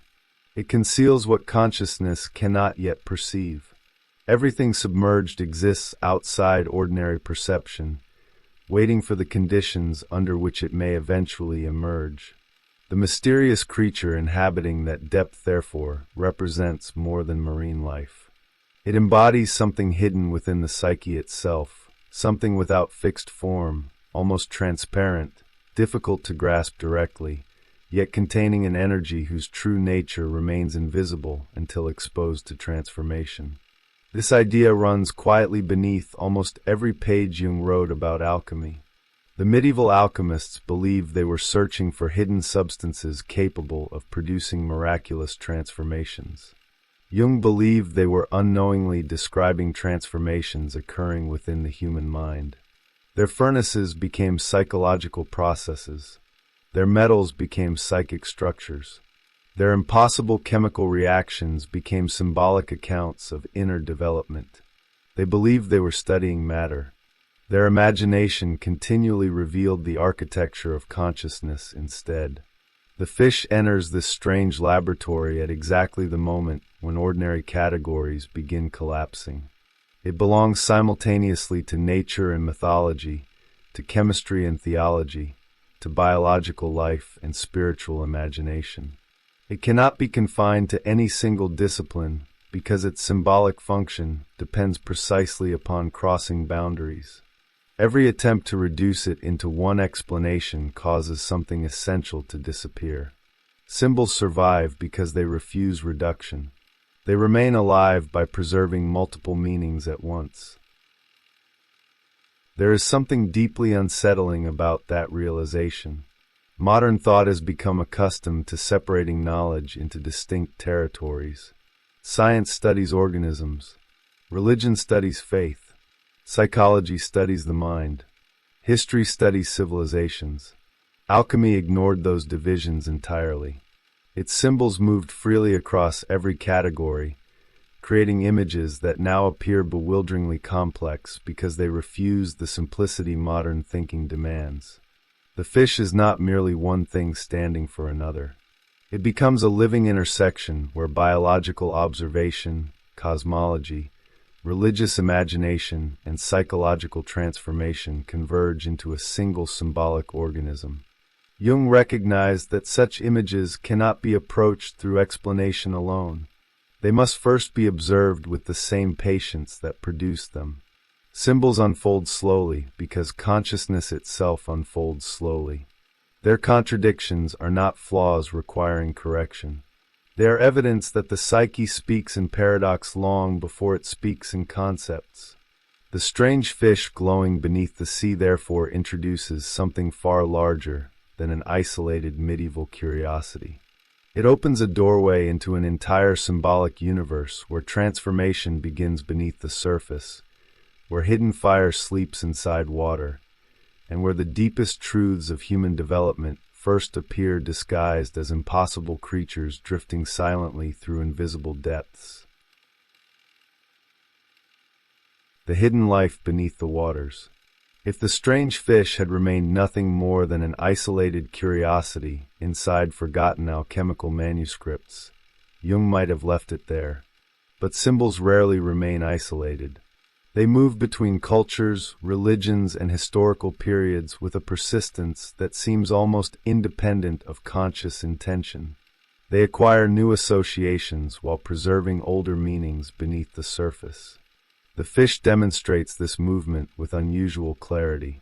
Long before Christianity adopted it as an emblem of salvation, it already inhabited a symbolic world shaped by Hellenistic philosophy, magical traditions, and the early practices of alchemy. The surviving texts belong to a vast current of knowledge that traveled across languages and civilizations. Greek and Alexandrian ideas passed through Arabic intellectual culture before returning to medieval Europe in Latin form. Along the way, the symbols changed. Their names shifted. Their theological meanings expanded. Yet the central image remained recognizable. Somewhere within the sea lived a mysterious creature containing an extraordinary substance. It was hidden in the most ordinary place, and yet possessed the power to complete the most difficult work. This historical continuity fascinated Jung because it complicated the assumption that symbols are simply invented by particular cultures. When similar images emerge repeatedly across different periods, they begin to resemble psychological structures rather than decorative conventions. Their visible forms may change, but the inner pattern remains. A civilization does not merely select a symbol. It encounters an image already capable of expressing something its conscious language cannot adequately contain. The alchemists were not primarily concerned with historical origins. Their attention was directed toward transformation. Everything in their world existed as part of a process. Matter was never merely passive substance. Fire was never only combustion. Water was never simply liquid. Every visible element concealed an invisible operation. Physical changes were understood as expressions of a deeper movement occurring simultaneously within nature, matter, and the observer. The fish entered this symbolic laboratory, carrying a meaning far greater than its biological identity. The earliest description speaks of a round creature living in the sea. It has no bones and no outer shell. Within its body lies a mysterious fatness endowed with remarkable power. When placed over a slow fire, its moisture gradually disappears. It is repeatedly saturated with sea water until, at the decisive moment, it begins to shine. Read as chemistry. The procedure seems obscure and perhaps meaningless. Read psychologically. Its sequence becomes unexpectedly precise. Something hidden beneath unconscious waters carries an energy that cannot initially be perceived. It must be subjected to sustained heat. The process cannot be hurried. Gradually, everything excessive, unstable, and undifferentiated is removed. What remains does not receive light from outside. It begins to illuminate itself. Even the creature's anatomy contributes to the psychological structure of the image. It has no bones. It possesses no rigid internal frame. It lacks the shell that would separate and protect it from its surroundings.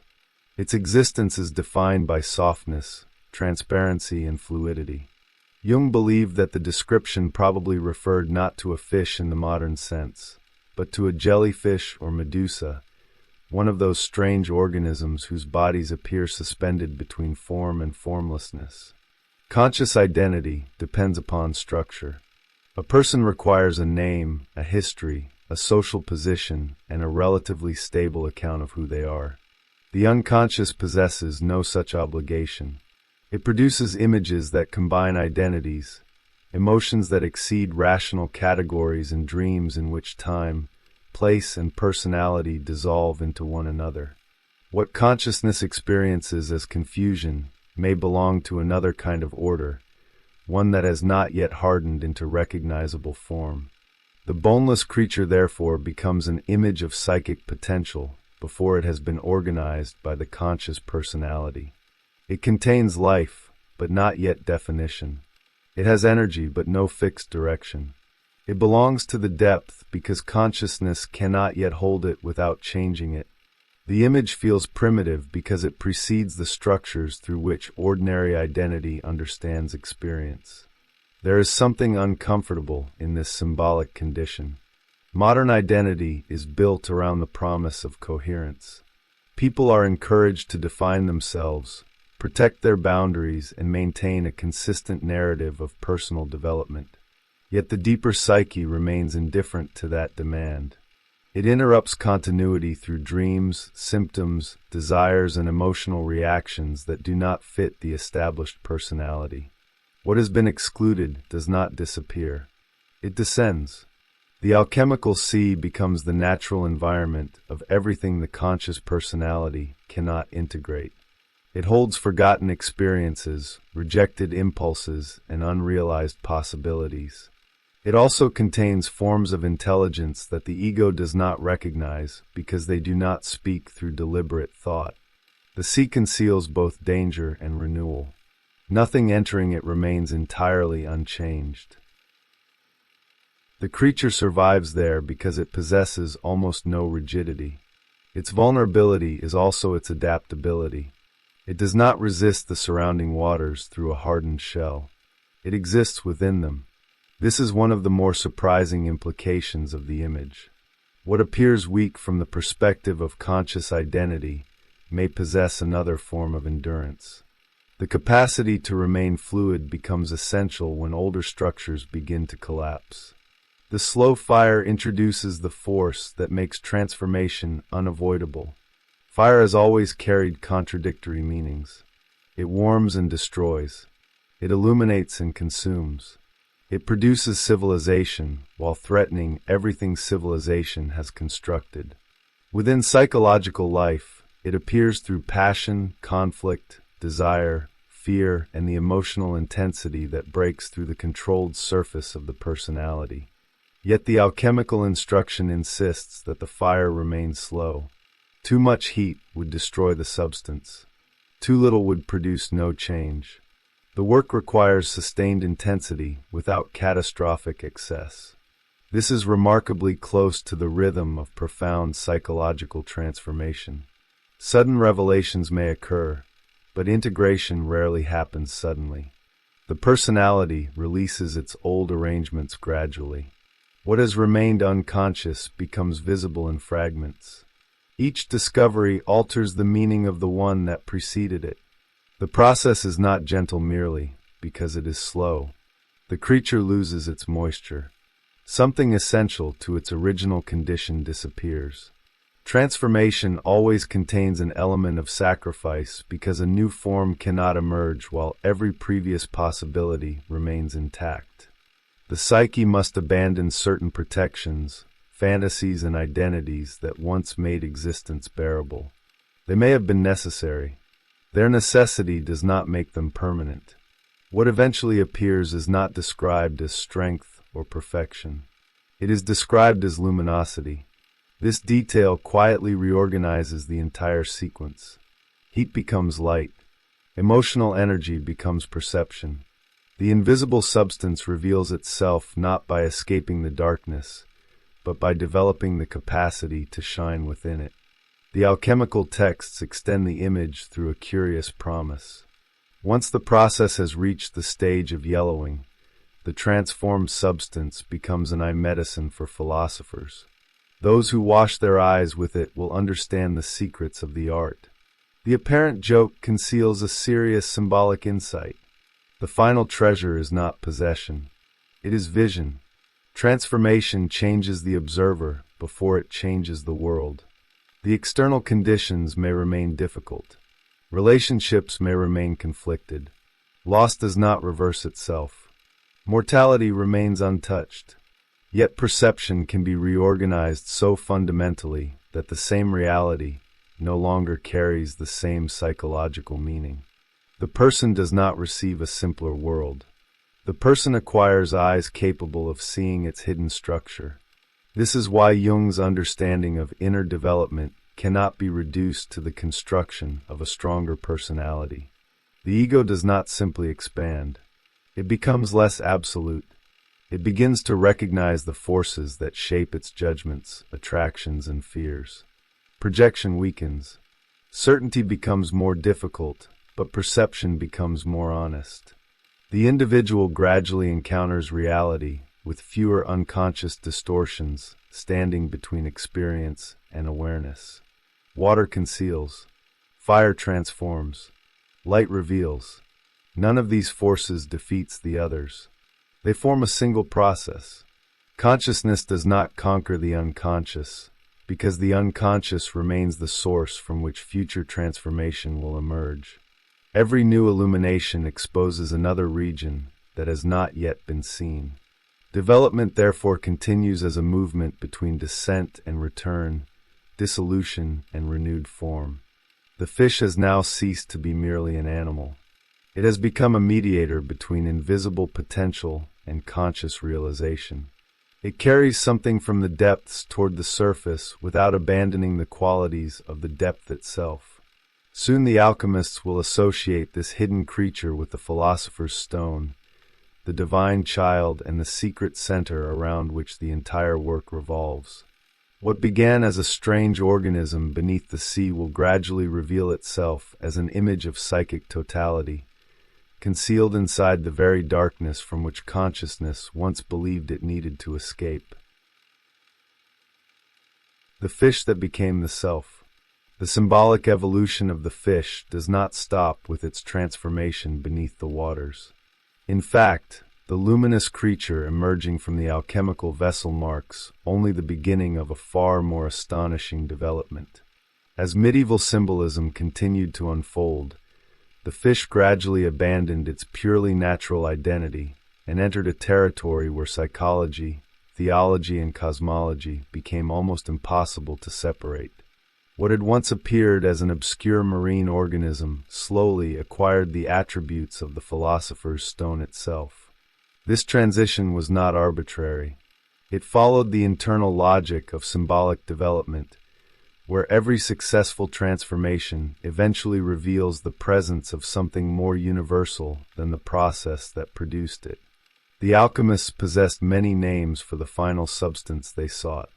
They called it the lapis philosophorum, the philosopher's stone.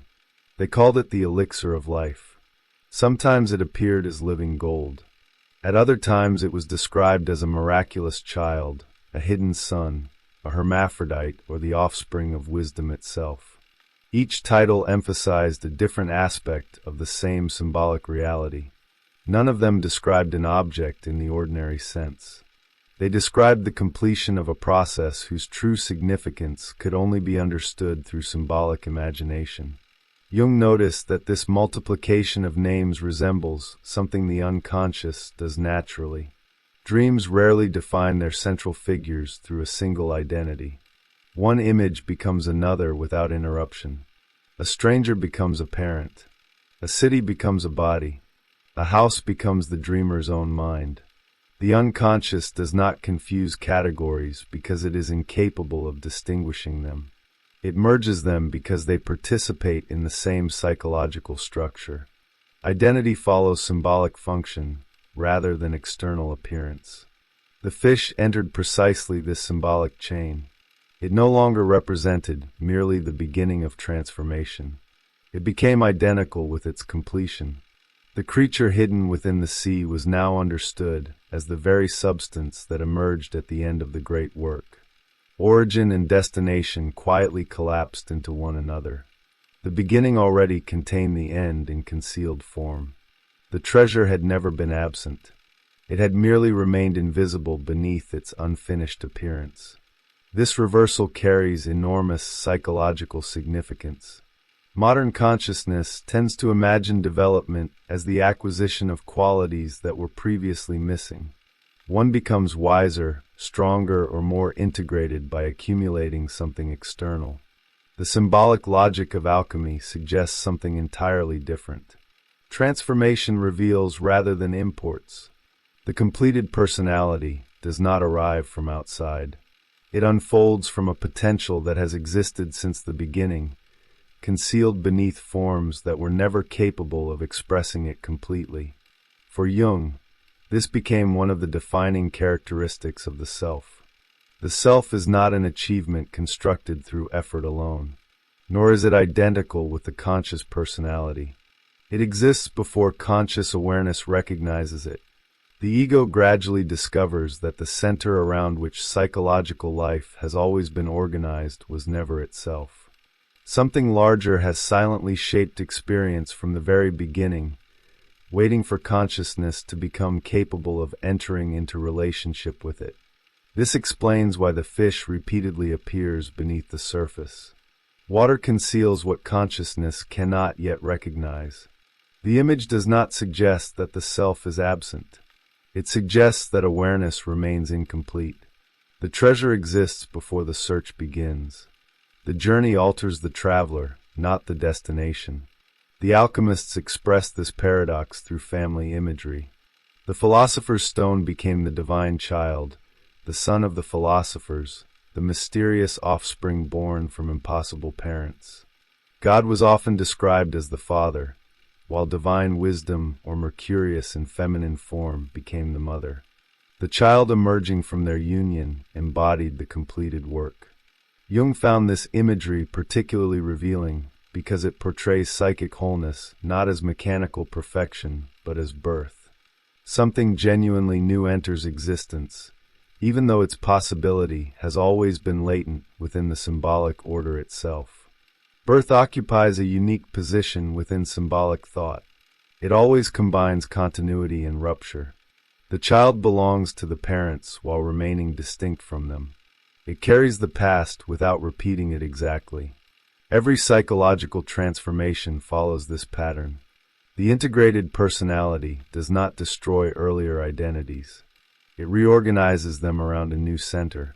The old structures remain present, yet their relationships have fundamentally changed. It is striking how often the unconscious chooses the image of a child when approaching experiences of psychic renewal. Dreams across very different individuals repeatedly introduce infants, young boys, mysterious daughters, or abandoned children precisely when an older identity has reached its limits. The appearance of the child rarely indicates regression. More often it announces the emergence of possibilities that the conscious personality has neglected for years. What appears weak contains unexpected authority because it belongs to a deeper order of development. The fish acquires exactly this quality.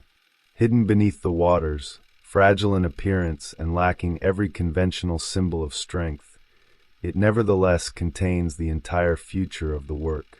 The paradox is deliberate. Consciousness habitually searches for power in visible forms. The unconscious repeatedly locates it where visibility itself has almost disappeared. This inversion runs throughout alchemical symbolism. The prima materia, the raw material from which the great work begins, is consistently described as worthless, ugly, or easily overlooked. It may appear as dirt, ash, lead, mud, or refuse. Yet hidden inside what consciousness rejects lies the possibility of the highest realization. The symbolic movement therefore demands an almost complete reversal of ordinary evaluation. Value is concealed beneath apparent insignificance. Psychologically, this insight remains surprisingly contemporary. Human beings rarely reject only painful experiences. They also reject capacities that fail to fit the personality they have constructed. Creativity may be abandoned because it appears impractical. Vulnerability may be buried because it threatens competence. Playfulness may disappear beneath responsibility. Compassion may be sacrificed to ambition. None of these qualities vanish. They descend into the symbolic sea, where they continue existing beyond conscious recognition. The unconscious does not preserve them as static memories. It transforms them. Years later they may return wearing entirely different symbolic forms. What once appeared as weakness now becomes wisdom. What seemed irrelevant becomes essential. The forgotten child returns carrying the future because it has continued developing outside the narrow limits imposed by conscious identity. Jung recognized that this dynamic explains why individuation often feels less like becoming someone new than remembering someone who has always existed. The experience is strangely familiar. It carries the atmosphere of recognition rather than invention. The individual does not encounter an alien presence, but an unexpectedly intimate one, as though a forgotten center had patiently waited beneath every previous stage of development. The fish therefore becomes far more than a religious precursor or an alchemical curiosity. It embodies this hidden continuity running beneath psychological life. It exists before awareness discovers it. It survives every temporary identity. It silently organizes development long before consciousness understands its direction. This also clarifies why the symbol proved so adaptable across different traditions. Christianity could identify the fish with Christ because both images express the emergence of hidden wholeness into visible history. Alchemy could identify it with the philosopher's stone because both represent the completion of transformation. Jung could identify it with the self because both occupy the same structural position within psychological life. The symbol changes names while preserving its essential function. Yet this symbolic expansion introduces an unexpected complication. Once the fish begins approaching the center of psychic life itself, it can no longer remain a purely benevolent image. Every symbol approaching totality inevitably gathers opposing meanings into itself. The deeper the symbol descends into the structure of the psyche, the more difficult it becomes to divide its qualities into simple categories of good and evil, light and darkness, salvation and danger. The fish is about to enter precisely that territory. What seemed to represent divine illumination alone will soon become inseparable from fire that burns beneath the sea, from paradoxes that unite heaven and hell, and from a mysterious energy capable of creating or destroying, depending entirely upon the relationship consciousness establishes with it. The symbol is preparing to reveal its deepest secret.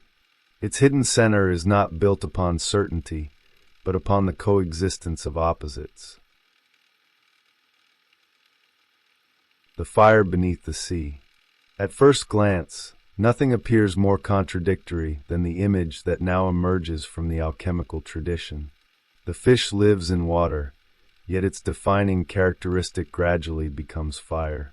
Not ordinary fire, but an invisible flame capable of remaining alive beneath the sea itself. To modern thinking this seems impossible. Water extinguishes fire. The two belong to opposing categories. Yet symbolic thought has never been constrained by physical consistency.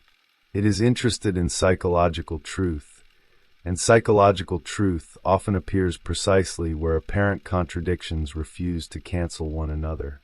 The medieval commentators became increasingly fascinated by this impossible union.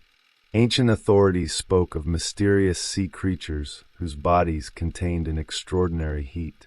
Some described a marine star capable of burning whatever it touched. Others referred to translucent organisms that seemed almost luminous beneath the water. Whether these observations reflected biological misunderstanding mattered surprisingly little. What captivated the symbolic imagination was not zoology but paradox. Something submerged within the deepest waters possessed an inextinguishable inner flame. Jung immediately recognized the psychological importance of this image. Consciousness naturally separates opposing experiences into different compartments. Rationality is expected to exclude emotion. Love is expected to oppose destruction.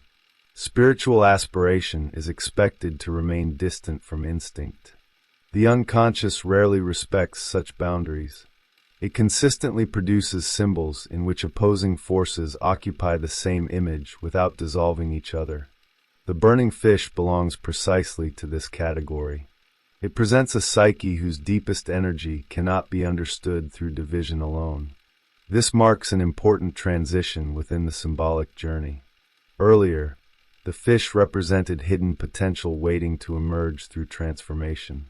Now the image begins revealing the nature of the energy concealed within that potential. It is no longer merely latent life. It is living fire. Fire occupies an extraordinary place in symbolic history because it resists simple moral classification. It warms and destroys. It nourishes civilization while consuming entire cities. It gives light, yet leaves only ashes behind. Every culture has struggled to decide whether fire represents divine blessing or catastrophic danger. The answer is always the same. It represents both. The alchemists embraced that ambiguity completely. They repeatedly insisted that the invisible fire hidden within the work could never be reduced to ordinary physical heat. It belonged simultaneously to nature and spirit. It acted within matter while transcending matter. It purified, illuminated, and regenerated. Yet it could also torture, dissolve, and consume. The same force responsible for completion also threatened destruction if approached incorrectly. Psychologically, this ambiguity becomes immediately recognizable. Every profound transformation begins with energy that consciousness initially experiences as disruption.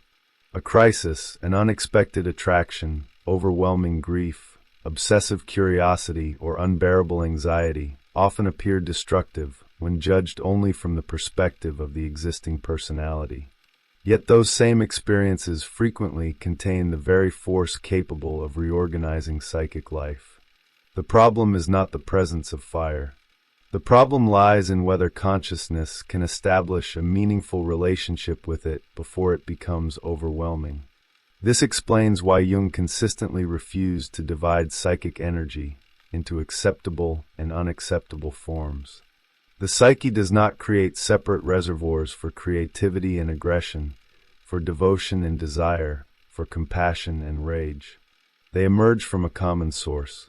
Their final expression depends upon the symbolic organization achieved by the personality. The same inner intensity that destroys one life may become the foundation of another. The medieval commentators pushed the paradox even further. Some identified the burning sea creature with divine love itself. Its flame became an image of a force that no amount of surrounding water could extinguish. The oceans represented suffering, sin, or ordinary existence. None proved capable of overwhelming the fire, because the fire belonged to a deeper order than the conditions surrounding it. It radiated continuously from within, untouched by the environment in which it existed. There is genuine psychological insight concealed inside that symbolism. Human beings often imagine that meaning depends upon favorable circumstances. When external conditions collapse, purpose seems to disappear with them. Yet individuals who undergo profound psychological integration frequently report the opposite experience. Stability no longer depends entirely upon external success. Something internal begins generating coherence independently. Difficulties remain painful. Loss remains real. Yet the organizing center of experience has shifted. The flame no longer borrows its existence from the surrounding world. The symbolic imagination, however, refuses to stop there. The same commentators who celebrated the fire as divine charity also interpreted it as the flame of lust, temptation, and damnation. The identical image became both heavenly grace and infernal desire. At first this appears hopelessly inconsistent. Jung saw something entirely different. The contradiction exposes a psychological reality that conscious morality often attempts to avoid. The unconscious does not manufacture separate symbols for every emotional possibility. Instead, it gathers opposing potentials into remarkably compact images. The symbol becomes larger than any single interpretation because it expresses the psychic source from which multiple experiences emerge. Fire itself remains neutral. Consciousness experiences it as sacred or destructive, depending upon the relationship established with it. This observation became one of Jung's most important departures from purely moral interpretations of psychological life.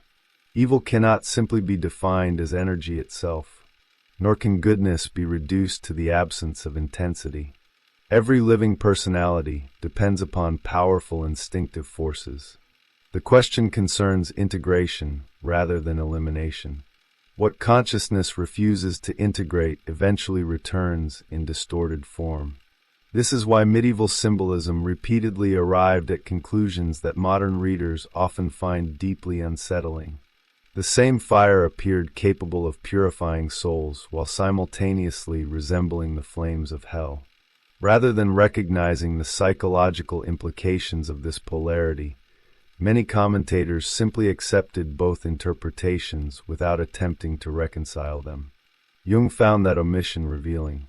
The symbol itself already contained the reconciliation. Conscious interpretation remained divided while the unconscious image preserved the unity of opposites. That unity appears again in one of the most remarkable passages Jung analyzes. Certain alchemical texts describe a hidden fire in which God himself is said to burn with divine love. This fire becomes inseparable from Mercurius, from the sun, and from the invisible process through which the entire work reaches completion. The language sounds theological, yet its symbolic function remains psychological. The deepest organizing principle of psychic life is no longer imagined as detached perfection. It participates directly in the transforming fire itself. This is a profoundly uncomfortable idea. Many religious and philosophical systems preserve the image of ultimate reality by separating it from contradiction. Alchemy moves in precisely the opposite direction. Its highest symbol descends into the furnace. Divinity appears not outside transformation, but within it. Perfection does not avoid conflict. It reveals itself through conflict. The implications extend far beyond medieval symbolism.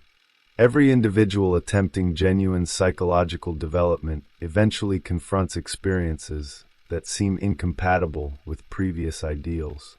Anger appears alongside compassion. Vulnerability accompanies strength. Love reveals unexpected possessiveness. Wisdom uncovers previously invisible arrogance. Conscious identity experiences these discoveries as failure because it still imagines wholeness as purity. The symbolic imagination insists otherwise. Wholeness emerges not through the elimination of contradiction, but through the capacity to contain it without fragmentation. Fire continues burning beneath the waters because psychic life itself refuses the simplicity of either element alone. By this point, the fish has become almost unrecognizable compared to the fragile creature first encountered beneath the sea. It now contains divine love, destructive passion, invisible energy, and the mystery of transformation itself. Yet the symbolism has not reached its deepest level. The fire concealed within the waters is about to reveal that it is not merely an emotional force or a religious metaphor.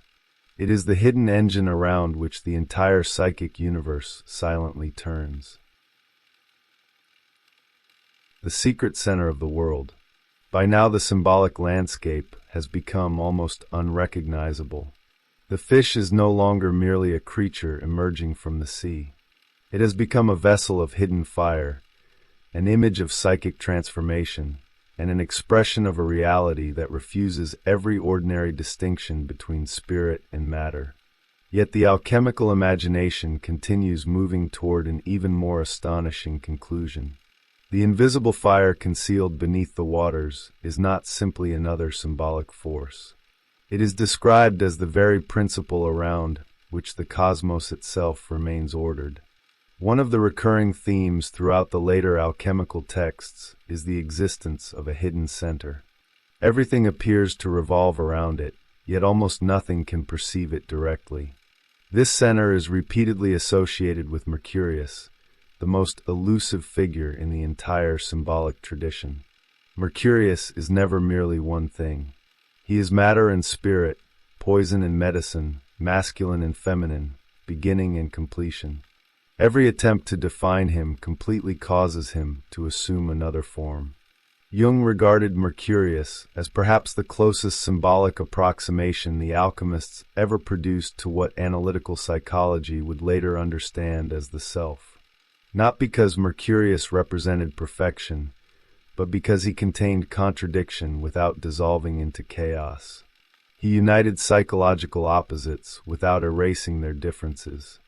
Instead of eliminating tension, he transformed tension into structure. This movement becomes especially visible when the alchemical texts introduce another remarkable symbol. The hidden fire is said to reside within steel, yet this steel is itself attracted by a mysterious magnet. The magnet possesses an invisible center that turns naturally toward the pole, guided by an inner appetite that requires no external instruction.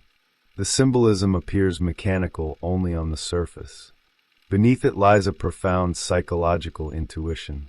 Something within the human psyche possesses an orientation long before consciousness understands where it is moving. Modern psychology often emphasizes conscious intention. Individuals establish goals, formulate plans, and organize their identities around deliberate choices. Jung repeatedly encountered experiences that suggested another process unfolding simultaneously. Dreams anticipated future developments that the dreamer consciously rejected. Symptoms pointed toward neglected aspects of personality before the individual became intellectually aware of them. Emotional crises emerged precisely when an old psychological structure had reached its limit, even if consciousness desperately wished to preserve it. The magnet becomes an image of this hidden orientation. It does not invent the pole. It responds to it. Something already exists toward which psychic life naturally tends. Consciousness may resist that movement, misunderstand it, or temporarily interrupt it. Yet the underlying tendency persists with remarkable consistency. Individuation, from this perspective, is less the construction of direction than the gradual recognition of a direction already operating beneath awareness. The alchemists expanded this image even further. They described the pole as containing the heart of Mercurius, the true fire in which its lord finds rest. From there the traveler could navigate the entire sea, reaching distant lands by following the guidance of a single star. The language immediately evokes exploration, but not geographical exploration. It describes orientation within an unknown psychological landscape. The journey depends not upon controlling the sea, but upon discovering the principle capable of organizing movement through it. Jung often observed that dreams become noticeably different once this inner orientation begins asserting itself. Earlier dreams frequently revolve around pursuit, confusion, repetition, and fragmentation. The dreamer wanders through unfamiliar cities, loses important objects, or searches endlessly for inaccessible places. As psychological integration progresses, another pattern gradually appears. Centers emerge. Houses become organized. Circular structures, temples, gardens, and mandalas begin appearing with increasing regularity. The psyche behaves as though an invisible axis has become perceptible. This transformation is not merely symbolic decoration. It reflects a profound reorganization of experience. The ego gradually ceases imagining itself as the sole governor of psychic life. Instead, it begins entering into relationship with a center that includes but also transcends conscious identity. This shift frequently produces a paradoxical experience. Individuals often report feeling simultaneously less important and more deeply grounded. Personal control diminishes, yet meaning increases. The alchemists struggled to describe precisely this paradox. Their language repeatedly oscillates between cosmic and intimate imagery. The hidden center becomes the heart of the world, the source of celestial motion, the treasure concealed within creation itself. Yet it is also encountered inside the individual laboratory, within the vessel, inside the mysterious substance undergoing transformation. Macrocosm and microcosm continuously mirror one another, because both express the same symbolic architecture. This mirroring fascinated Jung throughout his study of alchemy. Modern consciousness usually assumes that meaning originates inside the individual and is projected outward onto the world. Symbolic thought often reverses that movement. The external world appears meaningful because the structures organizing psychic life resonate with larger patterns already present in nature, mythology, and culture. The symbol becomes the meeting point where inner and outer reality briefly reveal their hidden correspondence. There is something deeply compelling about this vision, because it addresses an experience many people encounter without possessing language to describe it. Certain moments seem charged with significance beyond their practical importance. An unexpected conversation alters an entire direction in life. A dream continues unfolding through waking events. A forgotten book appears precisely when its themes become psychologically necessary. Rational explanation can dismiss these moments as coincidence. Symbolic consciousness notices something else. Meaning often arrives through patterns rather than mechanisms. Jung never suggested abandoning rational thought in favor of mystical certainty. His approach remained remarkably disciplined. The symbolic image should not be treated as literal cosmology. Instead, it reveals how the psyche experiences profound transformation. When consciousness reorganizes itself around a deeper center, reality itself begins appearing differently. Connections previously overlooked become visible. Psychological life acquires coherence that cannot be explained solely through deliberate planning. This is why the alchemical journey repeatedly returns to the image of navigation. One does not conquer the sea. One learns to travel through it. The waters remain vast, unpredictable, and often dangerous. Storms continue.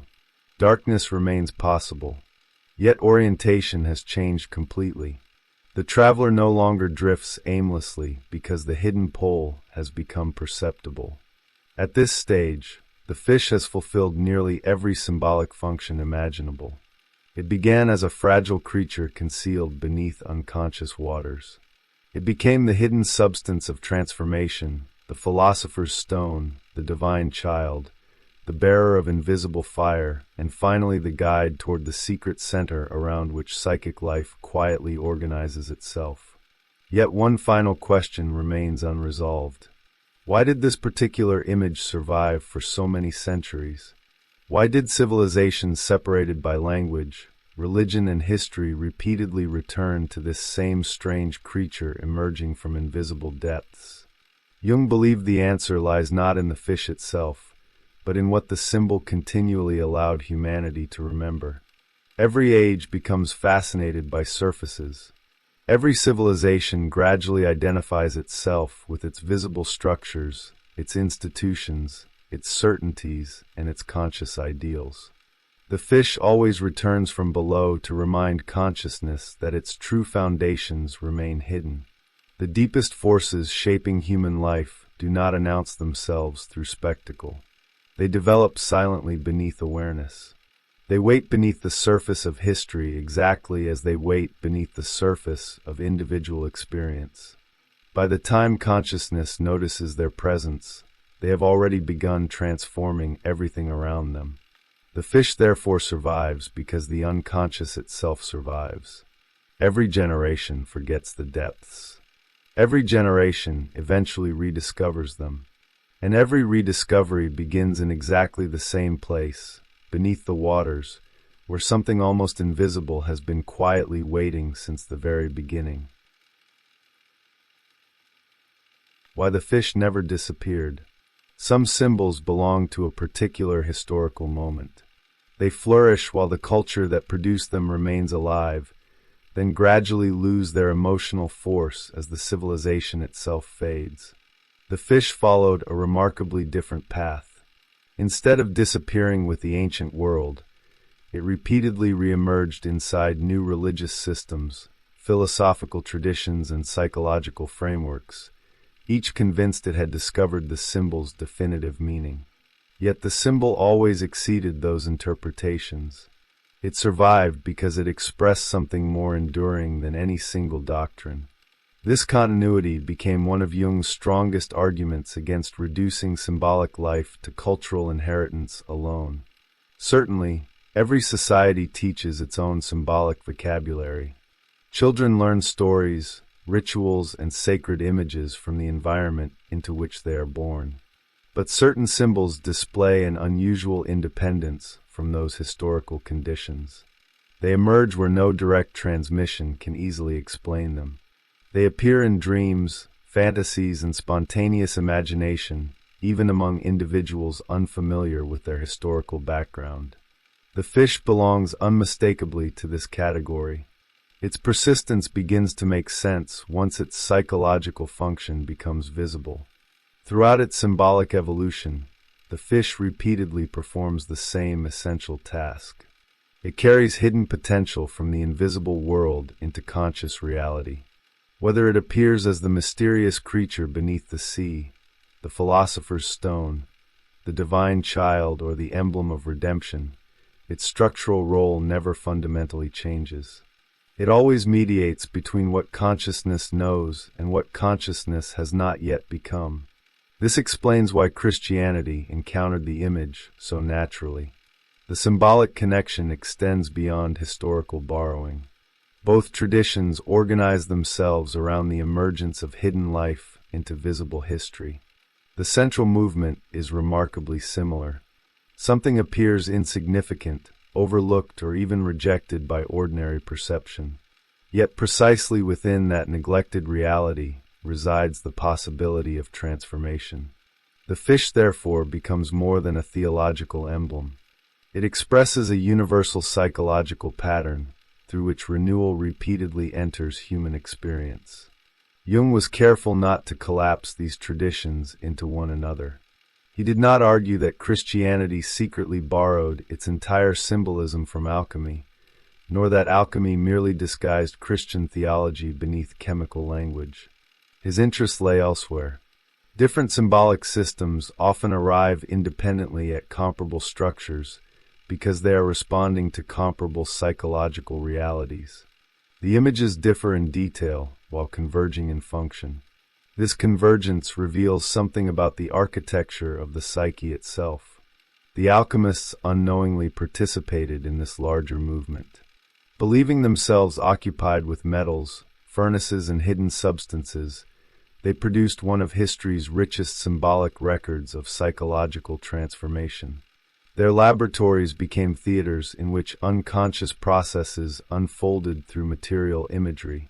Every operation performed upon matter simultaneously reflected an operation occurring within the symbolic imagination of the observer.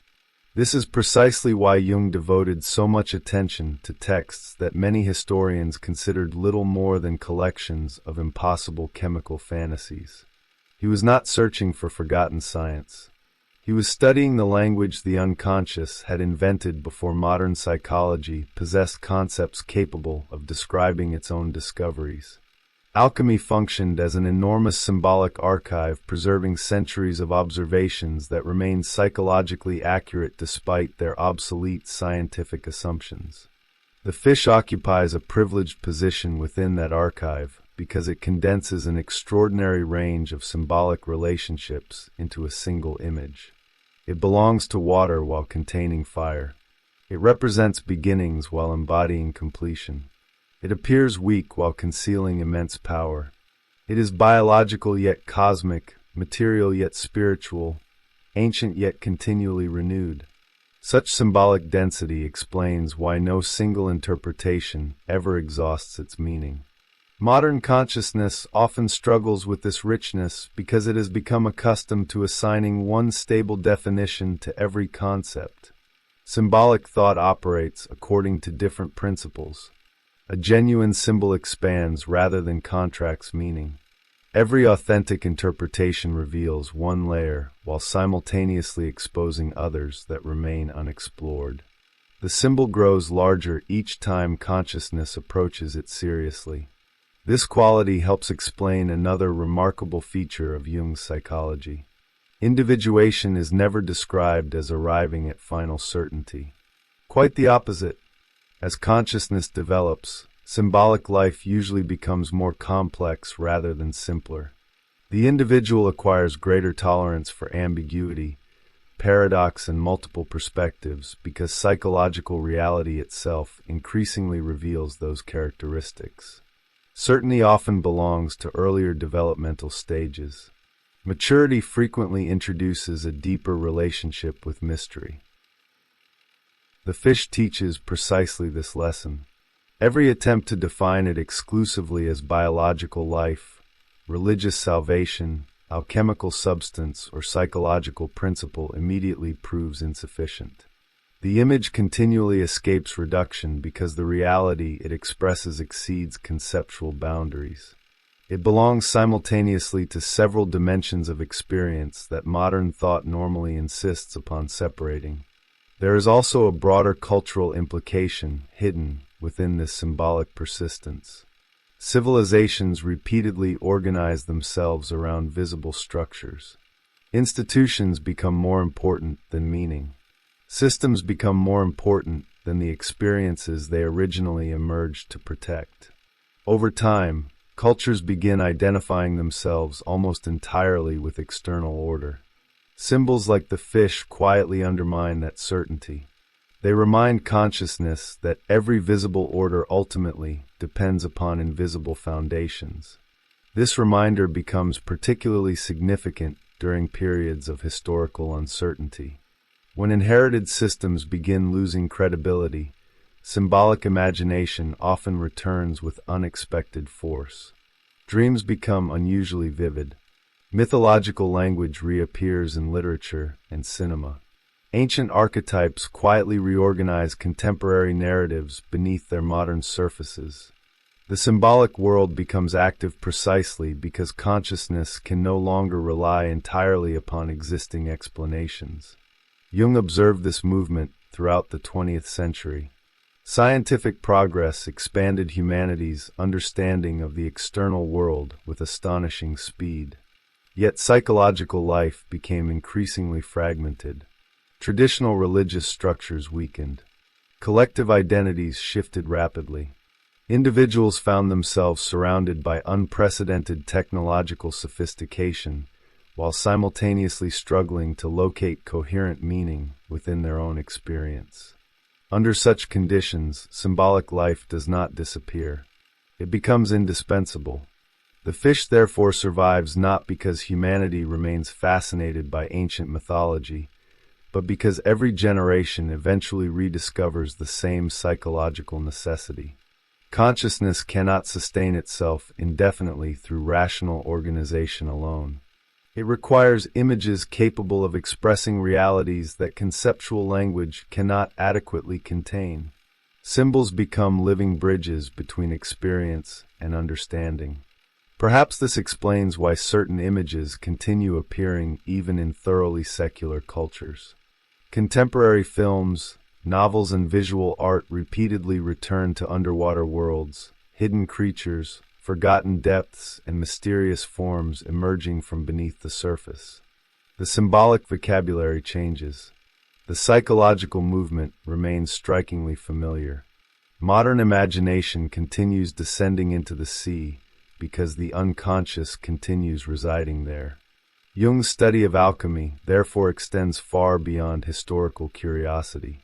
It offers a way of recognizing how symbolic patterns continue operating beneath contemporary consciousness. Ancient manuscripts become unexpectedly modern because the psyche that produced them has never ceased existing. Human beings still dream. They still project. They still descend into confusion before discovering new forms of order.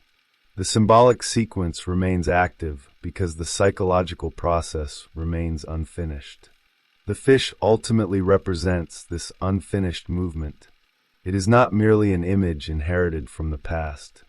It is an enduring pattern through which consciousness repeatedly encounters its own hidden foundations. Every age translates the symbol into its own language. Every age believes it has modernized the mystery. Yet beneath those changing interpretations, the same quiet movement continues. Something invisible waits beneath awareness, carrying within itself a light that only transformation can reveal. The light waiting below.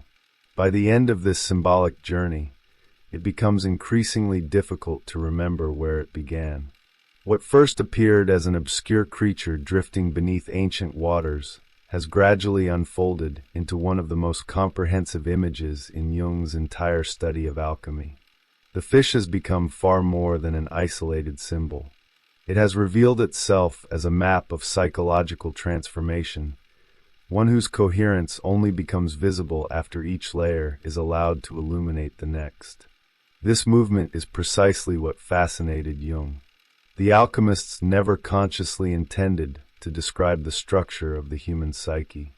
They believed they were investigating nature itself. Yet their symbolic imagination continually produced images that corresponded with experiences encountered again and again in analytical practice. Their furnaces resembled inner conflicts. Their mysterious substances resembled unconscious contents. Their impossible transformations mirrored the slow reorganization of personality that takes place whenever consciousness enters into genuine dialogue with the unknown.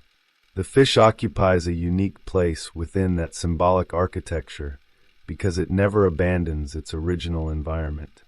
Even after becoming associated with the philosopher's stone, the divine child, and the hidden center of psychic life, it continues belonging to the depths.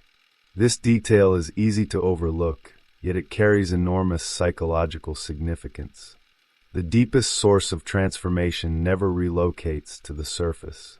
Consciousness may eventually recognize its existence, but the origin of renewal remains rooted in regions beyond deliberate control.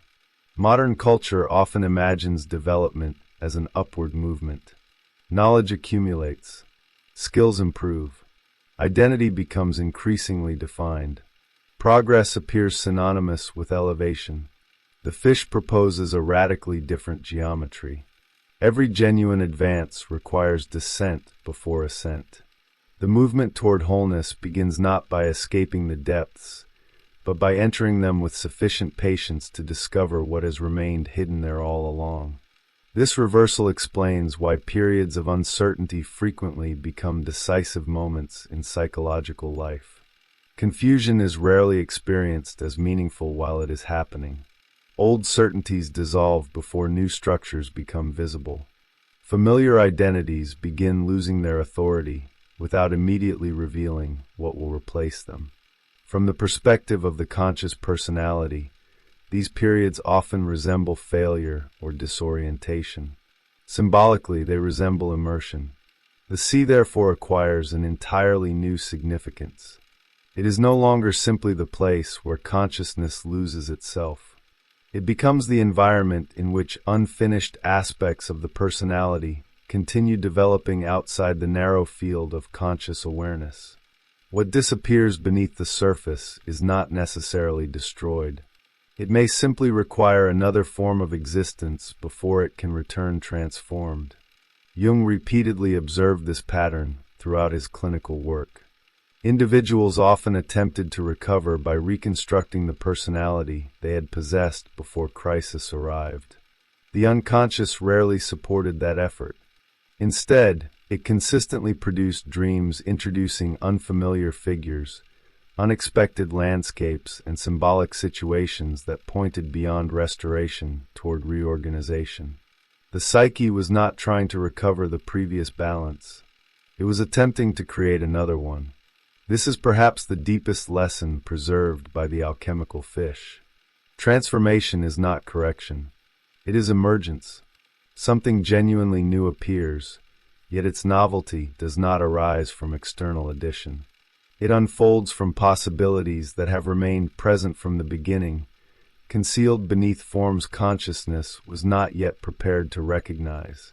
The work reveals what already existed in latent form.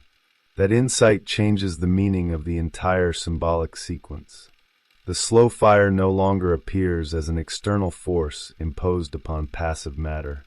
It becomes the gradual activation of an invisible potential already contained within the substance itself.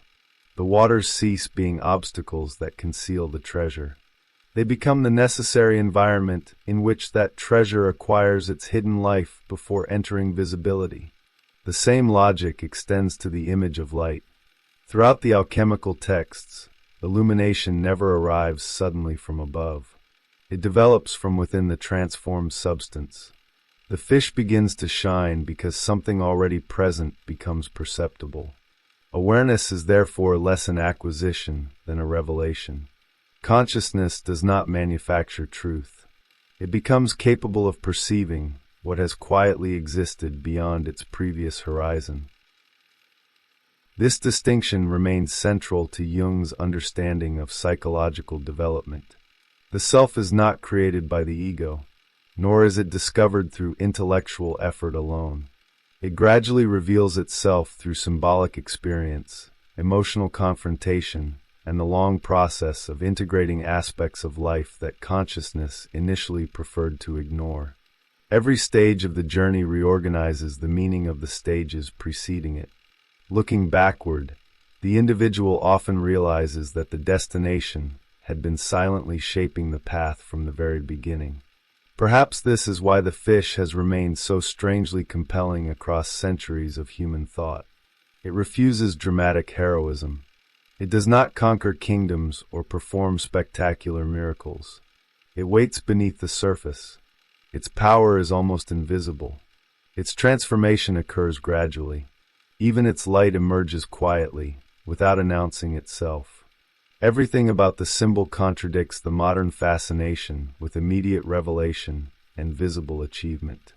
Yet psychological life continues operating according to its slower rhythm. The deepest changes rarely arrive with certainty or spectacle. They develop beneath ordinary awareness, gathering coherence long before consciousness possesses language capable of describing what is taking place. By the time the individual recognizes that something fundamental has changed, the process has often been unfolding for years. The alchemists expressed this truth through furnaces, mysterious waters, and impossible creatures. Jung translated the same movement into the language of analytical psychology. Neither vocabulary replaces the other. Together they reveal something that neither could express completely alone. Symbolic imagination and psychological observation converge upon the same conclusion. Human transformation begins where conscious control reaches its limits.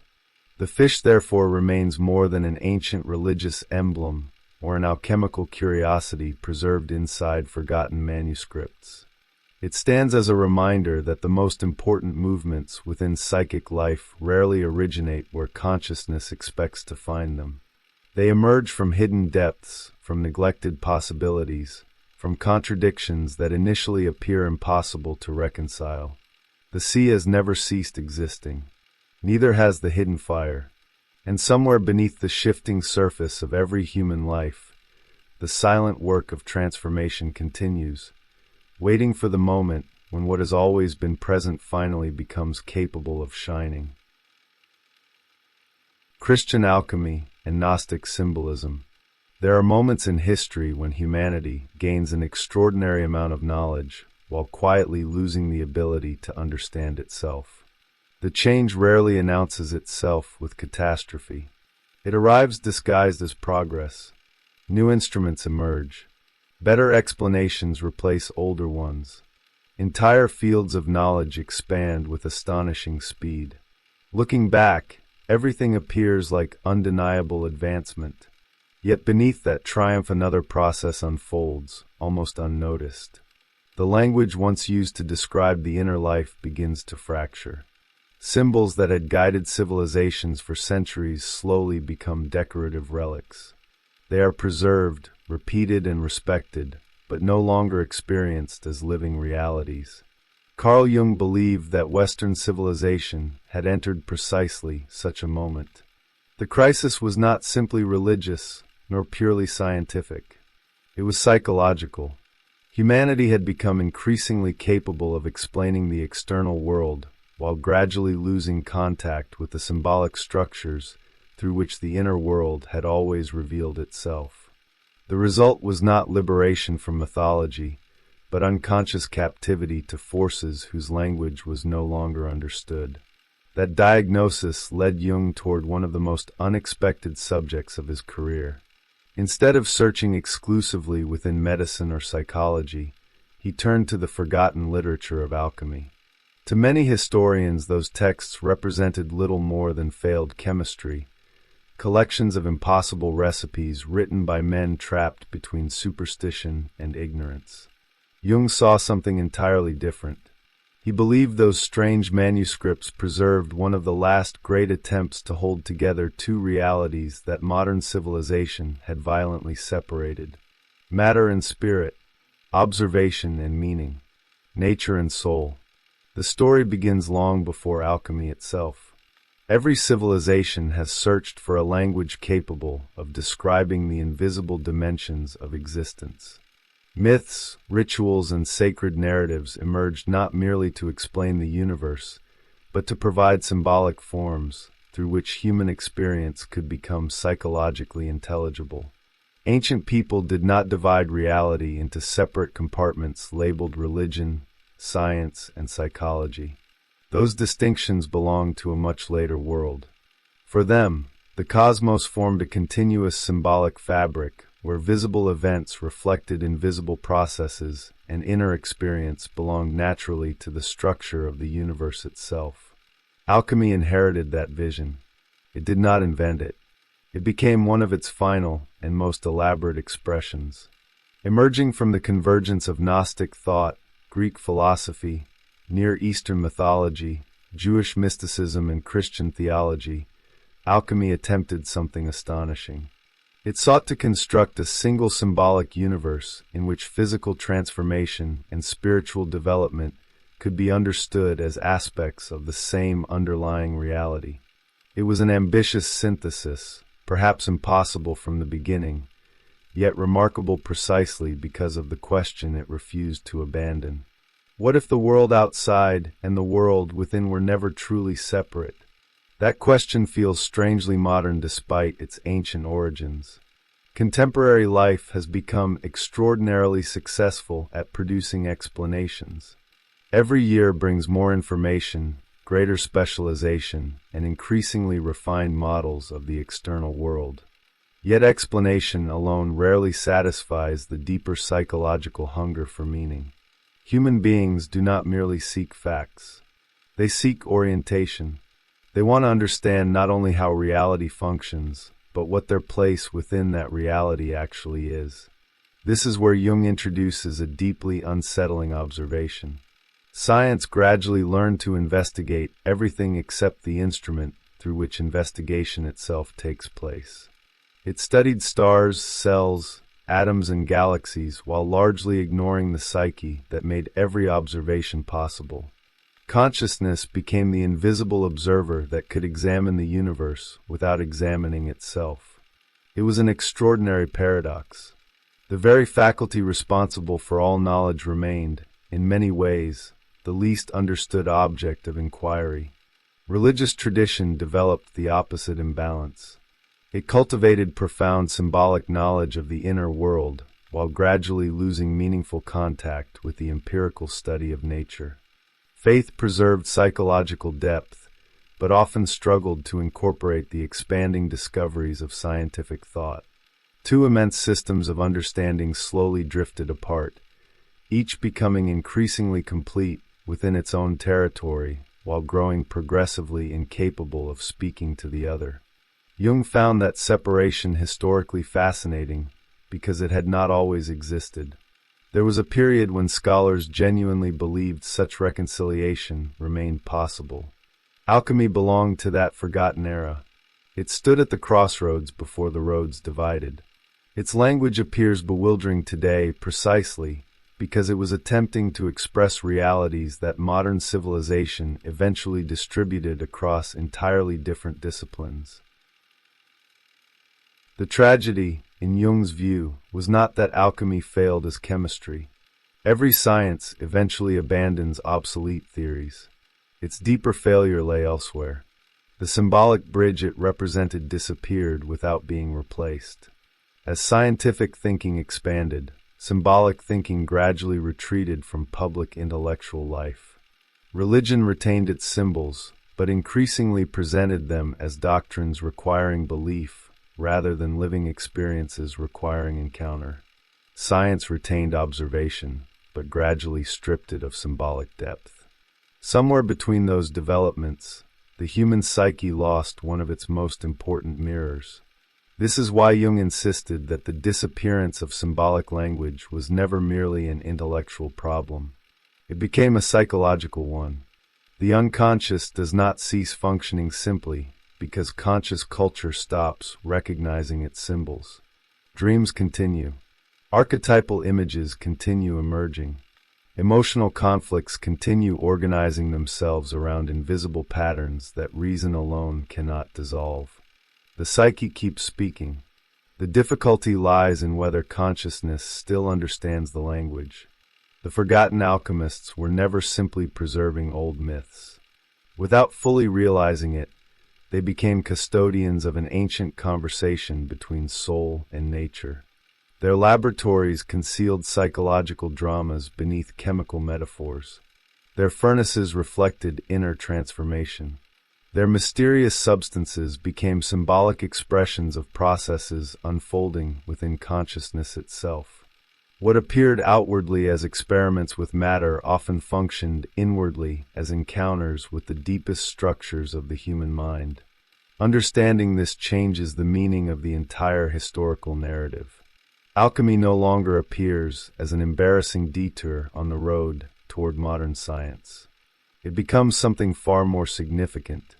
It represents the last great attempt to prevent the human world from dividing itself into separate realities that no longer recognize one another. The consequences of that division continue unfolding today. Every technological achievement increases humanity's power over nature, while leaving unanswered the question of what kind of consciousness should wield that power. Every new discovery expands knowledge without necessarily expanding wisdom. The external universe becomes increasingly illuminated, while the internal one often grows more obscure. Jung believed that this imbalance could not continue indefinitely. The psyche possesses a remarkable tendency to compensate for whatever consciousness neglects. When symbolic life is ignored, it returns indirectly. It emerges through dreams, through myths, through unexpected cultural obsessions, and through crises that expose invisible fractures beneath apparently stable identities. The symbols do not disappear. They simply wait until consciousness becomes capable of hearing them again. The forgotten language of alchemy was one of those voices waiting beneath history, not because it offered miraculous formulas or hidden sciences, but because it preserved a way of seeing that modern civilization had almost entirely abandoned. It refused to believe that the human soul could ever be separated from the world it sought to understand. And in that refusal, Jung believed it had preserved one of psychology's deepest forgotten truths. The symbol that lost its voice. If the opening movement of this story belongs to history, the next belongs entirely to psychology. Jung was never interested in reconstructing the past simply for historical accuracy. His concern was always diagnostic. He wanted to understand why certain symbolic systems disappear, what replaces them, and what happens inside the human psyche when nothing truly replaces them at all. The decline of alchemy, therefore, was not the real mystery. Every intellectual tradition eventually reaches its historical limits. The deeper question was why the symbolic function once carried by alchemy seemed to vanish precisely when Western civilization became more intellectually sophisticated than ever before. His answer begins with an observation that remains remarkably uncomfortable. Human beings do not stop producing symbols because they become rational. They merely stop recognizing them as symbols. The unconscious continues organizing experience through images, narratives, and archetypal structures regardless of whether consciousness believes such realities exist. The disappearance occurs only on the conscious level. Beneath that surface, symbolic life continues operating exactly as it always has. This is why Jung refused to describe the conflict between science and religion as a battle between truth and illusion. From his perspective, both represented indispensable expressions of human consciousness. Science explored the measurable world with extraordinary precision. Religion preserved the symbolic language through which inner experience could become psychologically meaningful. The difficulty appeared only when each attempted to occupy the territory of the other. Science increasingly regarded symbolic reality as nothing more than subjective fantasy. Religion increasingly defended symbolic forms as literal propositions rather than living psychological experiences. In doing so, both gradually abandoned the very ground where genuine dialogue had once been possible. Alchemy had attempted to inhabit that forgotten territory. It approached nature neither as an object entirely separate from the observer, nor as a purely theological illustration. Instead, it assumed that every encounter with matter also involved an encounter with the psyche. This assumption now appears almost incomprehensible because modern consciousness has become accustomed to separating objective observation from subjective participation. Yet for the alchemists, those distinctions remained remarkably fluid. The world revealed itself symbolically because the observer participated psychologically in what was being observed. Jung found something deeply revealing in that forgotten attitude. Modern science had achieved astonishing success precisely by excluding the observer's emotional participation from its methods. This discipline produced extraordinary clarity regarding external phenomena, but it also created an unintended consequence. The psyche itself gradually disappeared from the center of intellectual life. Consciousness became the instrument through which everything else was measured while remaining strangely absent from its own investigation. This absence carried consequences extending far beyond philosophy.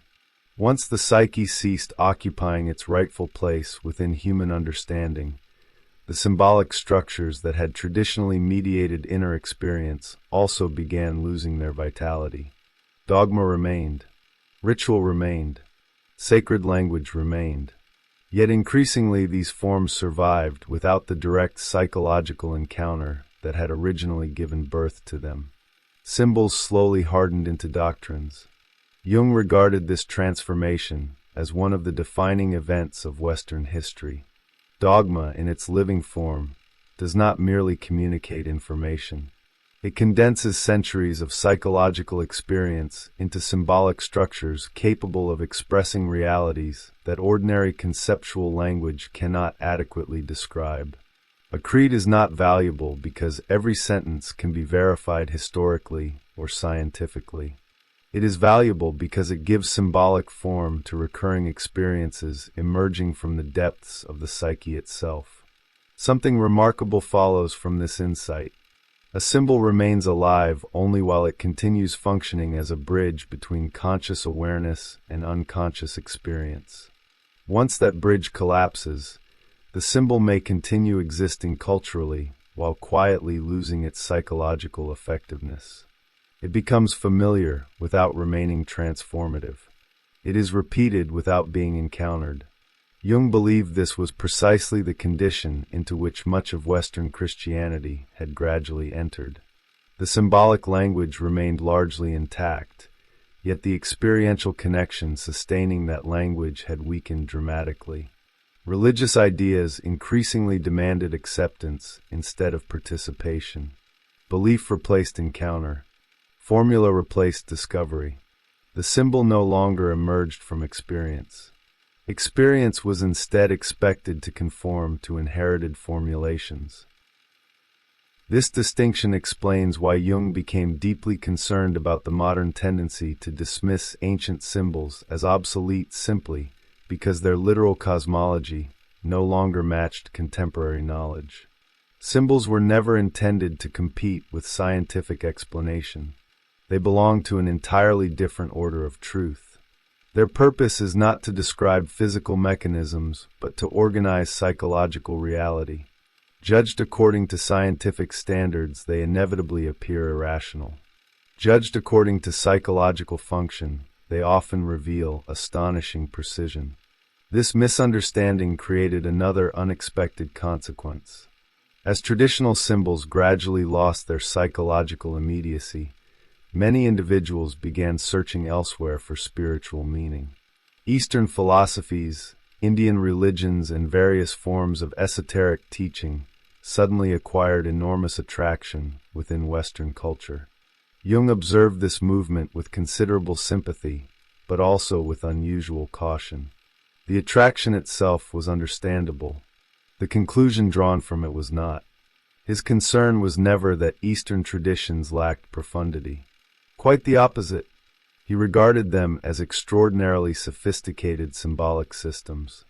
The difficulty lay in assuming that symbols emerging organically from one civilization could simply replace those formed over centuries within another. Symbols derive much of their power from historical continuity.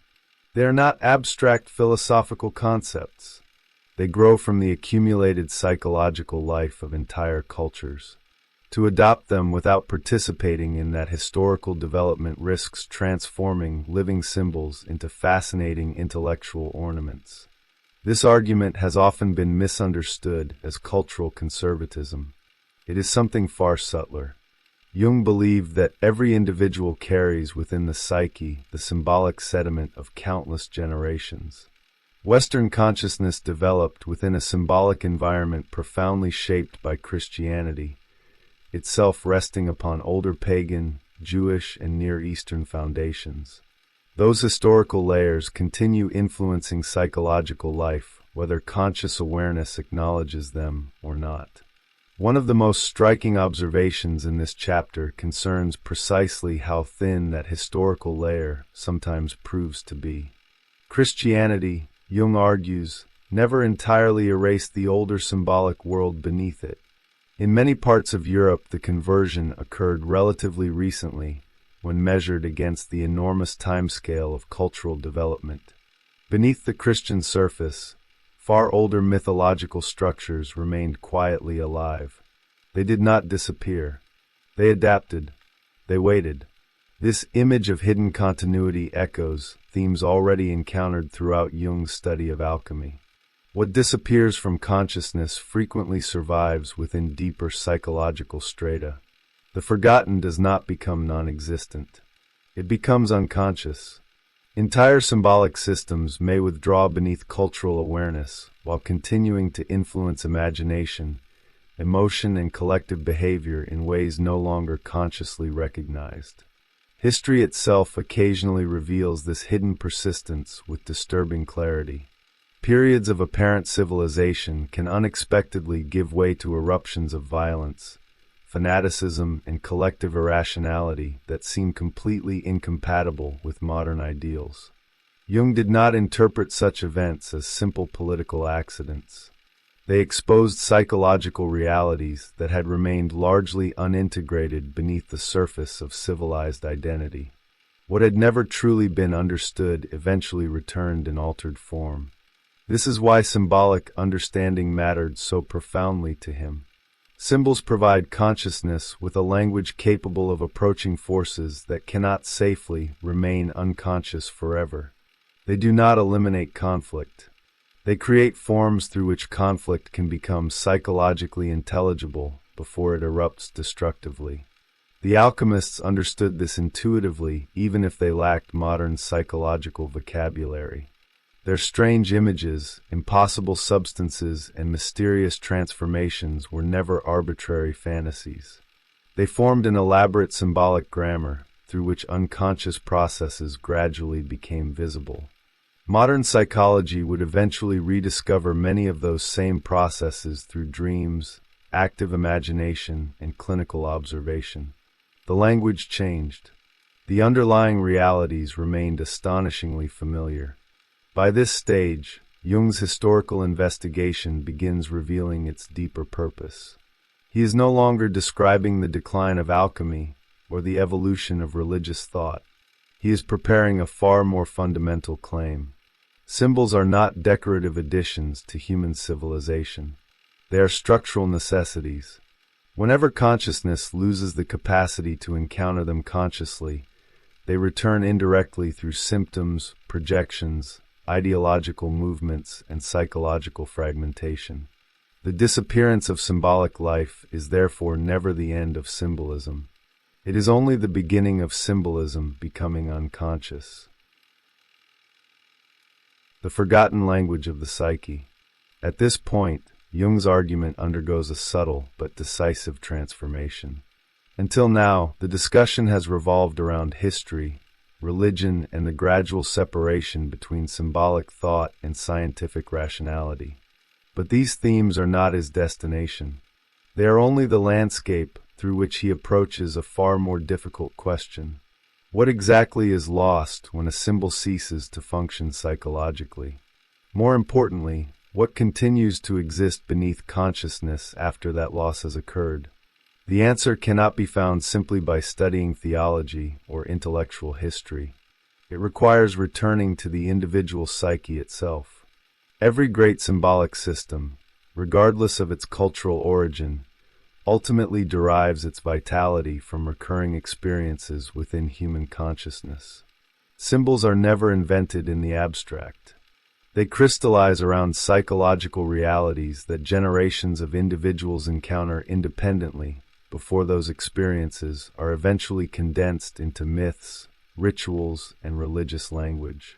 This is why Jung insists that Christian dogma should never be understood merely as a collection of theological propositions. Properly viewed, it represents something much more remarkable.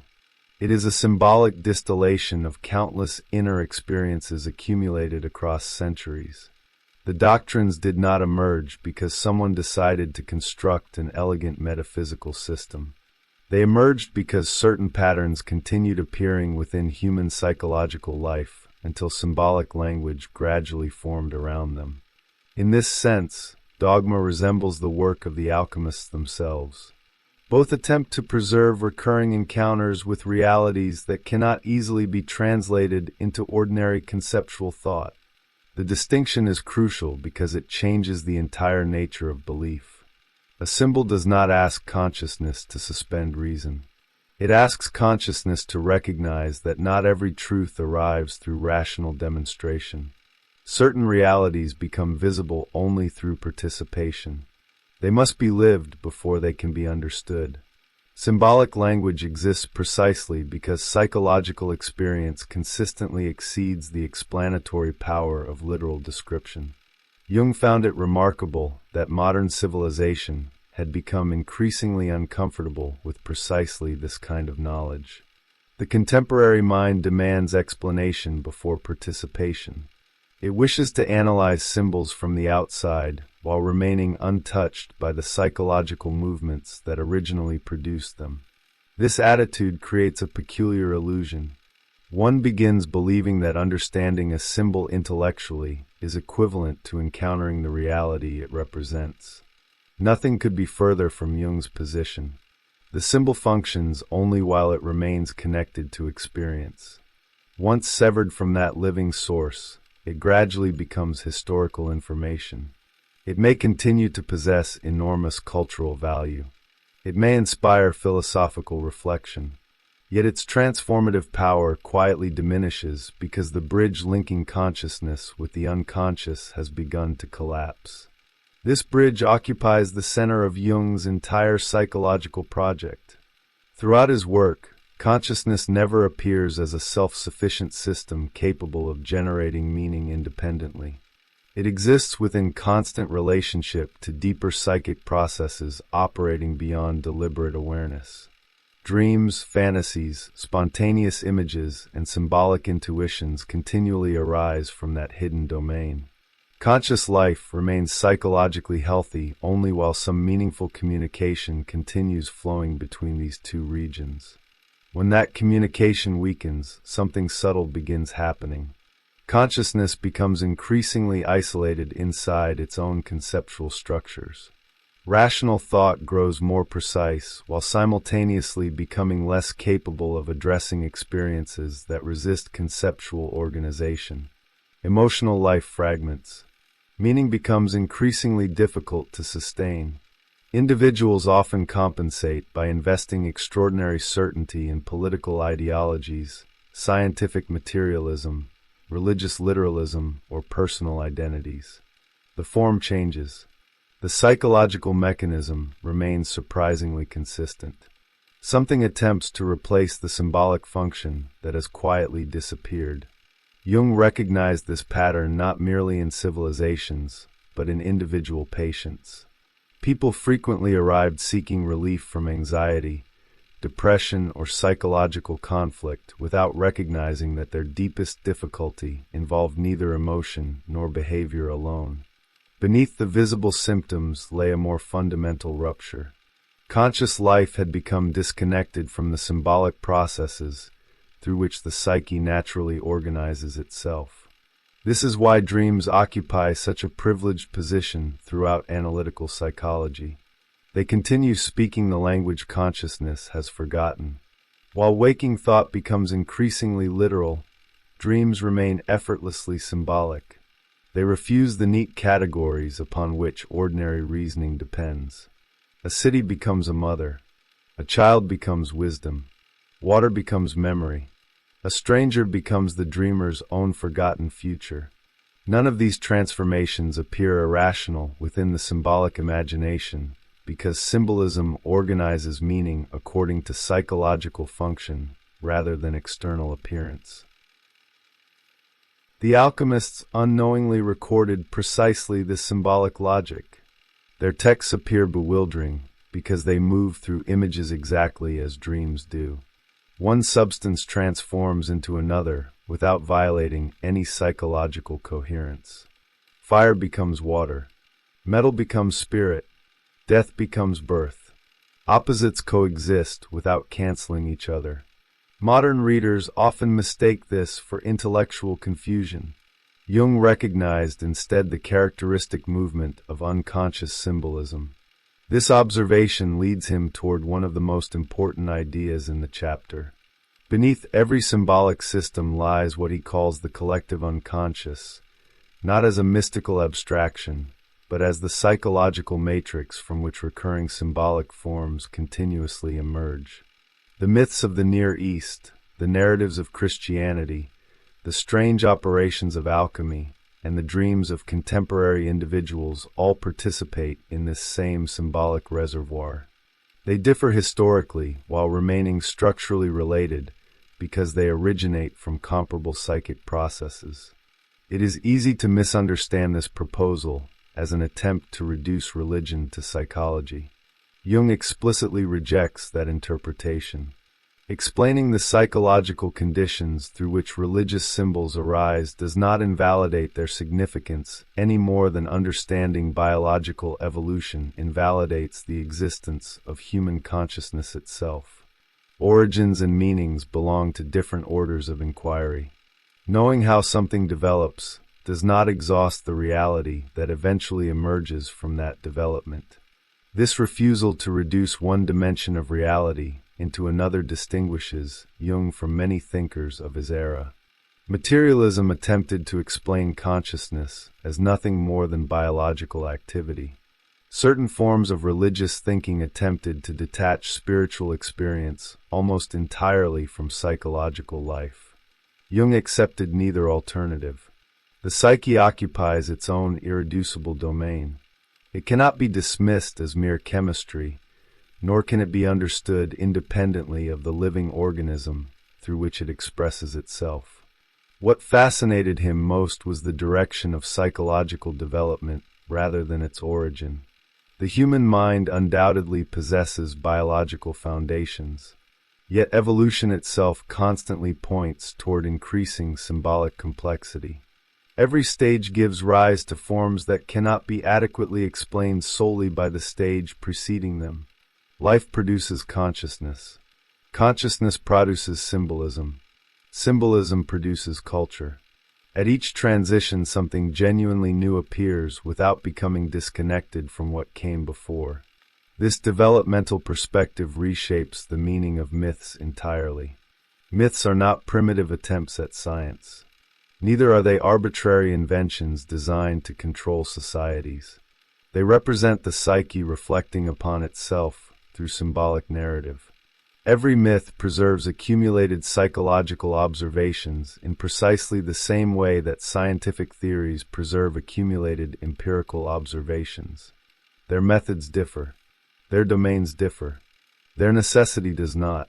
The tragedy, from Jung's perspective, is that modern consciousness increasingly imagines itself capable of existing without such symbolic mediation. It assumes direct access to reality through rational analysis alone. Yet psychological experience repeatedly demonstrates otherwise. The unconscious continues influencing thought, emotion, and behavior regardless of whether conscious awareness acknowledges its existence. Ignoring symbolic life never abolishes it.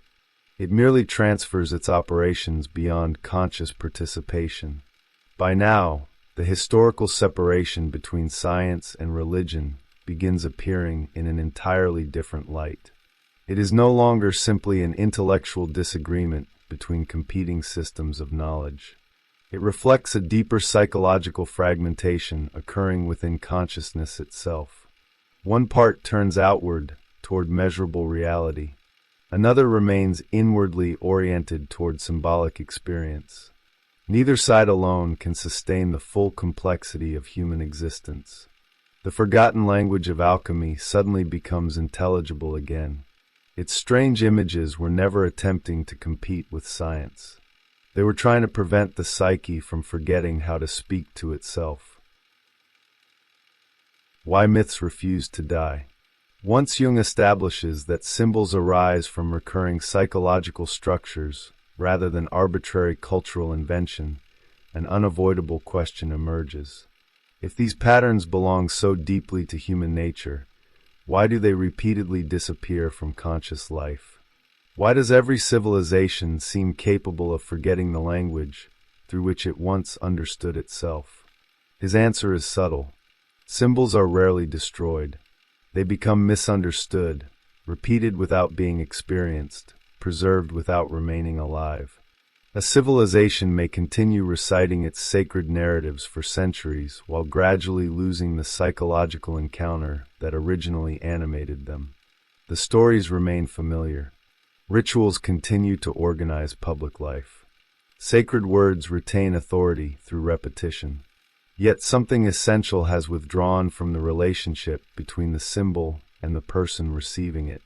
What was once a living mediator between consciousness and the unconscious becomes an object of belief, inherited as a conclusion rather than discovered as an experience.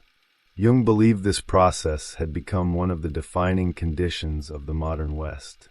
Christianity still occupied an immense place within cultural memory, but its symbolic language increasingly addressed moral obligation or intellectual assent rather than the full depth of psychological life. The images remained visible while their inward meaning became obscure. The bridge had not completely disappeared, but fewer people could recognize where it led or why previous generations had needed it. This is why Jung repeatedly returns to mythology rather than remaining exclusively within theology. Dogma preserves symbolic structures after centuries of reflection have condensed them into stable forms. Myth reveals those structures while they are still moving. It allows the divine, the human and the natural to interact inside a narrative space where contradiction has not yet been forced into a single doctrine. The symbol is still breathing there. It has not yet become an answer. A myth does not persuade through logical demonstration. It unfolds psychologically. Heroes descend into darkness.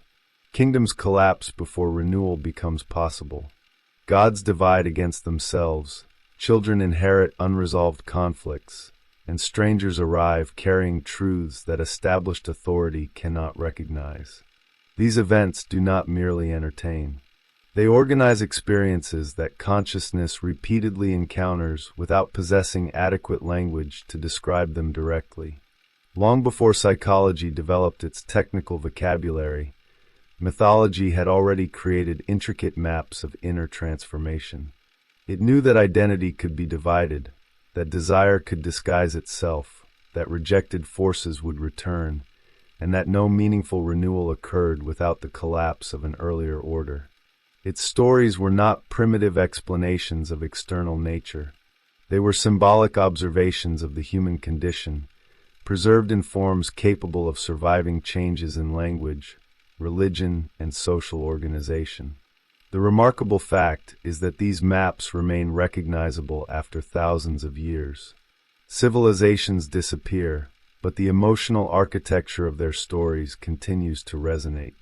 Different cultures repeatedly imagine descent before transformation, sacrifice before renewal, exile before return, and symbolic death before a new identity becomes possible. The details vary enormously. The underlying movement remains familiar because mythology responds to psychological necessities rather than literary fashion. This persistence reveals the collective foundation from which symbolic forms emerge.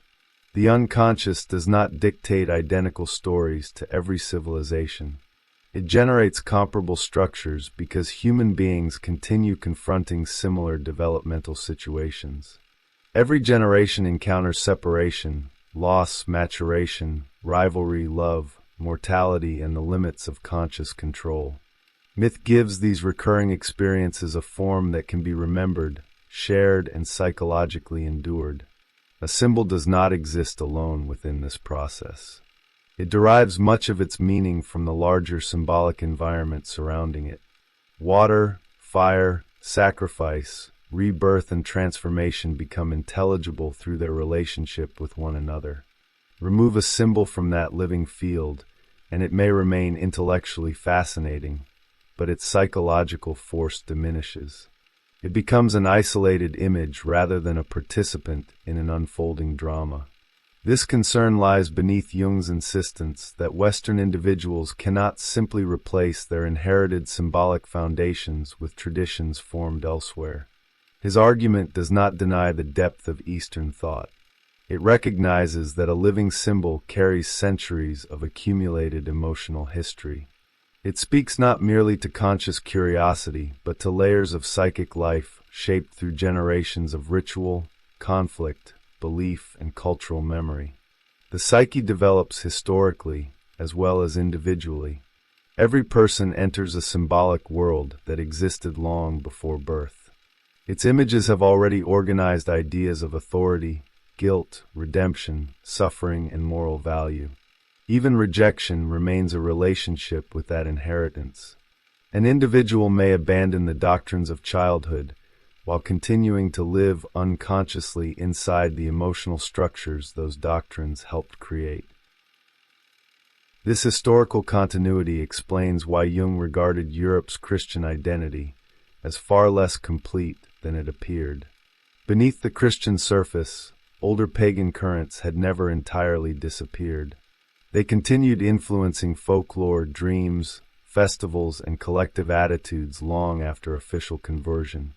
Christianity transformed the symbolic landscape, but it could not erase the psychic layers that preceded it. The newer structure rested upon older foundations that remained active beneath conscious recognition. The image resembles archaeology.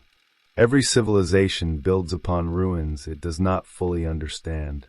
New temples rise over older sanctuaries. New myths absorb forgotten gods. New moral systems preserve fragments of the desires they claim to have overcome. The psyche develops through the same accumulation. Nothing important is completely removed. Each new layer conceals, transforms, and carries forward what came before.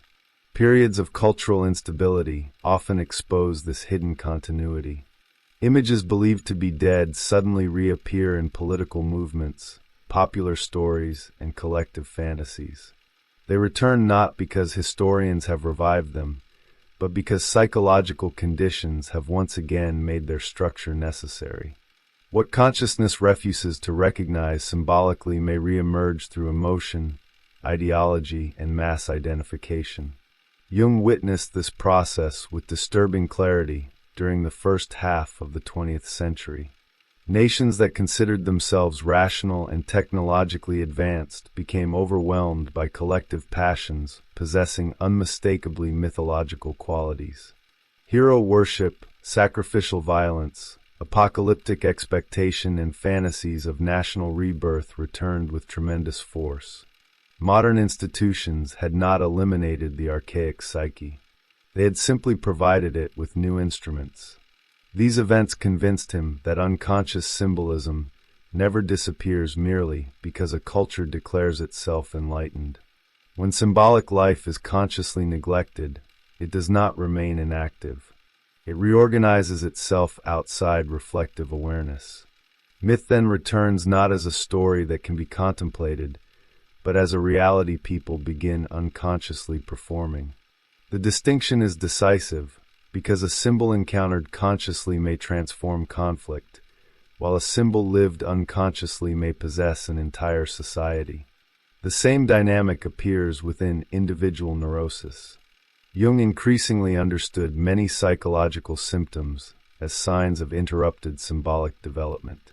Anxiety, depression, compulsive behavior, and emotional fragmentation often emerged where conscious identity could no longer contain the forces gathering beneath it.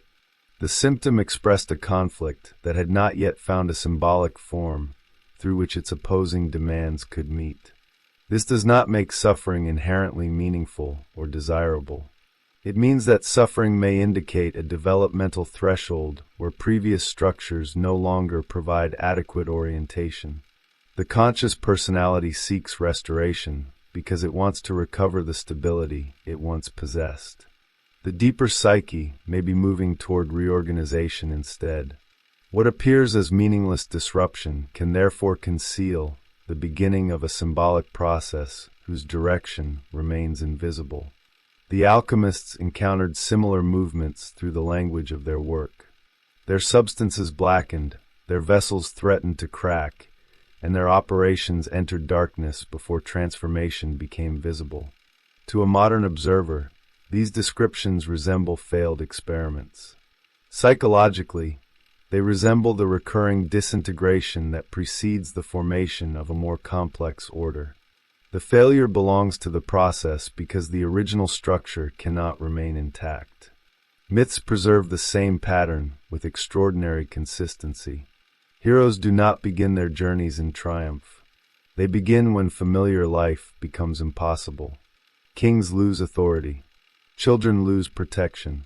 Travelers lose direction. Only after the previous order has broken down does another possibility gradually appear. The sequence feels inevitable because it reflects a psychological rhythm rather than a storytelling convention. Jung's most important insight here is that myths do not merely preserve unconscious processes. Their retelling brings those processes back into living relationship with consciousness. A genuine encounter with symbolic narrative reactivates the connection between the two sides of the psyche. Something divided begins moving toward recognition, not because the myth supplies a rational solution, but because its form can contain what ordinary thought had been unable to reconcile. The modern crisis is therefore not simply a crisis of religion or science. It is a crisis of symbolic participation. Human beings have retained extraordinary explanatory power while gradually forgetting how to enter consciously into the images through which the psyche understands transformation. Whenever that participation disappears, mythology does not die. It searches for another entrance into consciousness, and the form of its return depends entirely upon whether it is recognized before it begins living through us. The alchemist's laboratory as an inner world.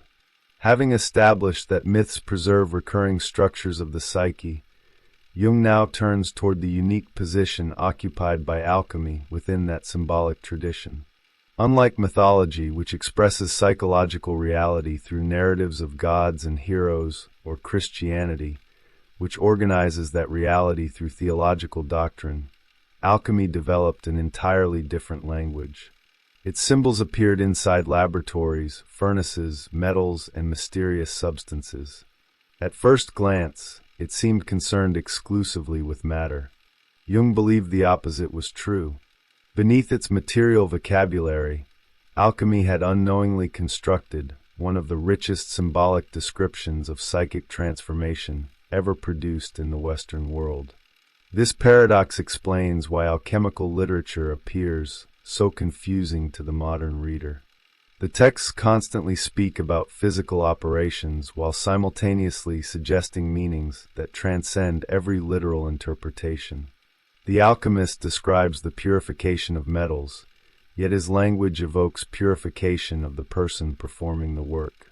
He writes about fire acting upon substances, while the imagery repeatedly resembles emotional, moral, and spiritual transformation. Matter and psyche become inseparable, not because the alchemist consciously intended to create a psychological system, but because the symbolic imagination naturally projected inner processes onto the external work taking place before his eyes. Jung regarded this phenomenon as profoundly significant. The alchemists believed they were observing nature, but in many cases they were unknowingly observing themselves. Their experiments became mirrors in which unconscious processes acquired visible form. The vessel, the furnace, the mysterious union of opposing substances, and the gradual emergence of a transformed material all reflected movements taking place within the psyche of the observer.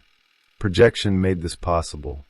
Inner realities that consciousness could not yet recognize directly became visible by attaching themselves to the material world. Projection occupies a central place within Jung's understanding of symbolic experience. It is often misunderstood as nothing more than a psychological mistake, as though projecting simply meant attributing personal qualities to external objects. Jung's conception is far more subtle. Projection represents one of the fundamental mechanisms through which unconscious contents first become perceptible. Before consciousness can recognize an inner reality as belonging to itself, that reality frequently appears outside the individual.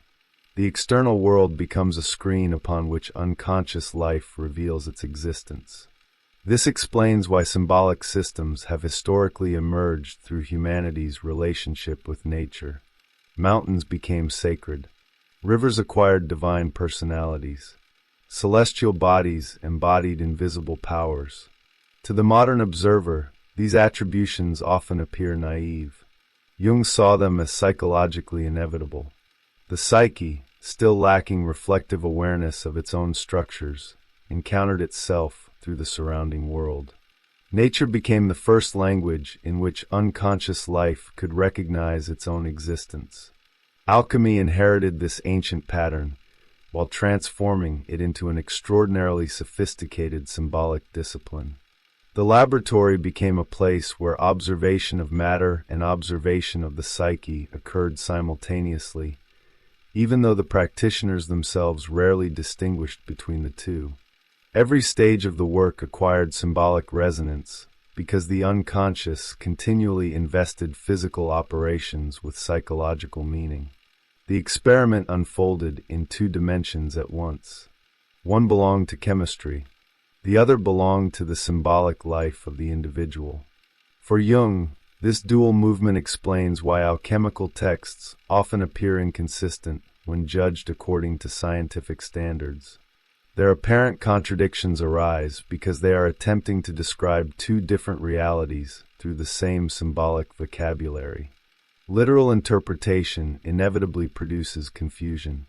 Psychological interpretation suddenly reveals an unexpected coherence.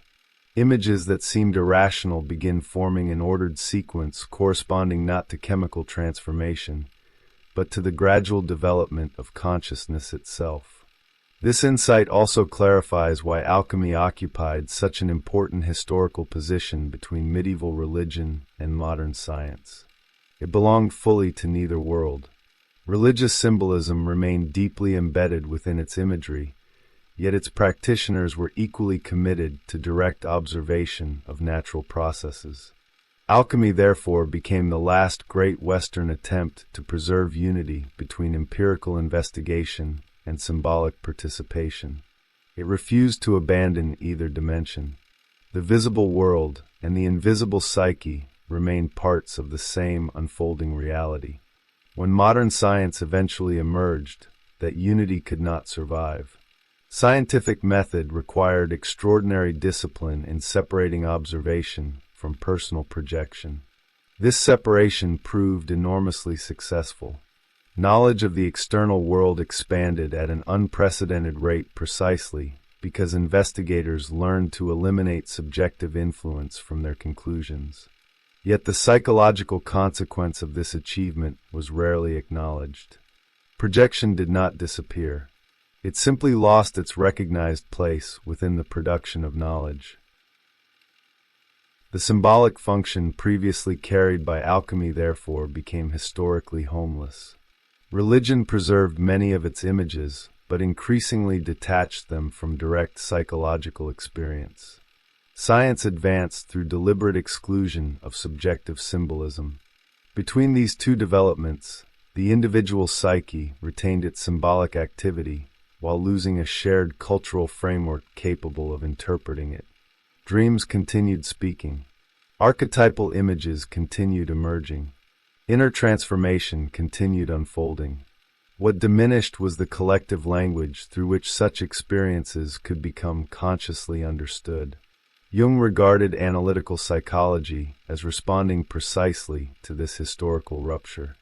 Its purpose was not to revive medieval alchemy or restore obsolete cosmologies. Rather, it sought to recover the symbolic attitude that alchemy had unconsciously embodied. The psyche still generates images through the same fundamental processes.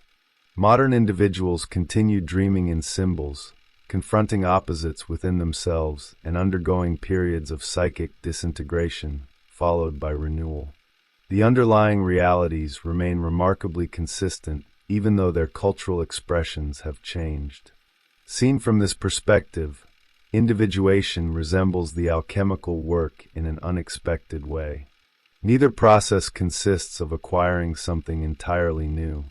Both involve revealing a deeper order already hidden within apparent chaos. The transformation does not impose meaning from outside. It allows meaning to emerge from relationships that had previously remained fragmented. Consciousness gradually learns to recognize what the unconscious has been attempting to communicate all along. This movement requires patience because symbolic understanding cannot be forced through intellectual effort alone. Concepts can describe symbols, but they cannot replace the experience from which symbols derive their vitality. One may spend years studying mythology, theology, or alchemical literature while remaining psychologically untouched by them. Genuine symbolic encounter occurs only when the images begin illuminating the individual's own inner life. At that moment, history ceases to be merely historical. The ancient symbols reveal themselves as contemporary realities operating within the present psyche. For Jung, this realization transformed the meaning of the entire alchemical tradition. The old masters were not important because they had anticipated modern chemistry. Their enduring significance lay elsewhere. They had preserved, almost accidentally, an immense symbolic record of the dialogue between consciousness and the unconscious. Their laboratories became theaters in which the psyche enacted its own development under the appearance of experiments with matter. Without intending to found a psychology, they documented psychological processes with extraordinary richness. The disappearance of alchemy, therefore, represents more than the end of an intellectual tradition. It marks the moment when Western culture lost one of its most comprehensive symbolic languages for describing inner transformation. The scientific worldview inherited many of its observational methods while discarding its symbolic dimension. Religion retained many of its spiritual images while gradually narrowing their experiential interpretation. The psyche itself, however, continued operating according to principles neither science nor dogma could fully contain. This is precisely why Jung returned to these forgotten texts. He was not searching for hidden chemistry, mystical secrets, or evidence of supernatural knowledge. He was searching for the symbolic continuity of the human mind. Beneath the obscure terminology and enigmatic illustrations, he discovered a civilization attempting to articulate the same inner realities that modern psychology encounters through dreams, imagination, and clinical experience. The vocabulary had changed across the centuries. The psyche had not. The bridge between two worlds. The historical importance of alchemy cannot be measured by the success or failure of its chemical theories. To judge it solely by the standards of modern science is to misunderstand the role it played within the psychological evolution of Western civilization. Jung argues that alchemy became significant because it occupied a unique position during a period in which humanity had not yet completely separated the study of nature from the exploration of the soul. It represented one of the last intellectual traditions in which the external world and the inner world were understood as reflections of a single reality. This historical position explains why alchemy appears so difficult to classify. It was neither theology nor science, yet it borrowed extensively from both. It employed the language of Christian symbolism, while simultaneously insisting upon direct observation of natural processes. It inherited ideas from Greek philosophy, Gnosticism, Jewish mysticism, and ancient cosmologies, weaving them together into a symbolic framework that refused to recognize the rigid boundaries modern thought would later establish. Rather than treating these traditions as competing explanations of reality, alchemy absorbed them into a unified symbolic vision, whose central concern remained transformation itself. For Jung, this synthesis reveals something essential about the human psyche. Consciousness naturally seeks coherence. It attempts to discover patterns that connect experiences which, on the surface, appear unrelated. Long before psychology existed as a discipline, symbolic thought was already performing this integrative function. It refused to isolate emotion from reason, spirit from matter, or humanity from nature, because psychological life itself does not unfold according to such divisions. The psyche experiences existence as an interconnected whole before the intellect begins separating that whole into specialized categories. The emergence of modern science dramatically altered this relationship.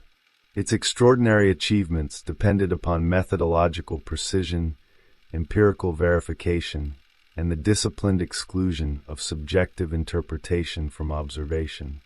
This development transformed humanity's understanding of the physical universe.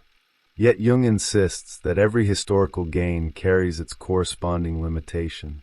By removing symbolic participation from the process of knowledge, science achieved unprecedented clarity regarding external reality, while simultaneously leaving unanswered the question of how that reality becomes meaningful to the individual experiencing it. Religion preserved a different dimension of human experience, yet it encountered its own historical difficulties. As doctrinal systems became increasingly fixed, symbolic language often lost the flexibility that had originally allowed it to emerge from living psychological experience. Dogmatic certainty gradually replaced symbolic exploration.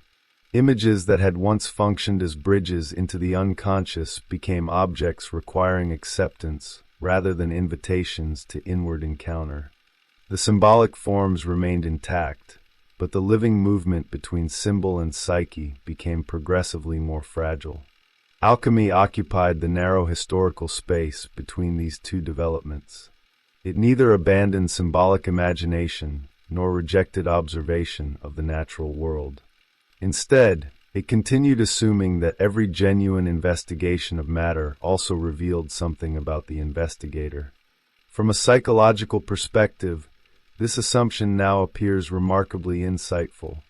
Modern analytical psychology repeatedly demonstrates that human beings cannot approach reality without simultaneously bringing themselves into the relationship. Perception is never completely detached from the structure of the perceiving mind. The alchemists expressed this truth symbolically centuries before psychology possessed the conceptual tools to articulate it directly.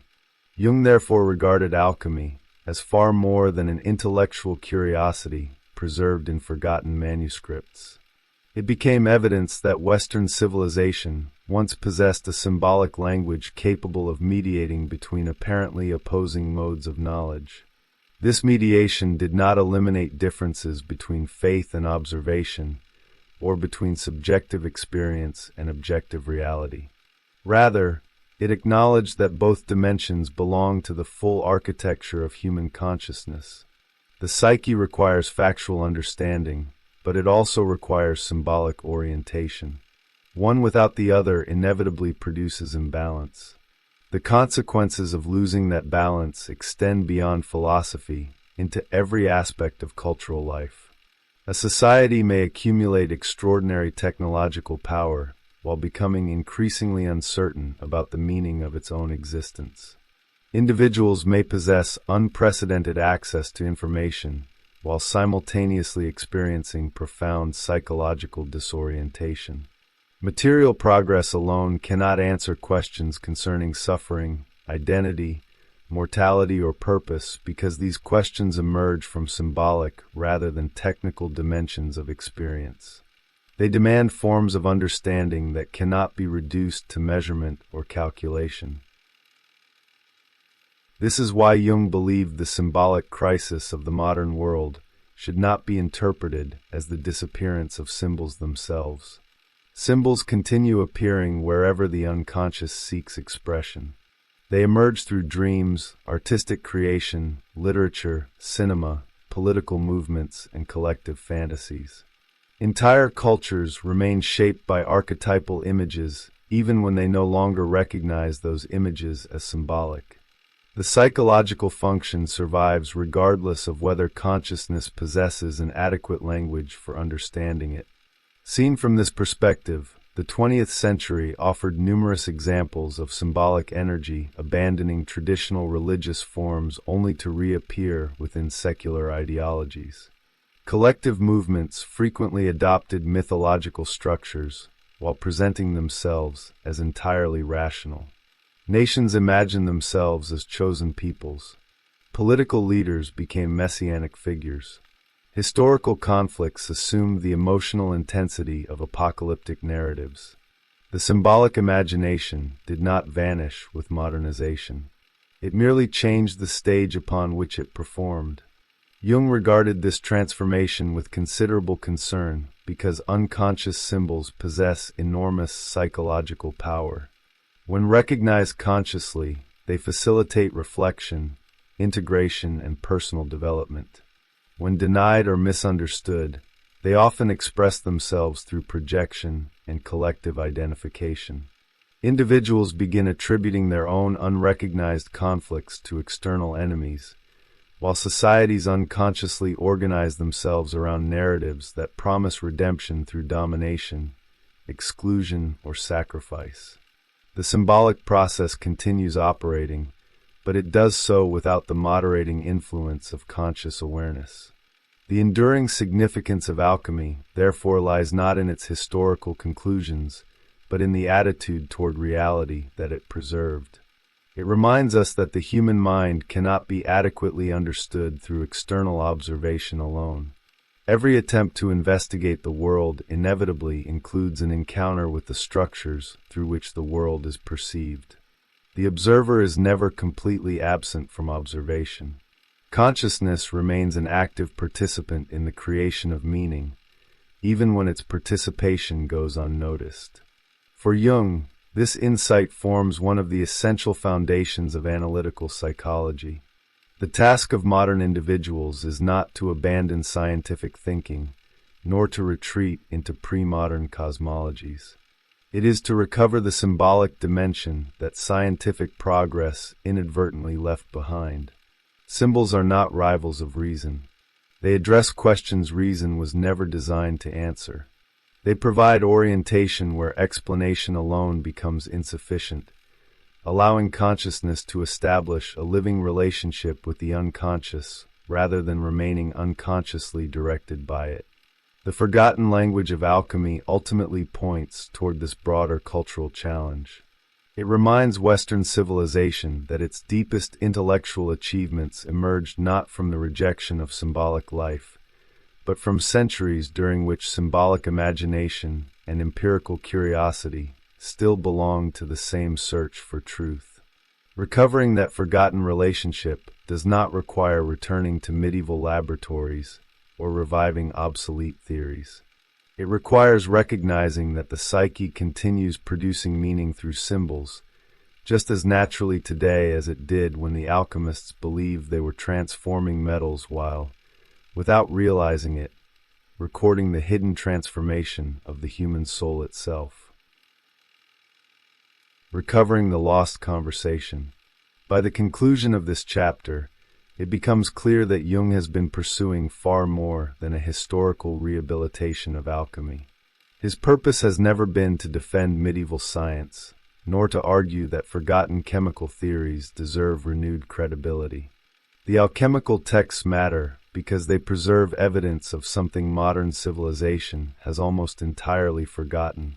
They testify to a period in which the human psyche still possessed a symbolic language capable of connecting inner experience with the observable world.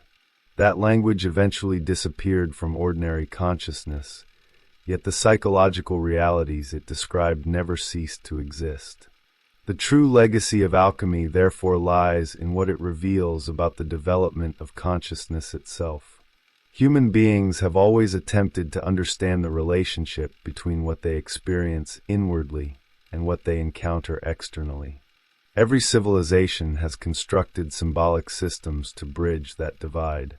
Mythology accomplished this through stories of gods and heroes. Religion gave those experiences doctrinal and ritual expression. Alchemy approached the same mystery through the language of transformation, believing that the hidden processes unfolding within matter reflected equally profound processes unfolding within the soul. Modern science altered this landscape forever. Its achievements remain among the greatest accomplishments in human history, expanding knowledge of the physical universe beyond anything previous generations could have imagined. Yet the very discipline that made those discoveries possible required a careful separation between observation and subjective participation. In doing so, science intentionally set aside the symbolic dimension that earlier traditions had regarded as inseparable from the pursuit of knowledge. This methodological decision proved intellectually indispensable, but psychologically incomplete. It answered countless questions concerning the external world, while leaving unresolved the equally important question of how the human being experiences that world from within. Religion experience as psychologically immediate. It is precisely within this historical gap that Jung situates analytical psychology. His work does not attempt to reverse scientific progress or restore pre-modern worldviews. Instead, it seeks to recover the symbolic function itself.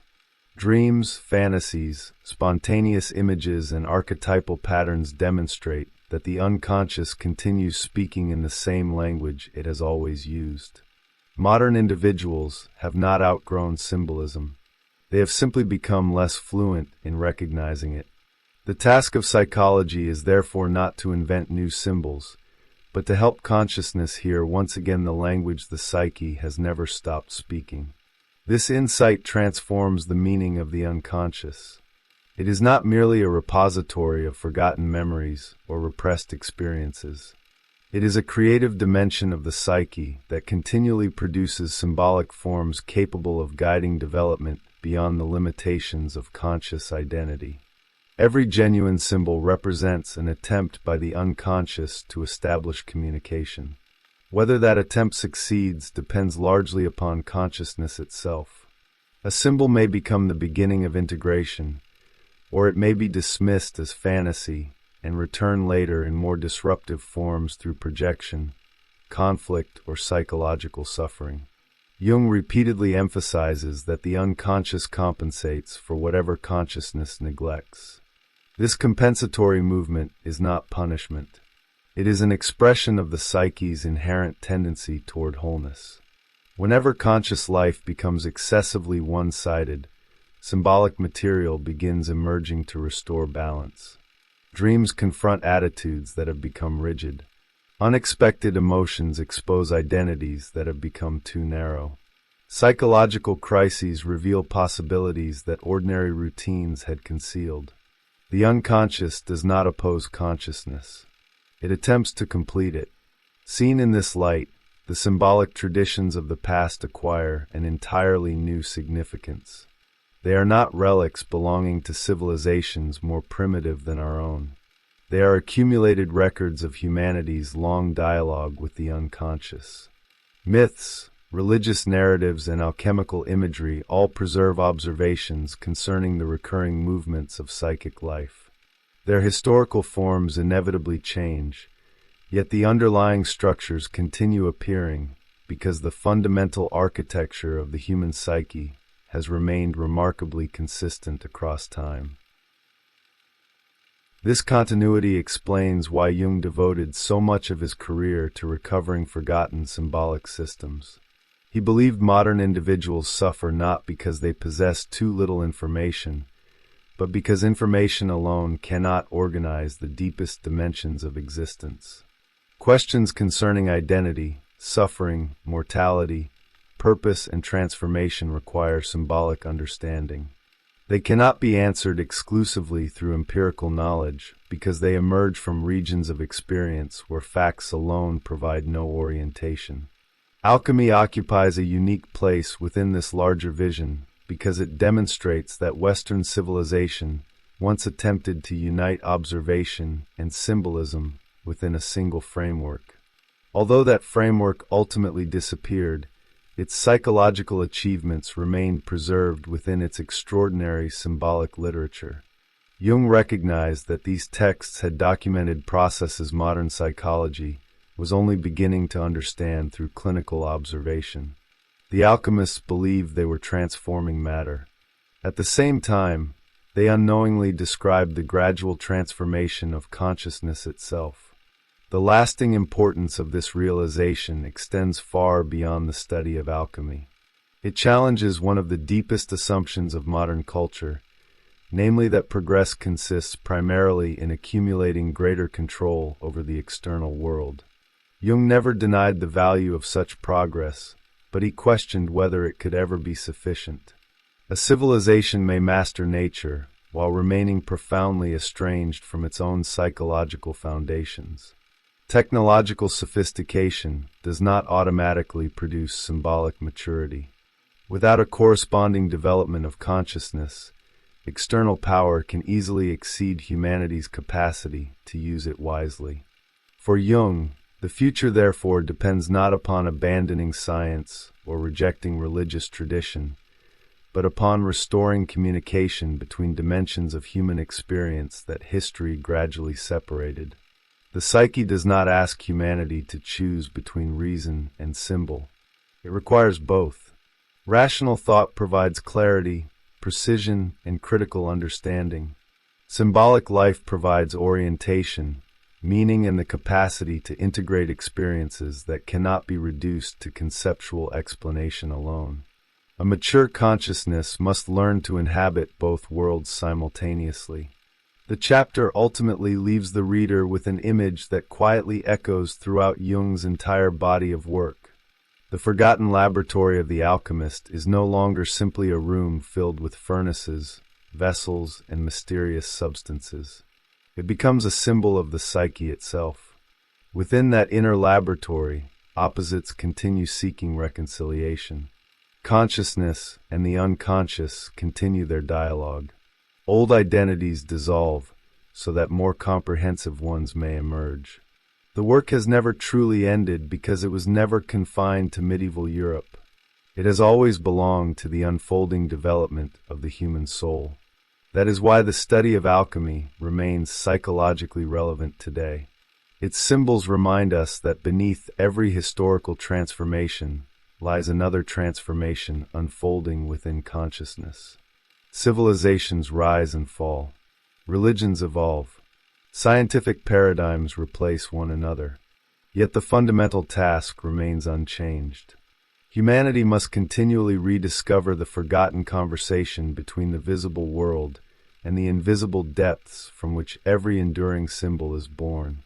It is within that conversation that Jung locates the possibility of genuine psychological wholeness, where knowledge no longer stands apart from meaning, and where the search for truth once again becomes inseparable from the search for the self. The structure of the self. There are moments in psychological inquiry when every familiar question begins to lose its certainty. Instead of asking why people suffer, why they dream, or why symbols continue returning across civilizations, another question quietly emerges beneath them all. Who, exactly, is the one experiencing these things? The more honestly that question is pursued, the less obvious its answer becomes. What first appeared to be a stable personality gradually reveals itself as something partial, a visible surface organized around a deeper center that cannot be reduced to memory, identity, or conscious intention alone. Jung arrived at this realization after years of studying myths, alchemy, Gnostic writings, and the symbolic language of dreams. None of these traditions, despite their enormous differences in time and culture, seemed satisfied with describing the human being as merely a conscious individual navigating external reality. Again and again they pointed toward another organizing principle, something greater than the ordinary ego, something that observed without being identical to thought itself.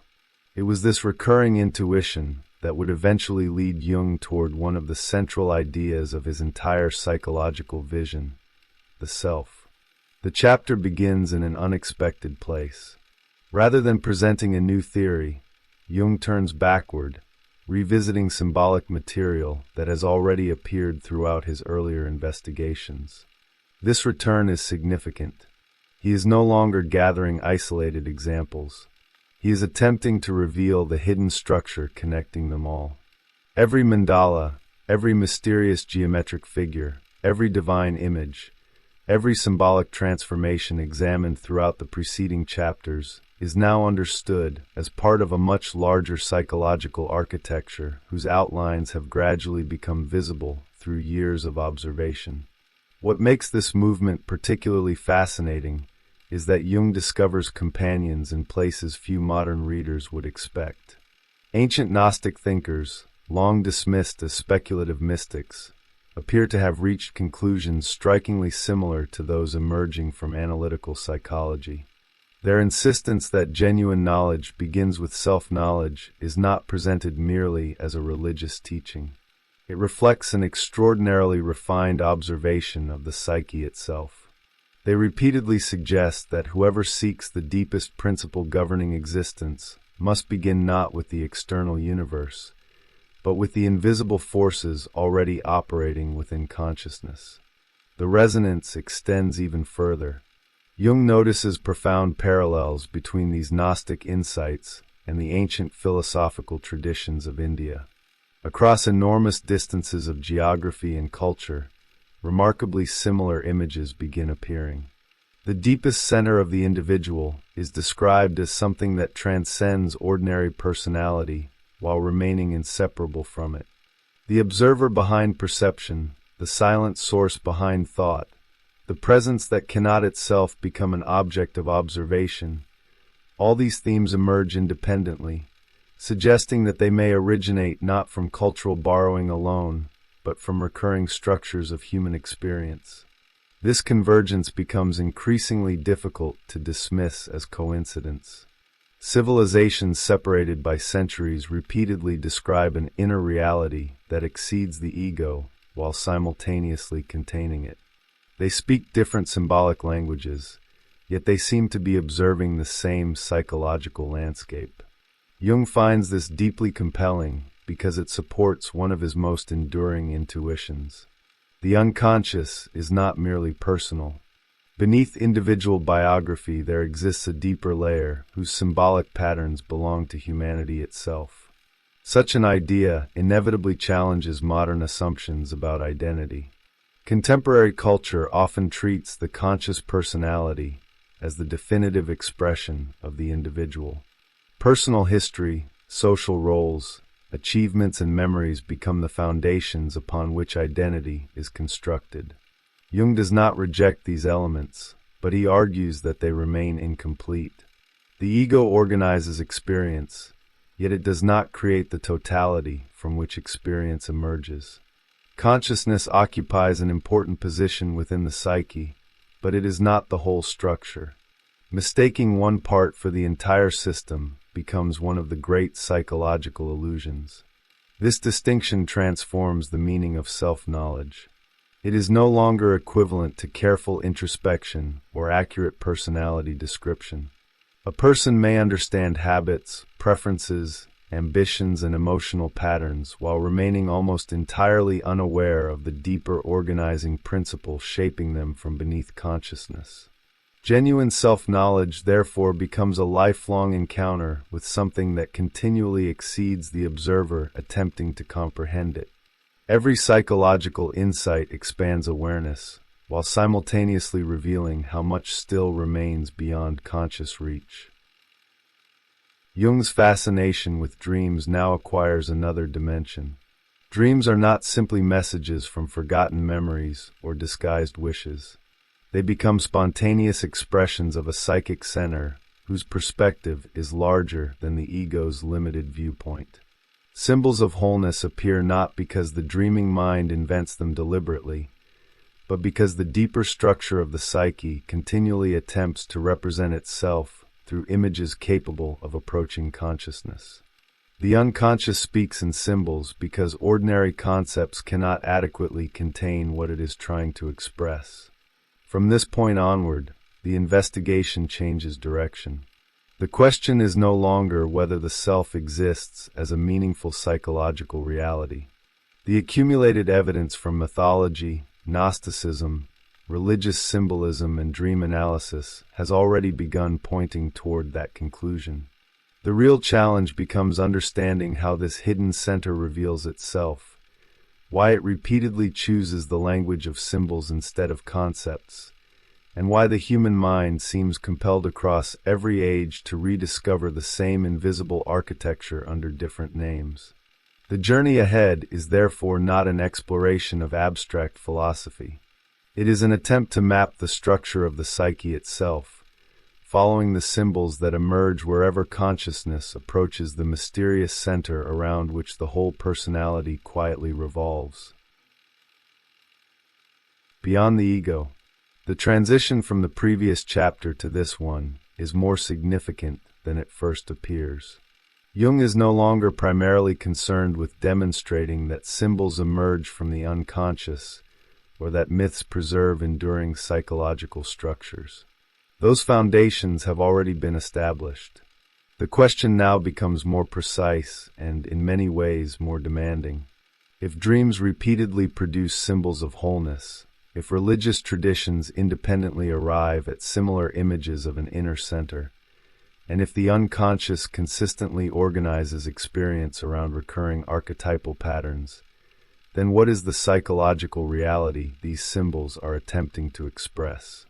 What exists behind the countless representations of unity that appear across history? Jung begins by observing something that ancient traditions had understood with remarkable clarity. Genuine knowledge of the human being cannot be limited to the conscious personality.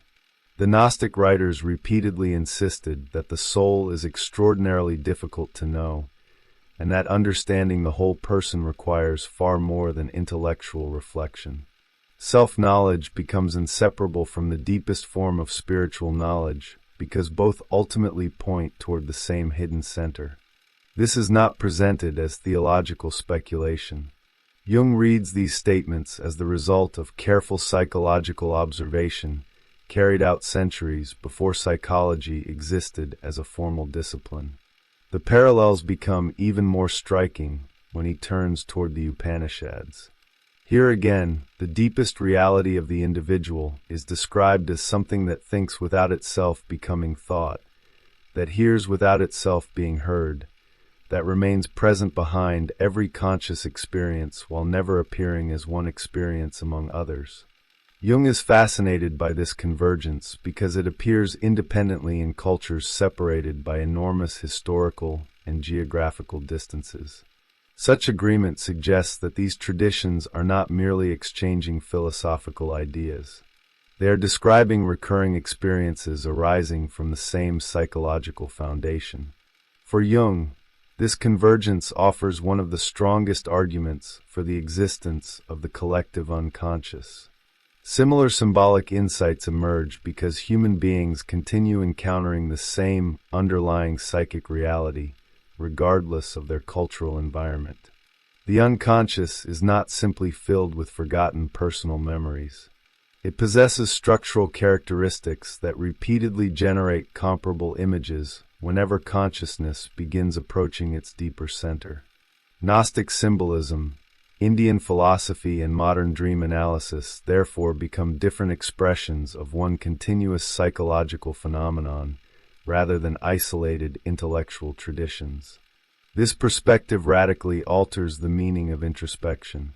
Modern culture often imagines that looking inward simply reveals increasingly detailed information about personal history, emotional tendencies, or unconscious motivations. Jung accepts that these discoveries are valuable, yet he insists they do not exhaust the psychological landscape.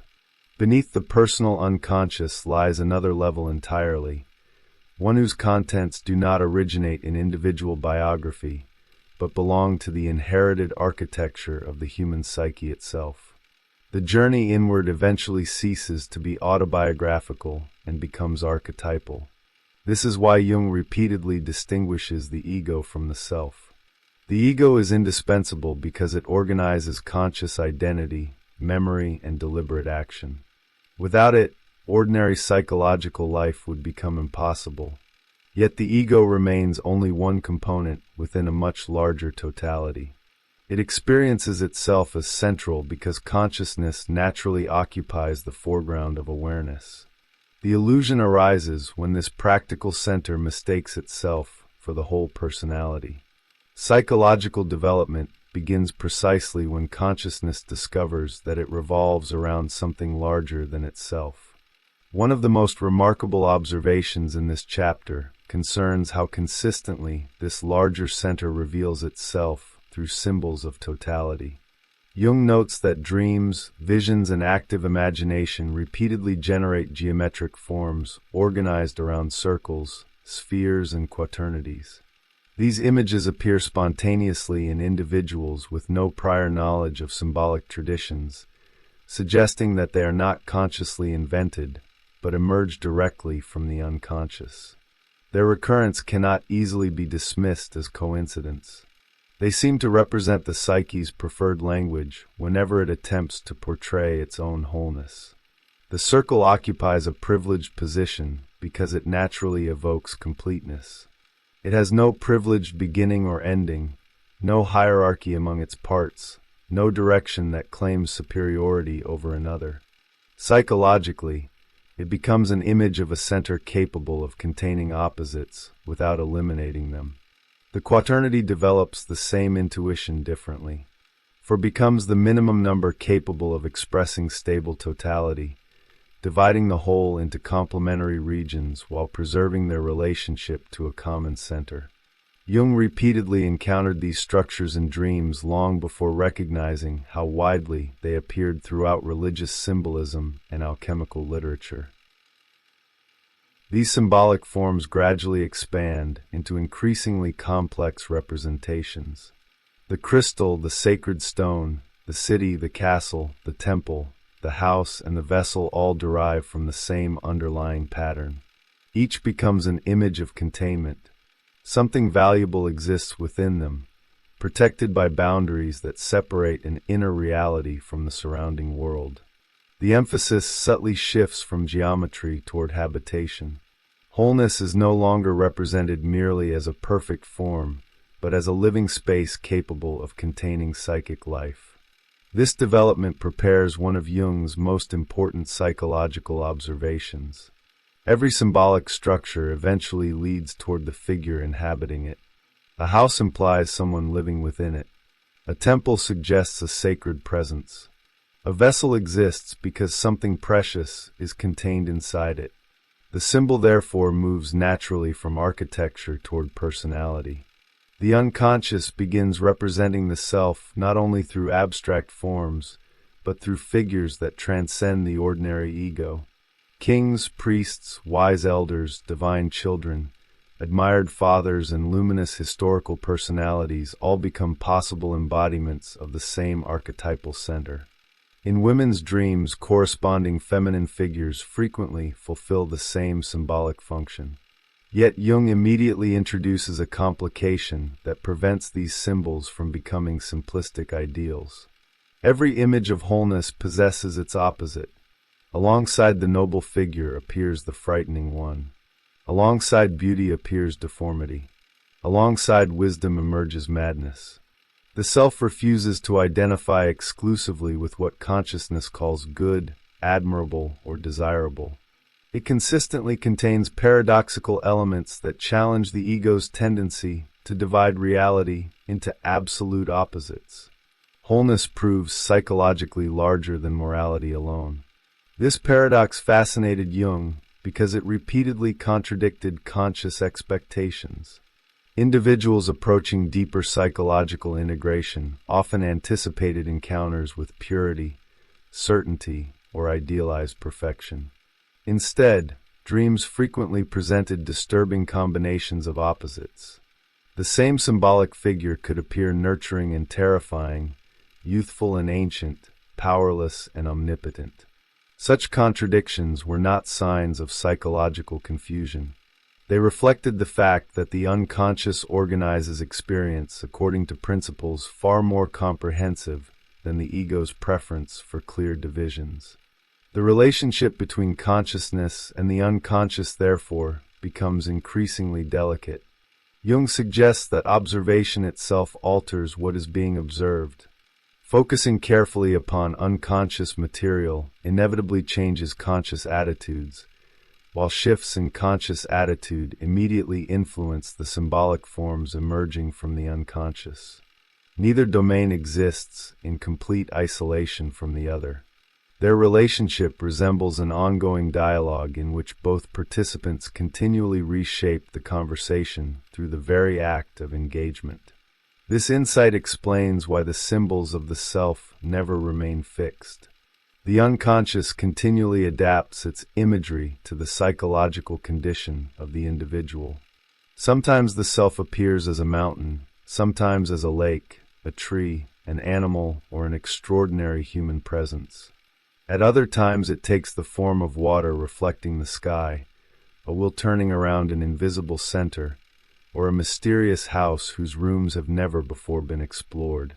The diversity of these images conceals a remarkable continuity. Every symbol points toward the same invisible reality, while emphasizing a different aspect of its relationship with consciousness. By the end of this opening movement, Jung has quietly transformed one of psychology's oldest assumptions. The goal of inner development is no longer the strengthening of the ego alone. It becomes the gradual recognition that consciousness belongs to a larger psychic order whose center cannot be manufactured through willpower or intellectual effort. The self already exists before the individual becomes aware of it. The symbolic life of the unconscious does not create that center.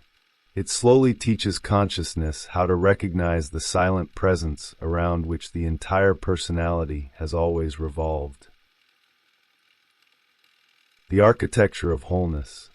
Once Jung establishes that the self cannot be understood as the conscious ego, the entire symbolic landscape begins reorganizing itself. Images that once appeared isolated suddenly reveal hidden relationships. The circle is no longer simply a geometric figure. The house is no longer merely a recurring dream image. The wise old man, the sacred tree, the mysterious vessel, and the mountain rising above the landscape all begin pointing toward the same psychological reality. The unconscious is not producing an endless collection of unrelated symbols. It is approaching one invisible center from many different directions, allowing each image to illuminate a different aspect of a totality that no single representation could ever fully contain. This realization is crucial because the self cannot be observed directly. Consciousness always encounters it indirectly, through symbolic approximations that emerge spontaneously in dreams, visions, and active imagination. Jung repeatedly emphasizes that these images are not arbitrary inventions of fantasy. They possess an astonishing consistency across individuals who have never encountered the symbolic traditions in which similar figures appear. Such recurrence suggests that the unconscious follows structural principles rather than personal preference. Symbols become meaningful precisely because they arise from patterns deeper than individual biography. Among these patterns, none appears more frequently than the union of the circle and the quaternity. Jung regards this combination as one of the most reliable symbolic expressions of psychic wholeness. The circle suggests completeness through its uninterrupted continuity. The quaternity introduces internal differentiation without destroying unity. Together they portray a totality that is simultaneously one and many, centered yet internally articulated. It is a remarkable symbolic solution to a psychological problem that ordinary concepts struggle to express. How can the psyche remain one while containing contradictory tendencies that refuse to disappear? Jung's fascination with these forms was not primarily mathematical. He was interested in the way they repeatedly emerged at moments of profound psychological transformation. Individuals approaching decisive stages of inner development often dreamed of circular structures, fourfold arrangements, or enclosed spaces organized around a central point.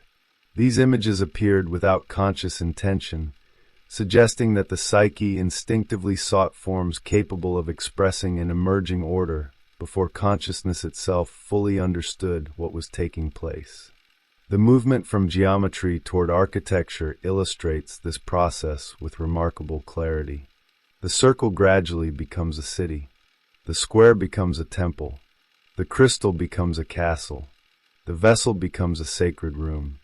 Every transformation preserves the same structural logic while making it increasingly human. Abstract order slowly evolves into inhabitable space. Wholeness is no longer something merely contemplated. It becomes somewhere one might enter, explore, and eventually inhabit. The unconscious repeatedly translates invisible psychological structures into environments through which consciousness can imagine its own relationship with the deeper center of the psyche. This symbolic progression contains an important psychological insight. Human beings rarely encounter the self as an abstract principle. They experience it through places. Dreams often present hidden rooms inside familiar houses, forgotten gardens enclosed by ancient walls, cities whose center has never been visited, or vessels containing mysterious waters. These images are not simply decorative settings. They represent psychic spaces that consciousness has not yet fully integrated. The architecture reflects the condition of the inner world with surprising precision. Water occupies a similarly privileged position within this symbolic language. Jung observes that lakes, rivers, healing springs, and vast blue expanses reflecting the sky frequently accompany symbols of wholeness. Water suggests life before form, depth beneath the visible surface, and continuity between apparently separate realities. Sometimes it appears calm, mirroring the heavens with perfect clarity. At other times it flows through four rivers or gathers inside a sacred vessel, linking movement with containment, change with permanence.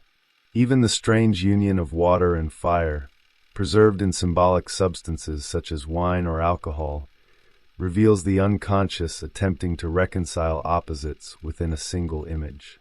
Yet symbols of place inevitably lead towards symbols of presence. Every house implies an inhabitant. Every temple suggests someone or something dwelling within it. Every vessel contains more than empty space. Jung therefore follows the symbolic logic one step further. The self gradually abandons purely geometric representation and begins appearing as a figure whose presence transcends the limitations of ordinary personality. These figures rarely resemble the dreamer's everyday identity. More often they appear as kings, priests, wise elders, divine children, admired historical personalities, or mysterious strangers whose authority seems unquestionable despite remaining difficult to explain. Their significance lies not in their individual characteristics, but in the psychological position they occupy. They stand at the center of the symbolic world, representing a mode of being that exceeds the ego while remaining intimately connected to it. In dreams experienced by women, corresponding feminine figures frequently fulfill the same symbolic function, expressing dimensions of wholeness through forms appropriate to the dreamer's psychological situation. It would be tempting to interpret these figures as simple ideals, images of perfection toward which the personality should aspire.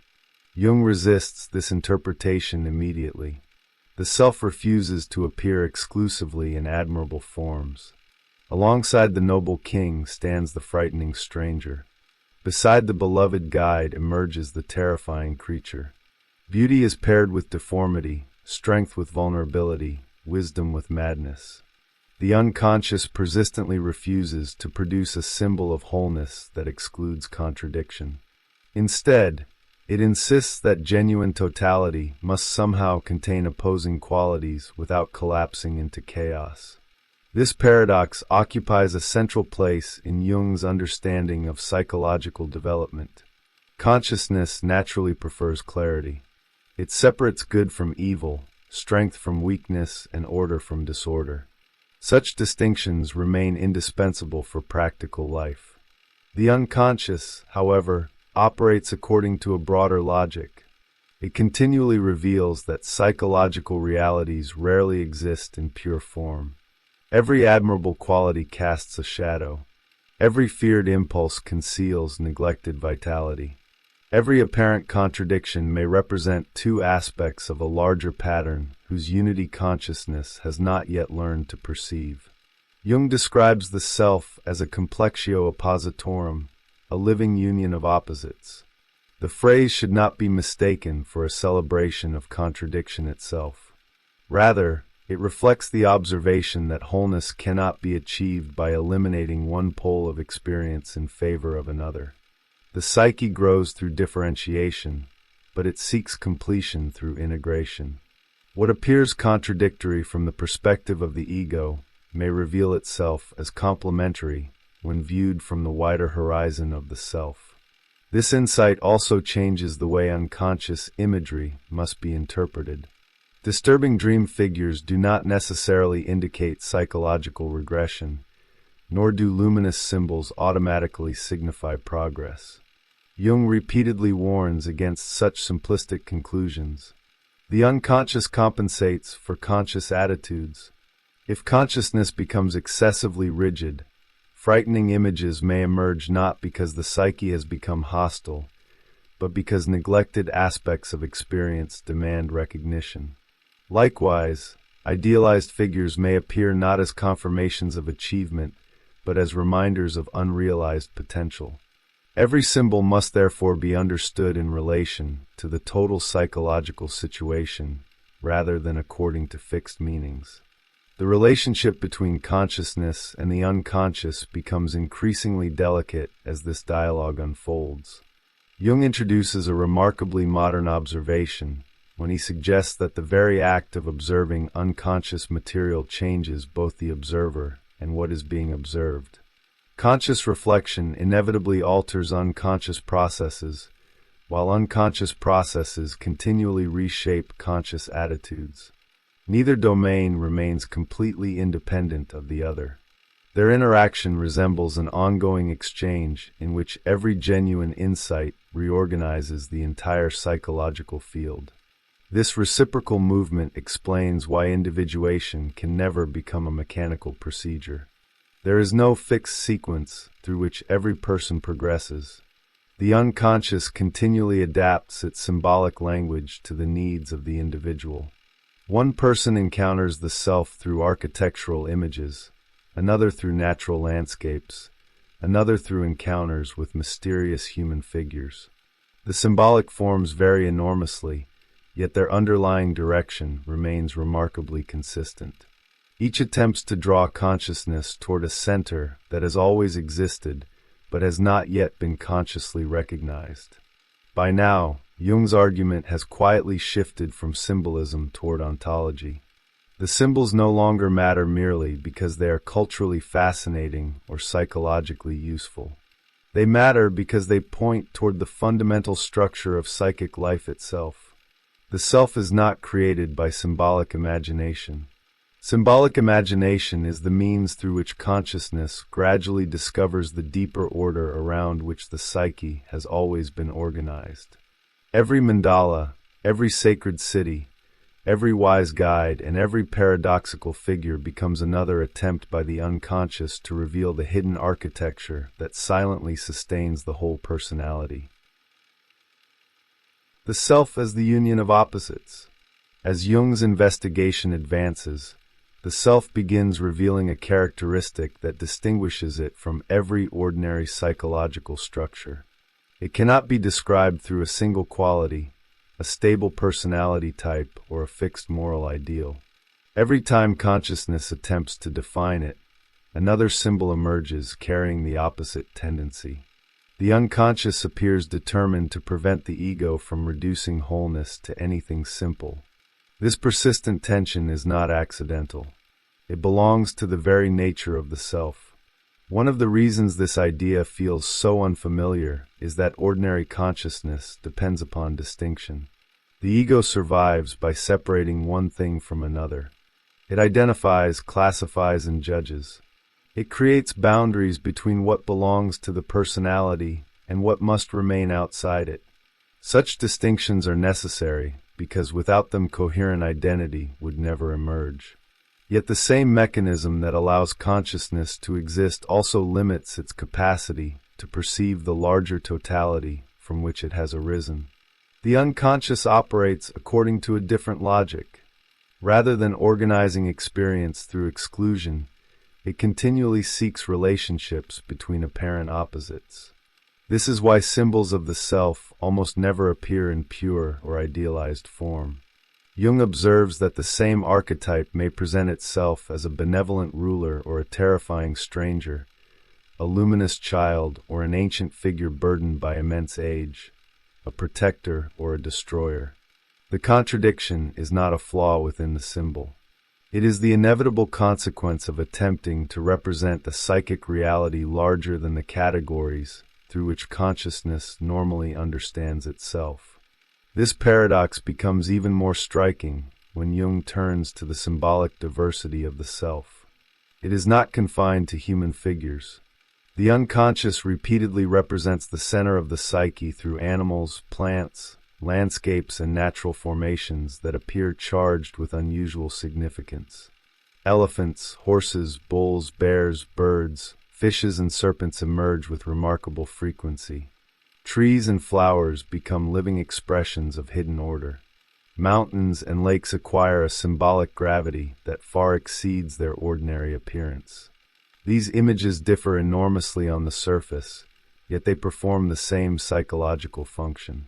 They direct consciousness towards something greater than the personal ego, while refusing to define that reality in exclusively human terms.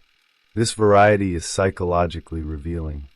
The unconscious does not privilege one symbolic language over another, because its purpose is not aesthetic consistency. It continually adapts its imagery to whatever form can most effectively communicate with the conscious personality. An individual whose emotional life remains closely connected to instinct may encounter the self through powerful animals. Another whose psychological development depends upon rootedness and gradual growth may dream of immense trees. Someone confronting questions of permanence may encounter mountains or ancient stones. The symbolic form changes because the relationship between consciousness and the unconscious is always dynamic rather than mechanical. Among these symbols, the serpent occupies a particularly fascinating position. Few images demonstrate the paradoxical nature of the self more clearly. Across cultures, the serpent appears alternately as healer and destroyer, source of wisdom and embodiment of deception, guardian of hidden knowledge and force of primal instinct. Jung refuses to resolve these contradictions because the symbol itself refuses resolution. The serpent remains psychologically significant precisely because it preserves the tension between opposing meanings instead of collapsing them into a single interpretation. The unconscious repeatedly chooses such images because they resist the simplifying tendencies of rational thought. The same principle governs another observation that initially appears surprising. Jung notes that whenever sexuality is consciously devalued, excessively repressed or interpreted only in purely biological terms, symbolic compensations frequently arise in dreams.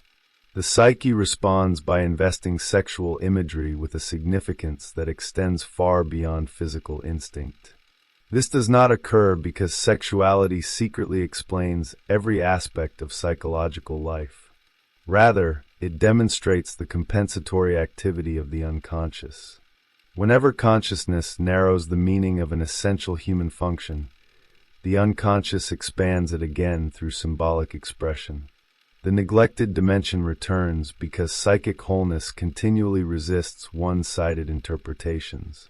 Here Jung quietly distances himself from explanations that reduce symbolic life to a single psychological principle. Human experience cannot be adequately understood through instinct alone, just as it cannot be explained exclusively through spirituality or reason. Every attempt to isolate one aspect of the psyche inevitably produces compensatory movements elsewhere. The unconscious continually restores perspectives that consciousness has excluded. This balancing function explains why dreams often appear to contradict the dreamer's conscious convictions. They are not attempting to undermine consciousness. They are attempting to complete it. The emergence of paradox, therefore, becomes one of the defining characteristics of individuation. Progress toward wholeness rarely confirms the ego's expectations. Instead of producing increasing certainty, psychological development frequently introduces greater complexity. The individual discovers that opposing emotional realities may coexist without canceling one another. Strength can conceal vulnerability. Compassion may require confrontation. Wisdom often begins with recognizing the limits of conscious understanding. The self repeatedly invites consciousness into a world where contradiction becomes the beginning of integration rather than evidence of failure. At this stage, Jung returns to the Gnostic tradition with renewed precision. The symbolic structures developed by the Gnostics, particularly their quaternities, attract his attention because they seem to organize psychological reality according to the same principles emerging from dream analysis. These patterns are not random theological constructions. They arrange relationships between higher and lower dimensions of human existence, masculine and feminine principles, spiritual aspiration and earthly limitation, into configurations whose purpose is neither moral instruction nor metaphysical speculation. They function as symbolic maps of psychic totality. The importance of the quaternity lies in its capacity to preserve tension without dissolving it. Unlike dualistic systems that divide reality into opposing camps, the fourfold structure introduces relationships among complementary elements whose significance depends upon their position within the whole.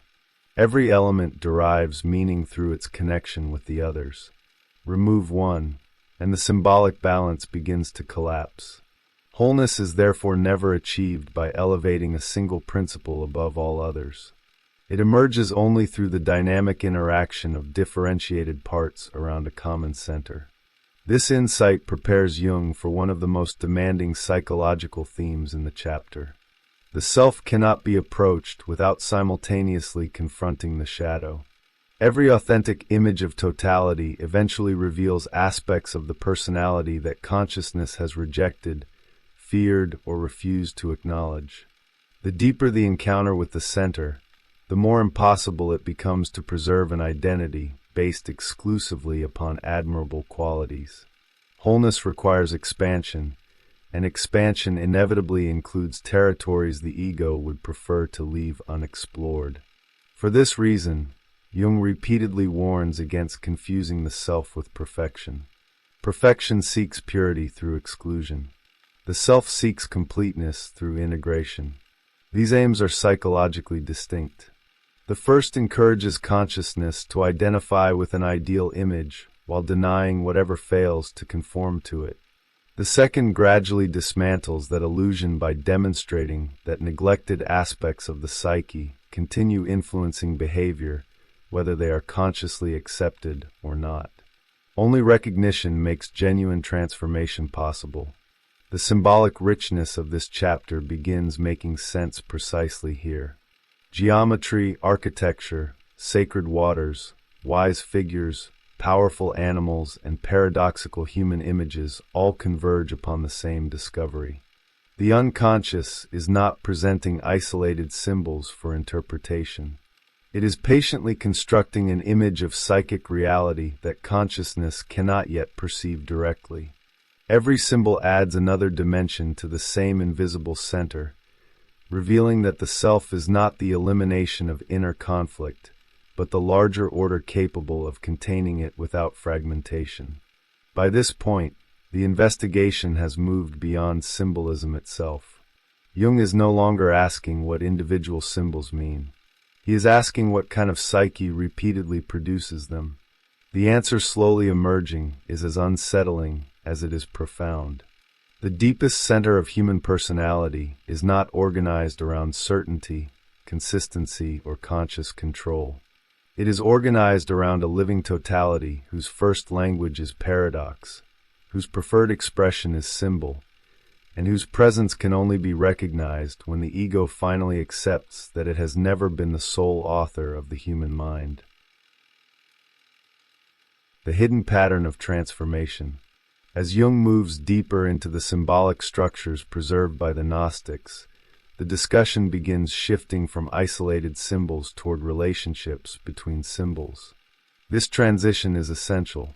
A circle, a wise old man, or a sacred mountain may each point toward the self, but they still represent only fragments of a much larger psychological pattern.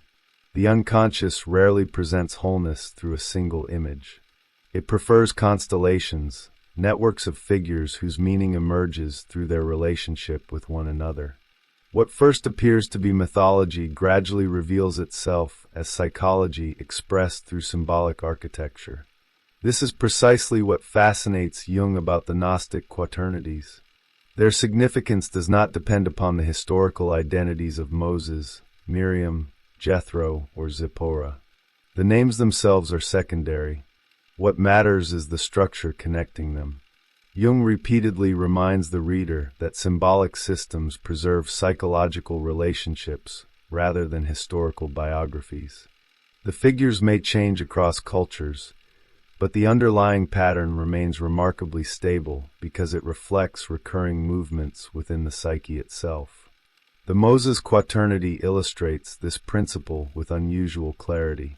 At one level, it appears to describe familiar biblical personalities. At another, it quietly organizes a hierarchy extending from ordinary consciousness toward increasingly comprehensive expressions of psychic life. The lower atom represents the ordinary human condition. Moses becomes the cultural hero, the organizing principle capable of bringing order and meaning. Above him appear higher symbolic counterparts that no longer belong merely to personal biography, but to the deeper dimensions of the psyche itself. The entire arrangement suggests that psychological development unfolds through successive enlargements of identity rather than through simple moral improvement. What makes this schema particularly remarkable is that it refuses to remain symmetrical. Jung notices that the structure naturally expands beyond its initial four elements. Additional figures emerge, transforming the quaternity into a more complex symbolic field. This expansion is psychologically significant because the movement toward wholeness never proceeds in perfectly balanced stages. Consciousness develops unevenly. New levels of integration reveal further tensions that previously remained invisible. Every apparent completion becomes the foundation for another, more comprehensive reorganization. This observation quietly challenges one of the ego's most persistent fantasies. Consciousness longs for final arrival. It imagines psychological development as a sequence leading toward permanent certainty or lasting equilibrium.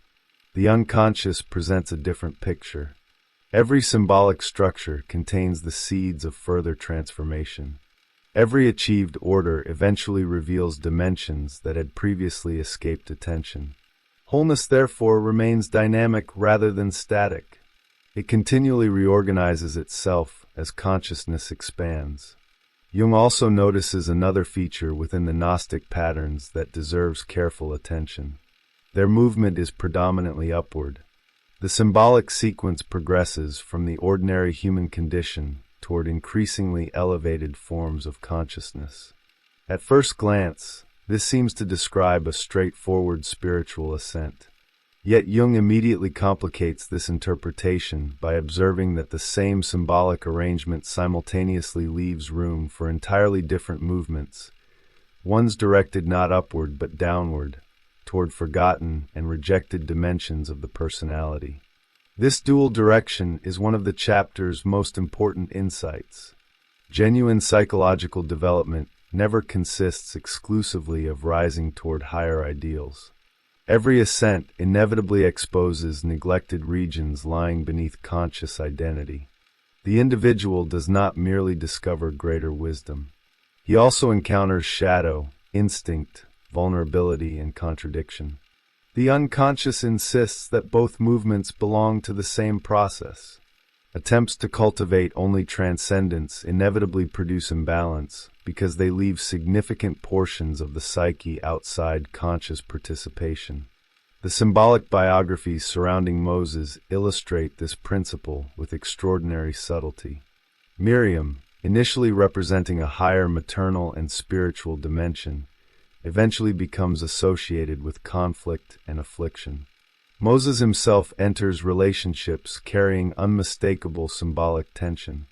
Jethro appears not merely as a wise guide, but also as an outsider, someone who belongs simultaneously inside and outside the sacred community. None of these developments are accidental narrative details.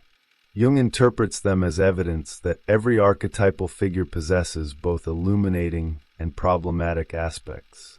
The deeper one moves into symbolic reality, the more impossible it becomes to preserve absolute moral divisions. Jethro occupies a particularly intriguing position within this symbolic field. He appears as the wise old man, a figure Jung had already identified across mythology, dreams, and folklore as one of the major archetypal expressions of the self. Yet his wisdom arrives from beyond the established order. He is not fully integrated into the chosen community. He remains foreign, standing at its boundary rather than comfortably within its center. Psychologically, this detail carries enormous significance. Transformative insight frequently arrives from regions of experience consciousness initially regards as unfamiliar, uncomfortable, or even threatening. The psyche often disguises wisdom as otherness before it can be consciously accepted. The symbolic logic continues unfolding through patterns of relationship rather than isolated personalities. Jung recognizes within the Moses quaternity an ancient marriage structure that appears repeatedly throughout mythology and folklore. Husbands, wives, sisters, brothers, fathers, and mothers are arranged according to recurring configurations that preserve themes of attraction, tension, kinship, and forbidden intimacy. These structures should not be reduced to literal family dynamics. Their psychological significance lies in the way they organize the deepest patterns of relatedness within the human psyche. Love, identification, projection, and transformation repeatedly emerge through these symbolic constellations because they express relationships between psychic functions rather than merely between historical individuals. Jung is careful to prevent the reader from becoming distracted by the unusual names or provocative imagery found in Gnostic literature. He explicitly argues that the names themselves are largely accidental. Their enduring value lies in the structural pattern they preserve. This observation may seem minor, yet it profoundly alters the method of symbolic interpretation. Psychological truth does not depend upon the historical accuracy of a narrative.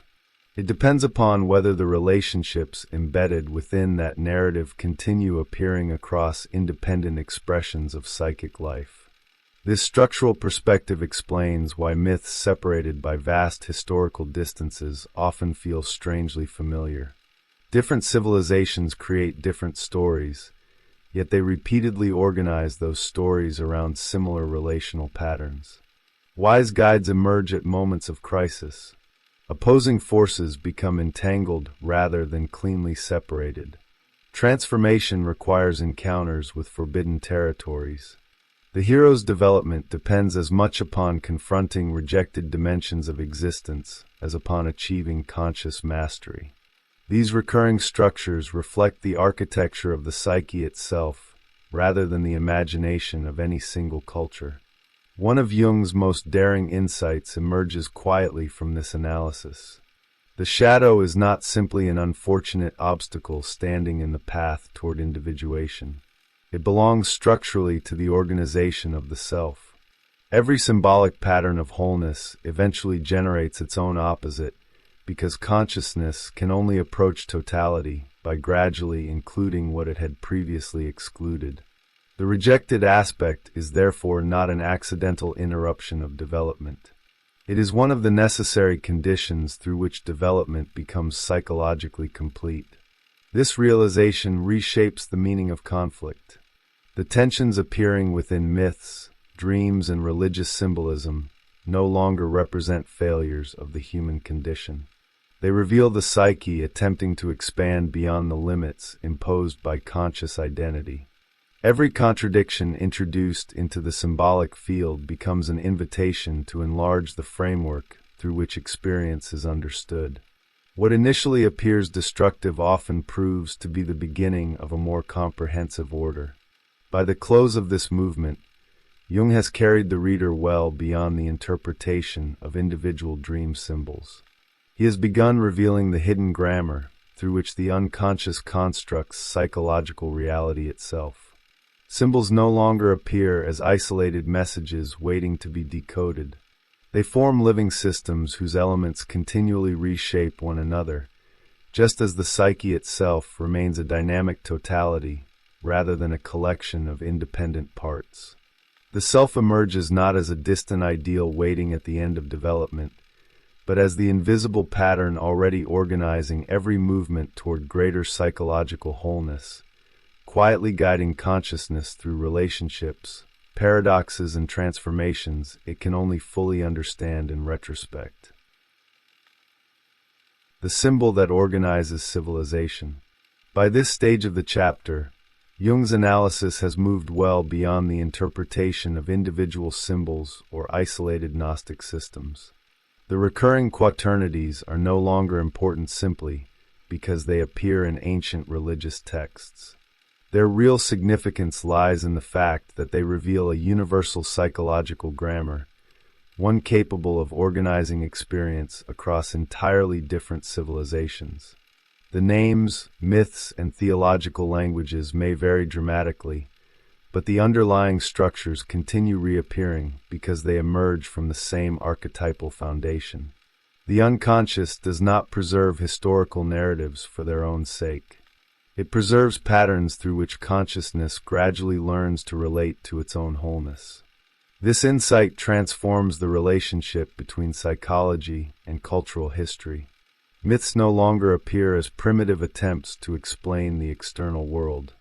Instead, they become enduring symbolic systems through which societies attempt to stabilize the relationship between conscious identity and the deeper psychic forces that continually shape individual and collective life. Every civilization develops its own symbolic vocabulary, yet beneath these visible differences the same structural tensions continue unfolding. Higher and lower principles, masculine and feminine dimensions, order and chaos, wisdom and instinct repeatedly seek forms through which their relationship can be imagined without collapsing into fragmentation. The Gnostic quaternities fascinate Jung precisely because they reveal this process in unusually transparent form. Their apparently strange combinations of biblical figures, unfamiliar names, and symbolic relationships become psychologically intelligible once the historical identities are set aside. The narratives cease functioning as theological doctrines and begin revealing themselves as diagrams of psychic organization. What first appeared to be speculative cosmology quietly becomes an anatomy of consciousness.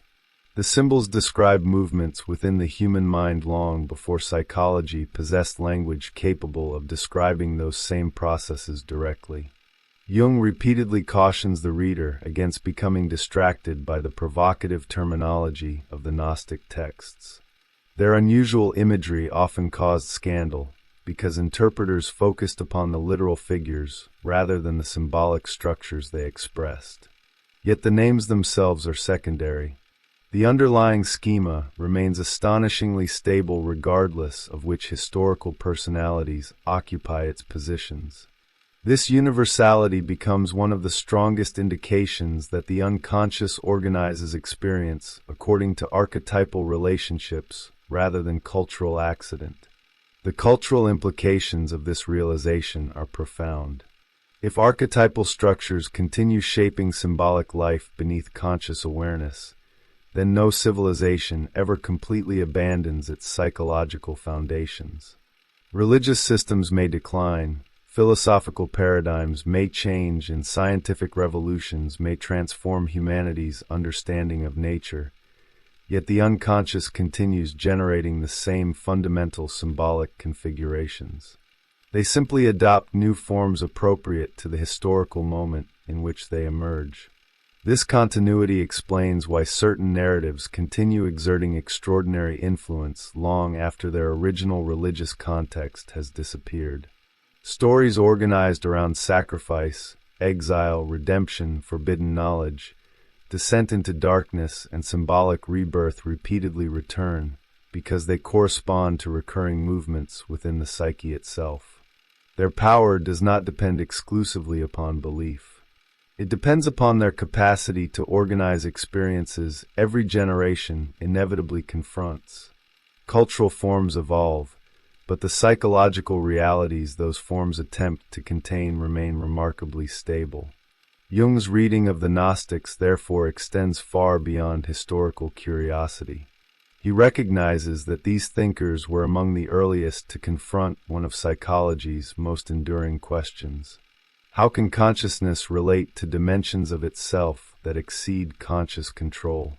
Their answer was neither purely philosophical nor exclusively religious. They responded by constructing symbolic systems capable of holding together contradictory aspects of human existence without forcing premature resolution. Their myths became psychological instruments long before anyone understood them in those terms. One of the most remarkable consequences of this symbolic approach is the way it changes the meaning of evil. Rather than treating darkness as an external principle entirely opposed to goodness, the Gnostic imagination repeatedly integrates shadow into the larger architecture of totality. Jung finds this psychologically indispensable. A conception of wholeness that excludes the shadow inevitably produces fragmentation, because rejected psychic realities do not disappear. They continue operating beyond conscious awareness, where they become increasingly autonomous. Genuine symbolic systems therefore acknowledge darkness not in order to glorify it, but in order to prevent it from remaining unconscious. This is precisely where Jung sees the superiority of symbolic thought over purely moral abstraction. Moral judgment remains essential for practical life, yet it cannot by itself produce psychological integration. The psyche requires recognition before transformation becomes possible. Symbols accomplish what abstract principles cannot. They provide images through which contradictory experiences may coexist without immediately demanding simplification. In doing so, they preserve the possibility of conscious dialogue where repression would otherwise produce division. The recurring image of the serpent illustrates this principle with extraordinary force. Across religious history, it embodies wisdom and danger, healing and destruction, divine revelation and primal instinct. Attempts to reduce it to only one of these meanings inevitably diminish its symbolic power. Jung argues that its enduring significance lies precisely in its refusal to become psychologically one-sided. The serpent remains alive because it expresses the tension between opposing dimensions of existence rather than resolving them through conceptual certainty. From this perspective, symbolic culture performs an essential psychological function. It allows societies to externalize archetypal realities in forms that can be contemplated rather than unconsciously enacted. Rituals, myths, sacred narratives, and religious imagery become collective spaces where humanity encounters its own psychological structure indirectly. They provide distance without separation. Individuals participate in symbolic dramas that quietly organize experiences too complex to be grasped through ordinary reflection alone. The disappearance of such symbolic participation inevitably alters the relationship between consciousness and the unconscious. Jung does not argue that modern societies have become less symbolic. Quite the opposite. He insists that symbolic processes continue operating with undiminished intensity. What changes is the degree of conscious participation. When traditional symbolic frameworks weaken, archetypal energies seek expression elsewhere, often through political movements, ideological conflicts, charismatic personalities, or collective fantasies that unconsciously assume mythological proportions.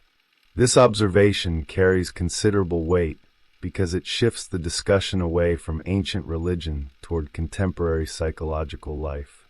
The same unconscious that once generated Gnostic quaternities continues shaping modern imagination. Only the symbolic vocabulary has changed. The underlying dynamics remain recognizably similar. Human beings continue projecting authority onto exceptional figures, constructing narratives of salvation and catastrophe, dividing reality into opposing symbolic worlds, and searching for images capable of reconciling internal conflict. The forms evolve because history evolves. The psyche continues speaking through whatever language each era makes available. Seen in this light, the study of symbolic history becomes inseparable from the study of modern consciousness. Ancient texts no longer belong exclusively to the past. They reveal recurring structures that remain active beneath contemporary identity. Every culture inherits these archetypal patterns, whether it consciously acknowledges them or not. Ignoring them does not eliminate their influence. It merely shifts their activity into less visible forms where they continue organizing emotion, perception, and collective behavior without reflective awareness. Jung therefore approaches the symbolic traditions of antiquity with neither nostalgia nor antiquarian fascination. He studies them because they preserve psychological observations that remain directly relevant to the present. Their myths survive not because ancient civilizations happened to invent compelling stories, but because those stories continue describing movements the psyche has never ceased producing. The historical language changes. The archetypal grammar remains astonishingly constant. By the close of this section, one conclusion has become increasingly unavoidable. The symbols examined throughout the chapter do not belong exclusively to Gnosticism, Christianity, or any particular religious tradition.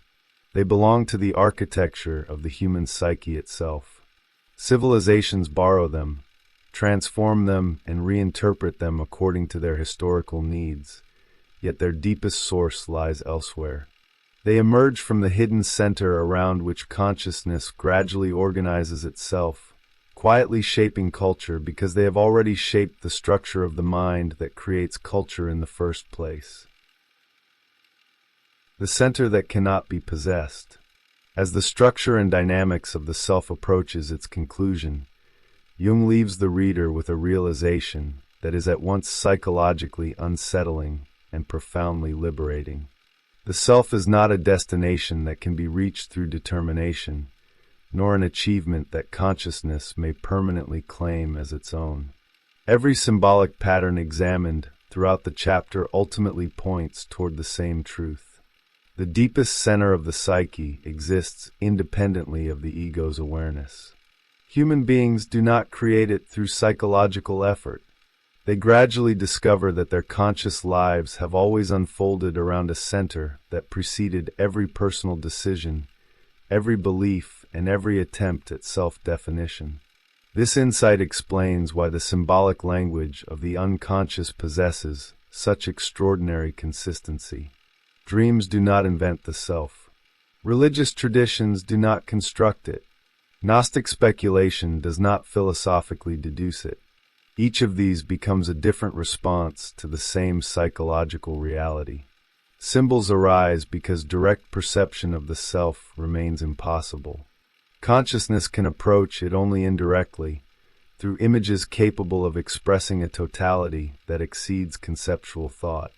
The mandala, the sacred city, the wise guide, the divine child, the mountain, the vessel, and the paradoxical animal all represent successive attempts to illuminate a center that continually withdraws from complete intellectual possession. Throughout the chapter, Jung has quietly dismantled one of modern psychology's most persistent assumptions. The ego is not the sovereign ruler of psychic life. It is an indispensable organ of consciousness, but it remains only one participant within a vastly larger system. Much of human suffering originates precisely when the ego mistakes its practical centrality for absolute authority. The unconscious continually challenges this illusion, not in order to diminish consciousness, but to restore its proper relationship with the total personality. Individuation, therefore, becomes less an act of self-construction than an education in psychological humility. The Gnostic material examined across the chapter acquires its lasting importance within this framework. Jung never asks the reader to adopt Gnostic theology or accept its cosmology as historical truth. Instead, he demonstrates that these ancient symbolic systems preserve observations about the psyche that continue proving psychologically valid. Their quaternities, symbolic hierarchies, and paradoxical figures reveal structural relationships that repeatedly emerge in dreams produced by modern individuals with no knowledge of those traditions. Such correspondences suggest that symbolic history preserves something deeper than cultural inheritance. It preserves recurring expressions of the collective unconscious itself. The consequence of this realization extends far beyond the interpretation of religious symbolism. If the same archetypal structures continue appearing across radically different civilizations, then culture itself becomes one of the principal expressions of the unconscious. Humanity's greatest myths are not merely stories inherited from the past. They are ongoing psychological events through which each generation encounters the same enduring questions. Who am I beyond my social identity? What hidden forces shape my perception? How can opposing dimensions of experience belong to the same life?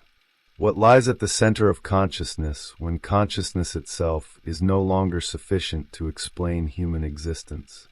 Jung's answer to these questions never arrives in the form of doctrine. He consistently refuses to reduce the self to a philosophical definition, because every definition inevitably privileges one aspect while excluding another. The self remains a complexio oppositorum, a living union of opposites whose symbolic expressions continually resist simplification. This refusal to become conceptually fixed is not evidence of vagueness. It reflects the psychological reality that wholeness always exceeds the categories through which the ego attempts to comprehend it. Consciousness may participate in the self, but it cannot fully contain it. This perspective fundamentally transforms the meaning of psychological conflict. Throughout ordinary life, contradiction is often experienced as failure. Conflicting desires, incompatible emotions, and opposing values appear to signal personal weakness or confusion. Jung proposes a radically different possibility. Many of these tensions arise because consciousness is being drawn toward a more comprehensive organization than the one it currently inhabits. Conflict frequently marks the boundary between an outdated identity and an emerging totality. The unconscious introduces paradox not to destabilize the individual, but to expand the psychological framework within which experience is understood. Seen from this angle, individuation is not the elimination of contradiction, but the gradual acquisition of a larger perspective capable of holding contradiction without fragmentation. The shadow ceases to be merely an enemy. Instinct ceases to oppose spirituality. Rational thought ceases to require the destruction of symbolic imagination. Opposing tendencies remain distinct, yet they become increasingly integrated within a wider order organized around the self, rather than around the defensive priorities of the ego. Psychological maturity, therefore, depends less upon certainty than upon the capacity to remain in conscious relationship with complexity. The chapter also leaves an enduring methodological legacy. Jung demonstrates that symbolic interpretation cannot proceed through fixed dictionaries of meanings. A serpent does not always signify one thing, nor does a mandala automatically indicate complete psychological integration. Every image must be understood within the living context of the individual's psychic situation. Symbols remain alive precisely because their meanings emerge through relationship rather than mechanical translation. The unconscious communicates structurally rather than algorithmically. Its language resembles poetry far more than mathematics, even when it repeatedly organizes itself through precise geometric forms. Perhaps the most remarkable achievement of this chapter lies in the bridge it constructs between modern analytical psychology and the symbolic traditions of humanity. Rather than treating ancient religious thought as obsolete superstition or timeless revelation, Jung approaches it as psychological documentation. Myths become observations. Rituals become symbolic experiments. Religious imagination becomes an archive preserving humanity's long dialogue with the unconscious. The result is neither the reduction of religion to psychology, nor the transformation of psychology into theology. It is the recognition that both disciplines, at their deepest level, attempt to describe encounters with the same underlying psychic reality. In the end, the structure and dynamics of the self stands as one of Jung's clearest demonstrations that the ultimate task of analytical psychology is not self-improvement in the conventional sense. It is the restoration of a forgotten relationship between consciousness and the greater totality from which consciousness emerges. The ego does not disappear. It learns its proper place within a wider psychological order. The unconscious does not become fully known. It becomes a partner in dialogue rather than an invisible force operating beyond awareness. Symbols do not solve the mystery of the self. They preserve the possibility of approaching it without destroying the mystery that gives it life. For Jung, this is where genuine transformation begins.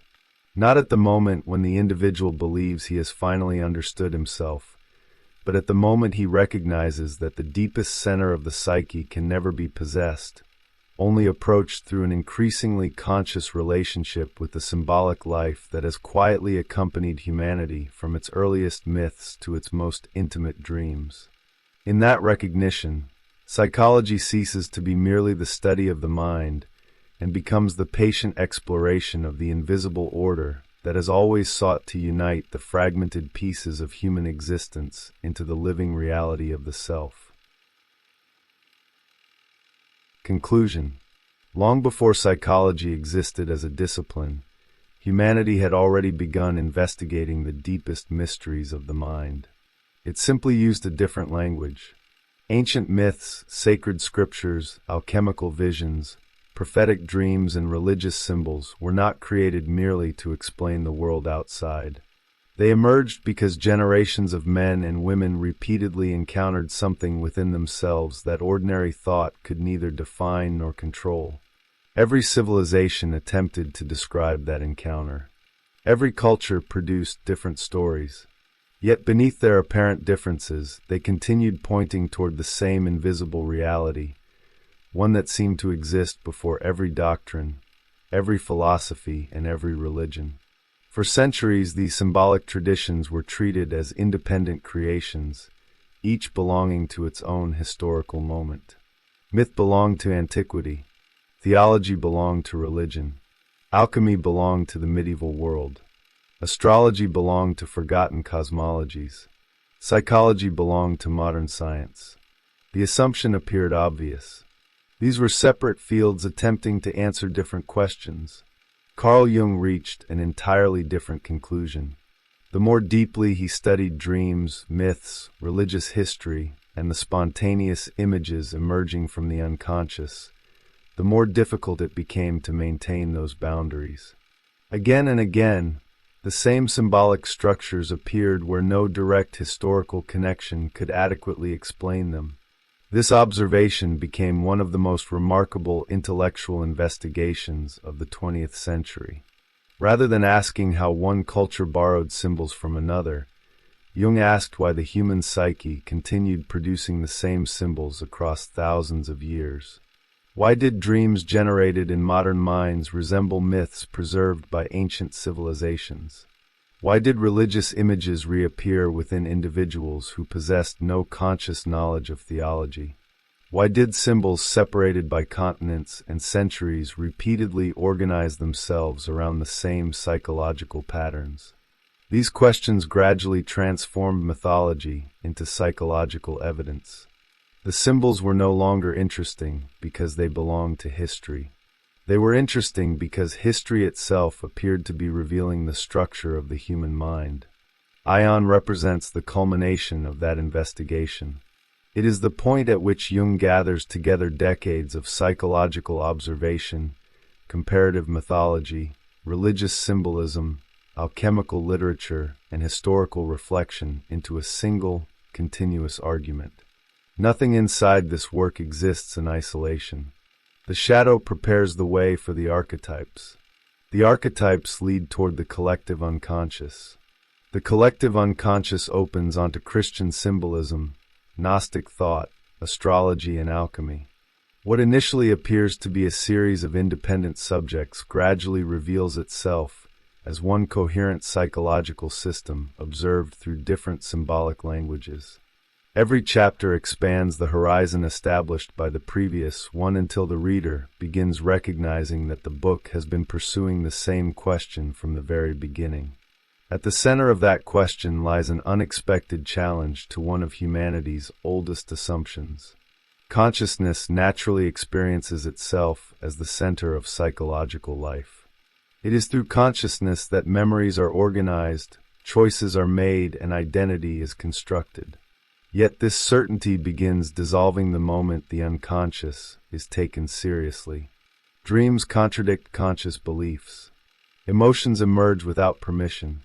Symbols appear carrying meanings that exceed deliberate intention. The personality slowly reveals itself as something far larger than the ego had ever imagined. The conscious mind remains essential, but it no longer occupies the position of ultimate authority. It becomes one participant within a much greater psychological order. Everything that follows throughout Aion unfolds from this single realization. Once consciousness ceases to be mistaken for the whole of the psyche, every symbolic tradition begins acquiring new significance. Religious figures become psychological realities. Historical movements become expressions of archetypal processes. Myths become maps describing recurring structures of human experience.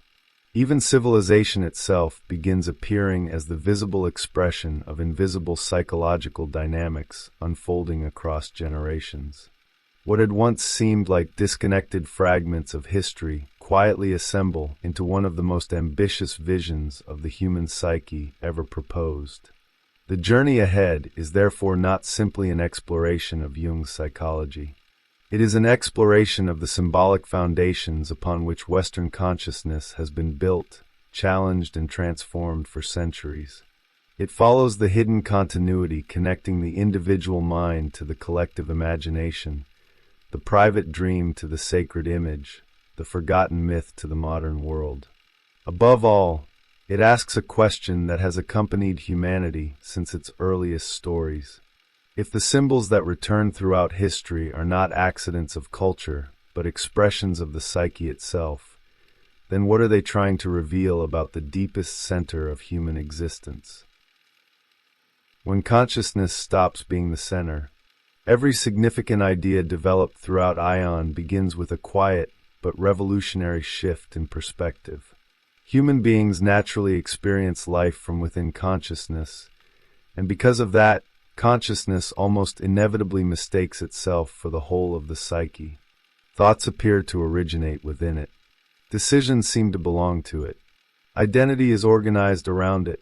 The ego therefore assumes a position that feels entirely self-evident. It experiences itself not merely as the observer of psychological life, but as its unquestioned center. Jung's investigation begins precisely where that certainty starts to collapse.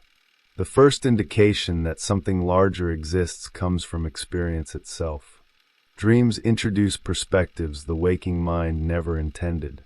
Emotional reactions appear whose intensity cannot be explained by immediate circumstances. Irrational attractions, unexpected fears, and recurring symbolic images emerge without conscious planning, often carrying a coherence that becomes visible only long after they first appear. The psyche behaves less like a machine directed by the ego than like an autonomous system whose deepest processes continue unfolding whether consciousness understands them or not. This simple observation immediately transforms the meaning of the unconscious. Until then, psychology had often treated unconscious life primarily as a repository of forgotten memories, repressed desires, or experiences excluded from awareness. Jung certainly recognizes the importance of these personal layers, but they do not explain the remarkable symbolic consistency appearing across different individuals. Again and again, patients with entirely different biographies produced dreams populated by figures and images they had never consciously encountered. Ancient kings, sacred animals, mysterious old men, divine children, circles, serpents, cosmic journeys, and impossible landscapes appeared with astonishing regularity, even when no historical or cultural explanation seemed available. At first glance, these similarities might appear coincidental. Yet the more carefully they are examined, the less accidental they become. They do not merely resemble one another visually. They perform similar psychological functions. They appear during comparable periods of transformation. They accompany similar emotional crises. They reorganize consciousness in remarkably consistent ways. Jung gradually arrives at a conclusion that reshapes the entire investigation. The unconscious does not simply preserve personal experience. Beneath personal memory lies a deeper psychological layer shared by humanity itself, one structured by recurring forms of experience rather than by individual biography. These recurring forms become what Jung calls archetypes, although the word often creates unnecessary confusion. Archetypes are not inherited stories, fixed images, or universal myths stored somewhere inside the brain. Rather, they are inherited patterns through which the psyche organizes experience. They function much like invisible structures, shaping the way symbolic life naturally unfolds. Every culture clothes them differently. Every religion interprets them according to its own worldview, and every individual experiences them through the unique circumstances of personal life. Yet beneath these differences, the same psychological architecture quietly persists. This realization changes the status of mythology almost immediately. Myths no longer represent primitive attempts to explain natural phenomena before the arrival of scientific knowledge. Instead, they become records of recurring encounters between consciousness and the deeper structures of the psyche. They survive because they continue describing experiences that every generation eventually rediscovers in its own way. The names change. The settings evolve. The symbols adapt to different civilizations. The psychological movement remains remarkably stable. Humanity repeatedly tells the same stories because it repeatedly confronts the same invisible realities. Among these recurring realities, one occupies a particularly decisive position. Every conscious identity is built through selection. Certain qualities become integrated into the personality because they are compatible with the image consciousness wishes to maintain. Other qualities are rejected, ignored, or denied because they threaten that image. Yet exclusion never produces disappearance. Everything consciousness refuses to recognize continues existing beyond awareness, gradually forming another dimension of the personality that develops according to its own autonomous logic. The more rigid the conscious identity becomes, the greater psychological energy accumulates within everything it excludes. This hidden accumulation explains one of the most pervasive mechanisms operating throughout both individual psychology and collective history. The qualities human beings refuse to recognize within themselves are almost inevitably perceived in others. The individual who insists upon absolute virtue discovers evil everywhere outside. The person who identifies completely with reason becomes strangely fascinated by irrationality. Entire communities construct images of enemies who appear to embody everything they consciously reject. The conflict feels external, yet its deepest source often remains internal. Projection quietly transforms unconscious reality into apparent objective fact. What makes this process so difficult to recognize is that projection always feels convincing. The unconscious does not announce that it is creating symbolic distortions. It presents them as ordinary perception. The individual sincerely believes that the disturbing qualities belong entirely to someone else. Civilizations become capable of organizing themselves around these symbolic divisions, constructing historical narratives in which innocence and corruption, purity and danger, order and chaos appear permanently separated. Yet the more absolute these divisions become, the greater the psychological imbalance developing beneath them. Here Aion begins extending beyond psychology in the conventional sense. If projection shapes relationships between individuals, it can also shape relationships between entire cultures. If archetypes organize dreams, they may also organize religions. If symbols naturally emerge whenever consciousness encounters realities larger than itself, then history begins preserving far more than political events or cultural achievements. It becomes a vast symbolic record documenting humanity's continuous dialogue with the unconscious, often without recognizing that this dialogue has been taking place. The remarkable consequence is that religion, mythology, and psychology cease to belong to different intellectual territories. They become complementary perspectives observing the same underlying phenomenon. Sacred narratives preserve archetypal movements. Dreams reveal those same movements unfolding within individual lives. Cultural transformations express them collectively across generations. The deeper the investigation proceeds, the more these different domains begin converging toward a single conclusion. The psyche possesses an internal order that repeatedly manifests itself through symbolic forms, regardless of historical period, geographical location, or religious tradition. This realization quietly prepares the most ambitious movement in the entire book. Once symbols are understood as expressions of the psyche, rather than merely products of culture, the great religious figures of Western civilization acquire an entirely different significance. They cease to function exclusively as objects of belief or historical memory. They become psychological events, images through which the deepest structures of consciousness attempt to reveal themselves.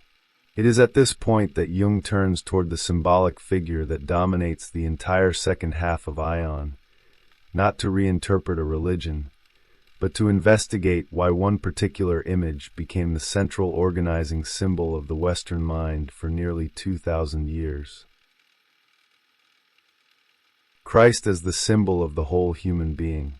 The appearance of Christ at the center of Aion often surprises first-time readers.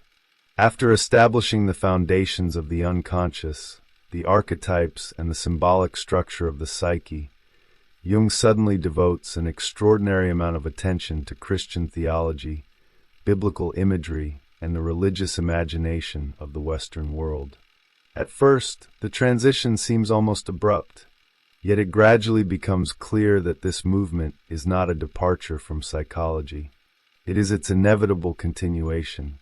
If archetypes reveal themselves through symbolic forms, then no symbol has shaped the Western psyche more profoundly than the figure of Christ. Jung approaches this figure from an entirely different direction than theology traditionally has. He is not attempting to establish the historical truth of Christianity, nor to question its spiritual legitimacy. His concern is psychological before it is religious. The central question becomes remarkably simple. Why did this particular image become the dominant symbolic center of an entire civilization? Why did countless generations recognize within it something capable of organizing not only religious belief, but morality, identity, history, and the deepest aspirations of human life? The answer begins to emerge once Christ is understood not primarily as an individual historical figure, but as an archetypal image expressing the possibility of psychic wholeness. Every enduring symbol acquires its power because it embodies realities that transcend the circumstances of its historical origin.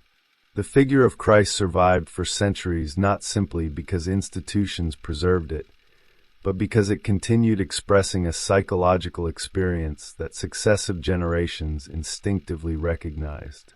It became the symbolic image through which the Western mind attempted to represent the highest potential of consciousness, the reconciliation between the human and the divine, the temporal and the eternal, the individual and something immeasurably greater.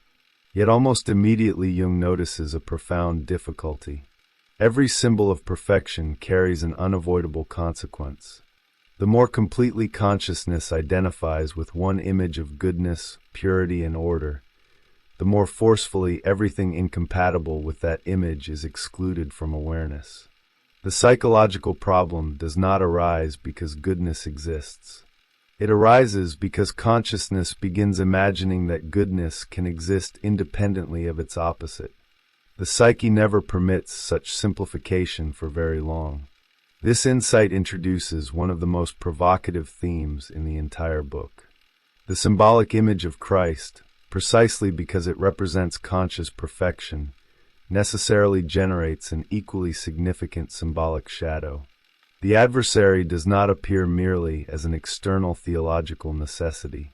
Psychologically, the opposing figure emerges because consciousness cannot construct an image of absolute light without simultaneously producing a region into which everything incompatible with that light is projected. What cannot belong to the conscious ideal inevitably gathers beyond its boundaries. Here Jung's analysis becomes increasingly subtle. He observes that Christian tradition itself repeatedly preserves traces of this paradox, often without fully recognizing their psychological implications. Certain symbolic attributes appear associated with both Christ and his opposite. Images that should remain absolutely separated according to conscious logic unexpectedly overlap within religious symbolism. The morning star, the serpent, the lion, and numerous other symbolic figures refuse to obey the rigid distinctions consciousness attempts to impose upon them. Rather than dismissing these inconsistencies as theological curiosities, Jung interprets them as evidence that the unconscious operates according to a deeper symbolic order than conscious morality alone can express. This observation does not weaken the ethical significance of Christian symbolism. On the contrary, it expands it. Moral consciousness remains indispensable, yet psychological wholeness requires something beyond moral classification. It demands the capacity to recognize that every conscious identity inevitably casts a shadow. Goodness becomes psychologically dangerous only when it begins denying its own incompleteness. The ego becomes most vulnerable precisely when it believes it has finally escaped contradiction. At that moment, the unconscious quietly begins preparing its compensation. The same dynamic appears throughout the history of Western civilization.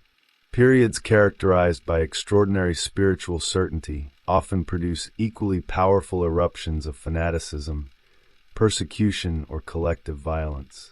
The contradiction is not accidental. Whenever consciousness identifies too completely with its highest ideals, everything incompatible with those ideals seeks expression elsewhere. The The rejected aspects of the psyche do not disappear because they have been condemned. They simply find indirect paths through which they may return. Individual psychology and cultural history begin revealing themselves as different scales of the same underlying movement.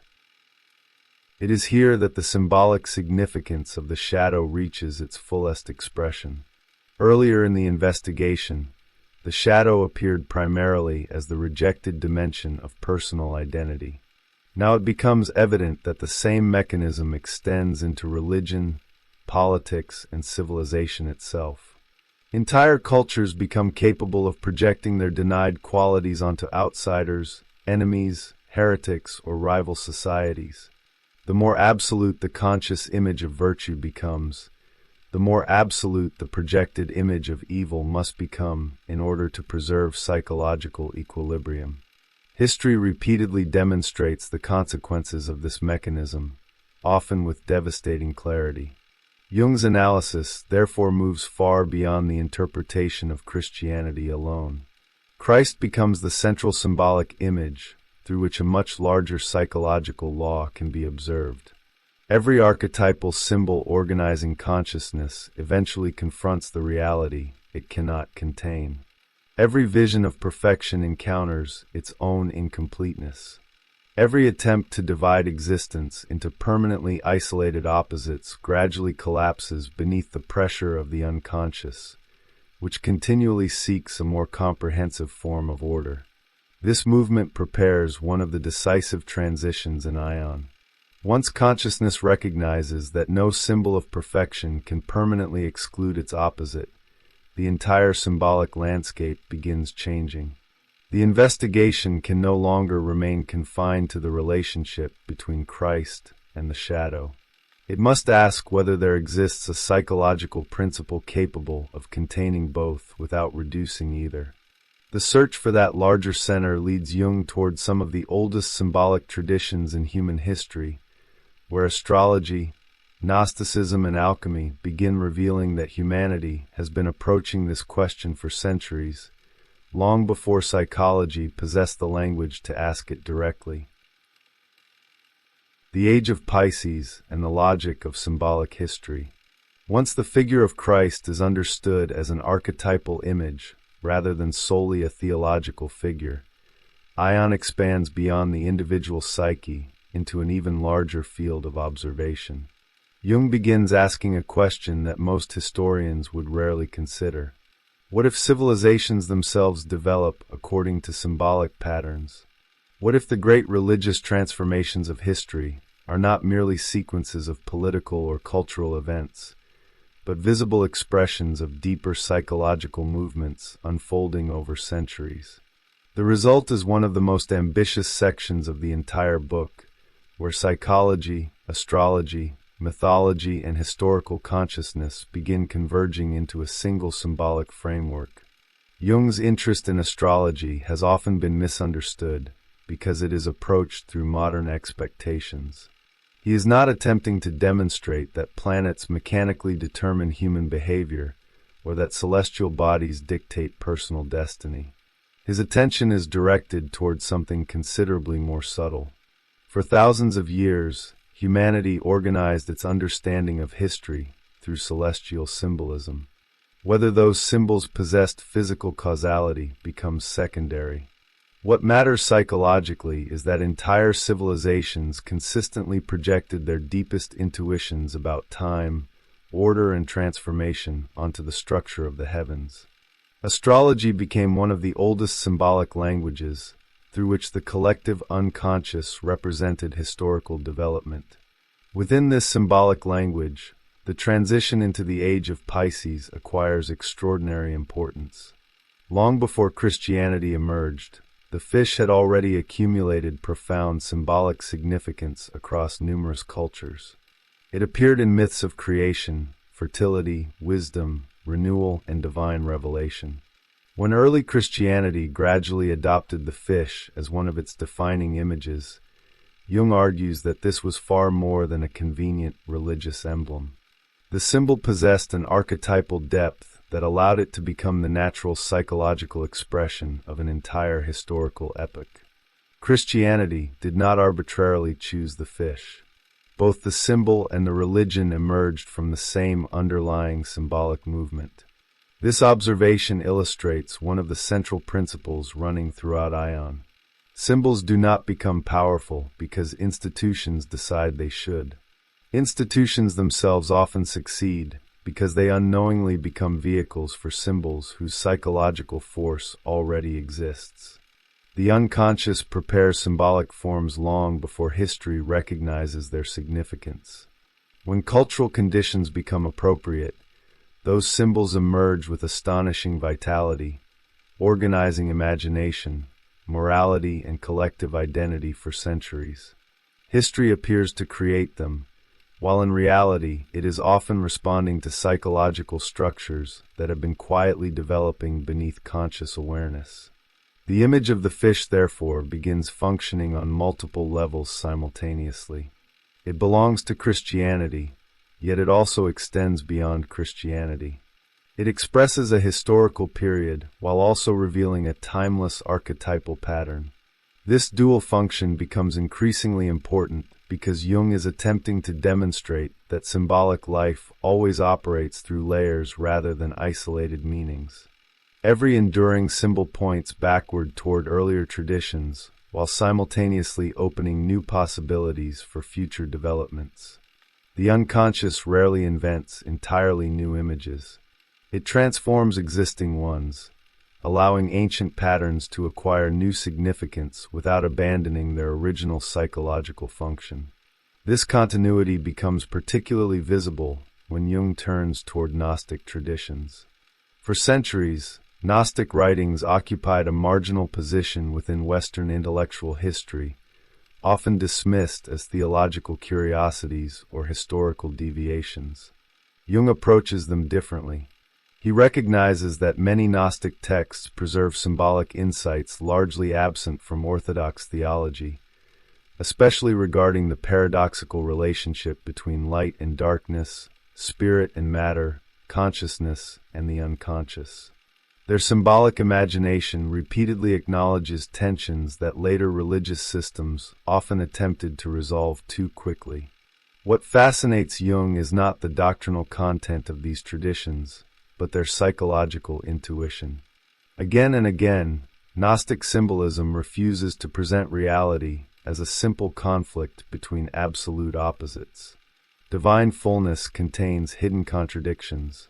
Creation emerges through differentiation rather than perfection. Redemption requires knowledge as much as obedience.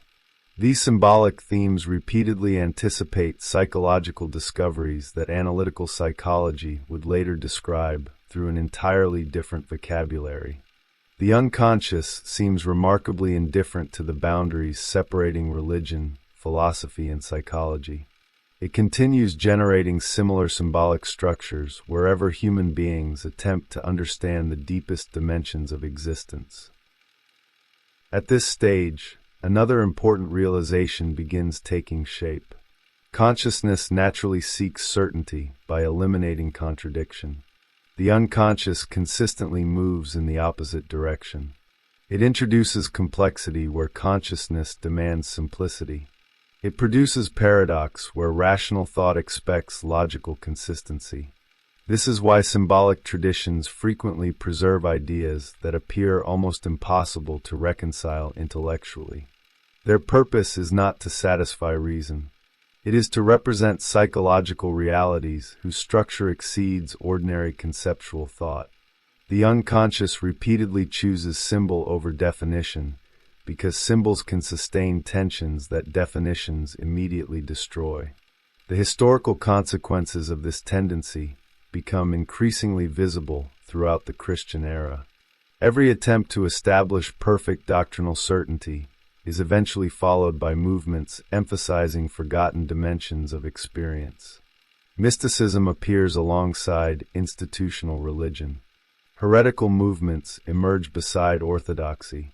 Symbolic imagination repeatedly returns wherever rational or theological systems become excessively rigid.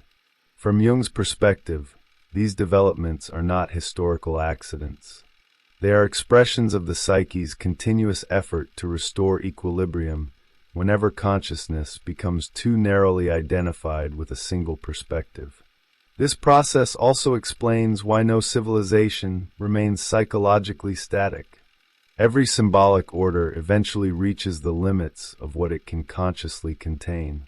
The neglected aspects of the collective psyche gradually accumulate pressure until they begin expressing themselves through new religious movements, philosophical revolutions, artistic transformations, or profound cultural crises.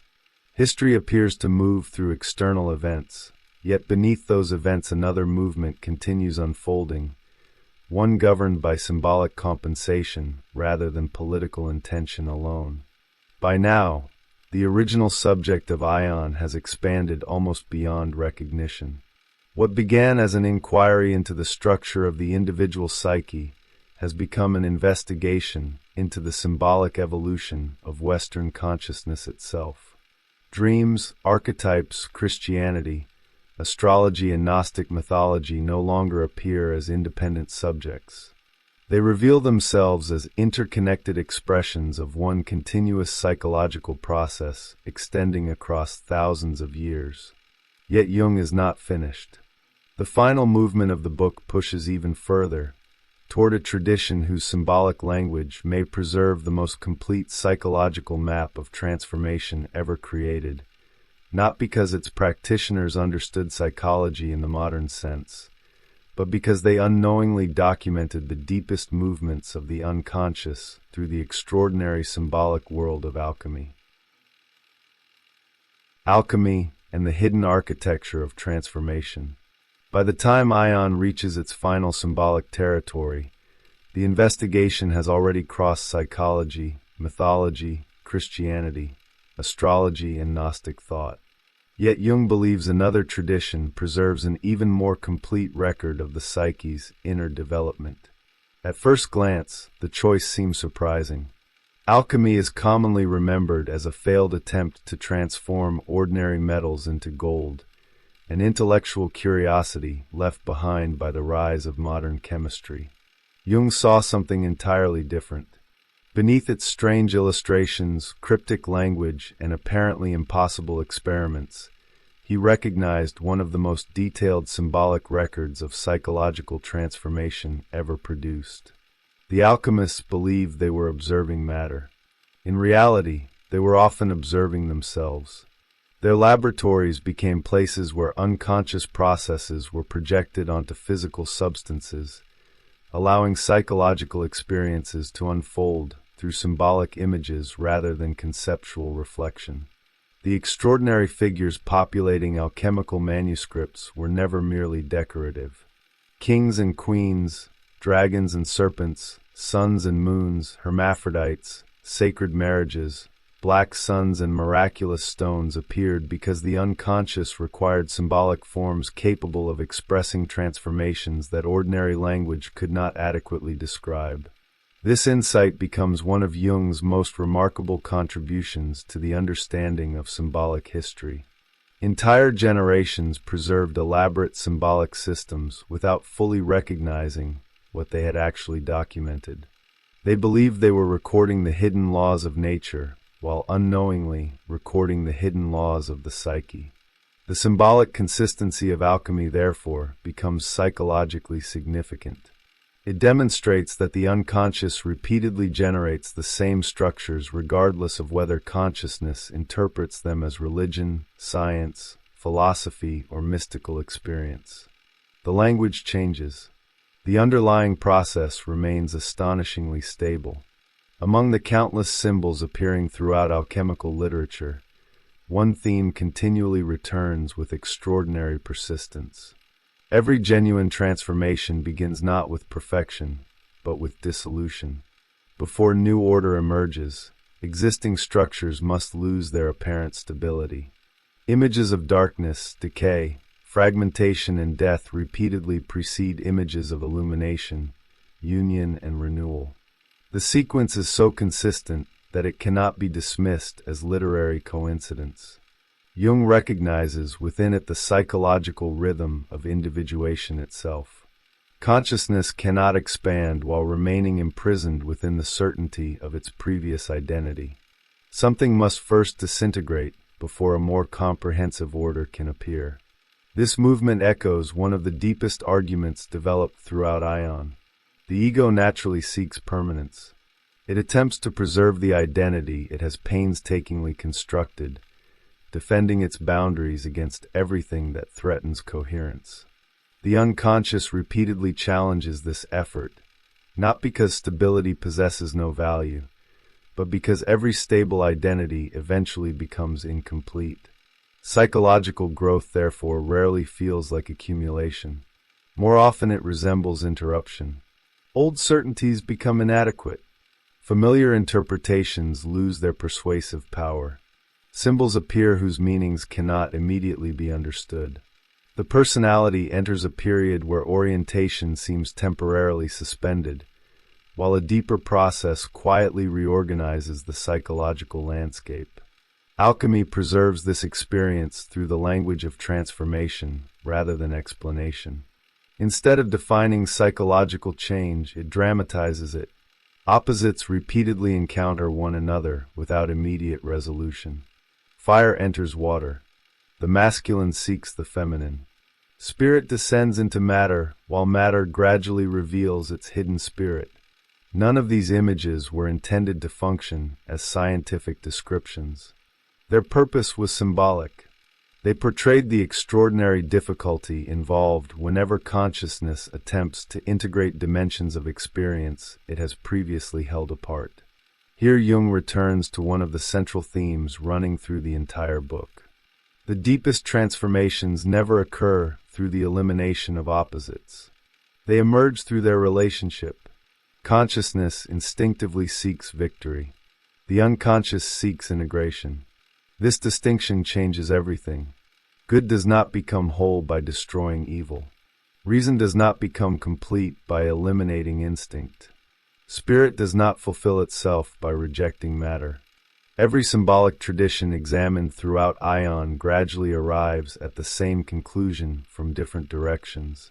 Wholeness is achieved not through purification alone, but through the difficult work of holding together realities that consciousness initially experiences as incompatible.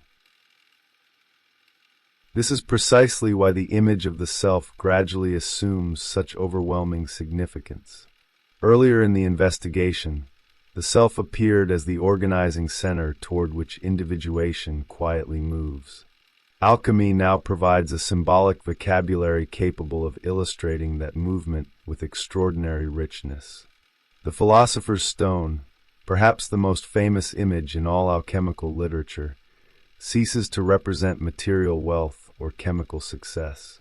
Psychologically, it becomes an image of achieved totality, the symbolic expression of a personality no longer organized exclusively around the ego, but around a deeper principle capable of containing every dimension of psychic life without fragmentation. The remarkable consistency of these images across centuries reveals something essential about the unconscious itself. It does not merely produce isolated symbols. It generates complete symbolic systems. Every image acquires meaning through its relationship with others, creating psychological narratives that unfold according to an internal logic independent of conscious invention. The alchemists believed they were preserving secret knowledge about nature. In a profound sense, they were. The nature they documented, however, was not primarily material. It was psychological. Seen from this perspective, the entire movement of Aion begins revealing its hidden architecture. The journey has never progressed randomly from one symbolic tradition to another. Each stage has expanded the field of observation while preserving the same central question. The shadow revealed that consciousness is incomplete. Archetypes demonstrated that symbolic life extends beyond personal experience. Christ expressed the possibility of psychic wholeness, while simultaneously exposing the limits of one-sided perfection. The Age of Pisces situated these symbolic movements within the unfolding history of civilization. Alchemy now gathers every previous theme into a single vision of transformation, showing that the symbolic evolution of humanity and the psychological evolution of the individual are different expressions of the same invisible process. The consequence is both intellectually satisfying and profoundly unsettling. Human beings have never merely created symbols. They have been created by them as well. Every civilization inherits symbolic structures that quietly shape its understanding of reality. Every individual enters a psychological world already organized by archetypal patterns extending far beyond personal memory. The task is therefore not to invent meaning from nothing, but to recognize the deeper order that has always been expressing itself through myths, religions, dreams, and cultures alike. From this realization, the final implications of Aion become unavoidable. The symbolic life of humanity is not an ornament surrounding consciousness. It is the very process through which consciousness gradually discovers what it has always been seeking without fully knowing it. The book that changed how symbols are understood. One of the most enduring achievements of Aion is not that it offers new answers, but that it permanently changes the nature of the questions. After following Jung's argument from beginning to end, it becomes increasingly difficult to look at religion, mythology, history, or even personal experience in the same way. What once appeared to be separate domains of knowledge gradually reveal themselves as different perspectives on a single psychological reality. The distinction between inner life and cultural history becomes less rigid. Symbols stop functioning as decorative elements surrounding civilization and begin revealing themselves as the very structures through which civilization understands itself. This transformation has had consequences reaching far beyond analytical psychology. Before Jung, mythology was often interpreted as the imaginative residue of humanity's intellectual childhood, valuable primarily because it preserved historical information about ancient cultures. Religious symbols were frequently understood through questions of belief, doctrine, or historical authenticity. Alchemy survived as an intellectual curiosity. Astrology remained confined to traditions that modern thought increasingly dismissed. Aion quietly reorganized this entire landscape by introducing a radically different possibility. These traditions endure because they repeatedly describe recurring psychological realities, not because they belong to obsolete systems of thought. The implications extend well beyond academic discussion. If symbols express structures intrinsic to the psyche, then they continue operating whether or not modern individuals consciously believe in them. Mythological imagination does not disappear when societies become secular. Religious symbolism does not lose psychological significance because institutional authority declines. The unconscious simply adopts new languages. Ancient narratives gradually reappear through literature, cinema, politics, technology, and collective identity, preserving their symbolic function while changing their external appearance. Modern culture frequently believes it has abandoned myth at precisely the moment it begins unconsciously creating new ones. This continuity helps explain why certain stories repeatedly dominate the collective imagination, regardless of historical period. Narratives centered upon sacrifice, redemption, exile, catastrophe, rebirth, forbidden knowledge, and the struggle between opposing forces continue attracting extraordinary emotional investment because they correspond to recurring movements within the psyche itself. Their cultural forms evolve continuously, yet their symbolic architecture remains remarkably stable. Humanity rarely invents entirely new psychological dramas. It repeatedly rediscovers ancient ones beneath different historical conditions. Jung's interpretation also transforms the meaning of cultural conflict. Throughout history, societies have often believed they were defending purely rational positions against irrational opponents. Yet Aion suggests that beneath political arguments, religious disagreements, and ideological divisions, symbolic processes frequently exert a decisive influence. Communities unconsciously organize themselves around archetypal images of order, purity, corruption, renewal, or salvation. Opposing groups become symbolic containers for everything a culture struggles to acknowledge within itself. The resulting conflicts possess an emotional intensity that cannot be explained through practical disagreements alone, because they are sustained by psychological realities extending far beneath conscious awareness. This mechanism becomes especially visible during periods of historical transition. Whenever one symbolic order begins losing its organizing power, societies often experience profound uncertainty regarding identity, authority, and meaning. Old narratives no longer provide adequate orientation, while new symbolic structures have not yet achieved sufficient coherence to replace them. These periods frequently generate intense polarization, widespread projection, and the emergence of powerful collective myths capable of reorganizing public imagination. What appears externally as political instability often reflects a deeper psychological reorganization unfolding beneath the surface of history. Seen from this perspective, the modern world appears far less detached from the symbolic universe explored throughout Aion than it initially imagines. Contemporary societies remain profoundly shaped by archetypal dynamics, even when they interpret themselves as entirely rational or technological. Public figures become symbolic heroes or villains with extraordinary speed. Social movements acquire mythic narratives. Collective fears crystallize around images rather than arguments. Digital environments accelerate the circulation of symbols without diminishing their psychological power. If anything, the speed of modern communication often amplifies archetypal patterns that previous generations encountered more gradually.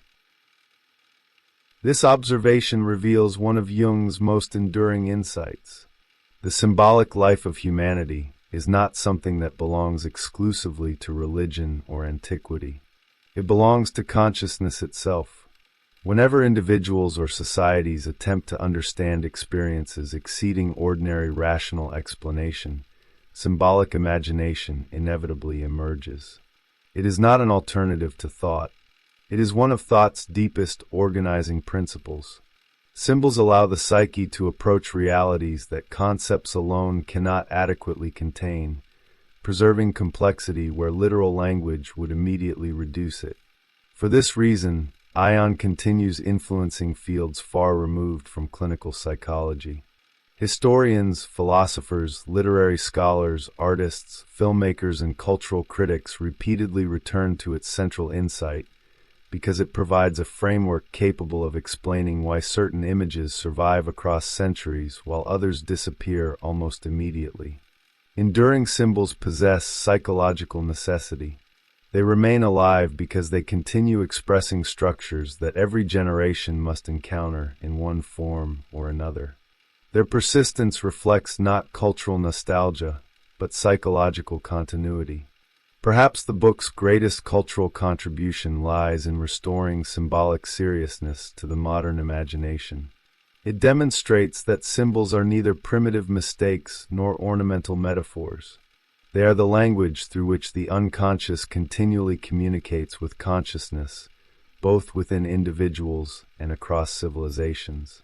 Every enduring culture leaves behind symbolic records because every enduring culture attempts, consciously or not, to articulate the same invisible psychological realities. The myths may change names, religions may transform, civilizations may rise and disappear, yet the underlying architecture remains astonishingly familiar. Beneath history itself, another history continues unfolding, one written through symbols whose meaning extends beyond every era that temporarily gives them form. The center that humanity has always sought. Every great work leaves behind more than information. It alters perception. After Aion, the world no longer appears organized solely by visible events, historical facts, or conscious decisions. Beneath everything that human beings build, believe, destroy, and recreate, another movement gradually becomes perceptible. Symbols cease to resemble inventions of the imagination and begin revealing themselves as the deepest architecture through which the psyche understands both itself and reality. The visible world remains exactly the same, yet its hidden dimension becomes impossible to ignore. This is ultimately the journey Jung invites the reader to undertake. Not toward a new belief system, nor toward the acceptance of a particular religious doctrine, but toward a different relationship with the symbolic nature of existence itself. Throughout the book, dreams, myths, religious images, astrological ages, Gnostic writings, and alchemical manuscripts gradually lose their apparent separation. They become different languages describing the same psychological process, each illuminating dimensions that the others leave partially concealed. Together, they reveal a single continuous movement through which consciousness slowly discovers the larger reality from which it has never truly been separated. One of the most profound realizations emerging from this investigation is that psychological development cannot be reduced to self-improvement. The modern imagination often understands growth as the accumulation of knowledge, achievement, or control. Aion presents a far more demanding vision. Individuation requires the gradual abandonment of certainty, the recognition of contradiction, and the willingness to encounter aspects of oneself that consciousness instinctively avoids. Transformation is not the perfection of the ego. It is the reorganization of the personality around a center that was never created by the ego in the first place. This deeper center, the self, quietly stands behind every symbolic tradition explored throughout the book.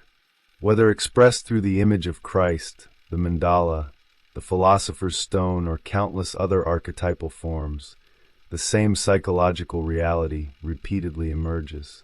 Human beings have always intuited that within them exists a principle capable of holding together what ordinary consciousness continually divides. Every enduring symbol points toward that possibility. Every myth preserves fragments of its structure.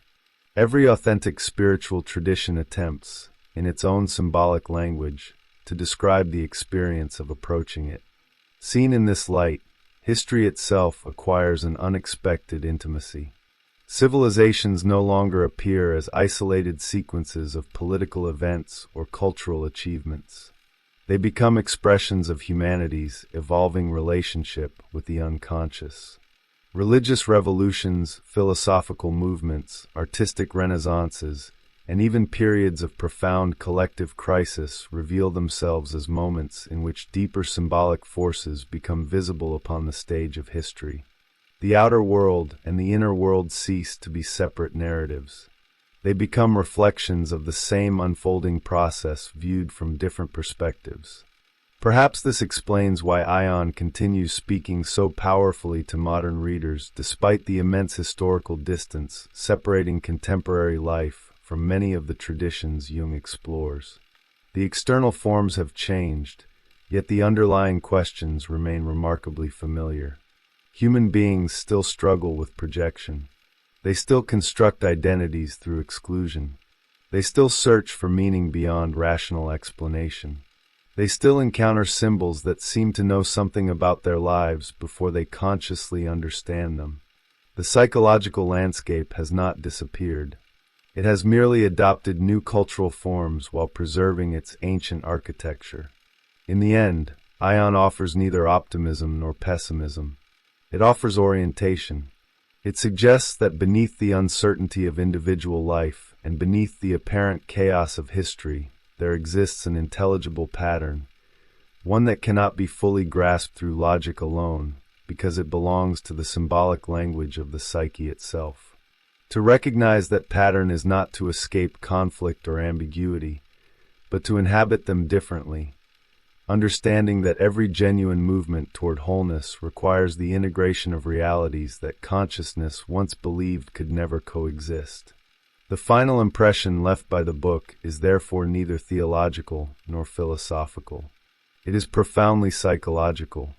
Humanity has never ceased searching for the center from which meaning arises. Every civilization has named it differently. Every age has imagined it through its own symbols. Every individual encounters it through a unique path. Yet beneath those countless variations, the same silent reality continues revealing itself, patiently inviting consciousness beyond the limits of the ego and toward the deeper order that has always shaped both the human soul and the history of the world.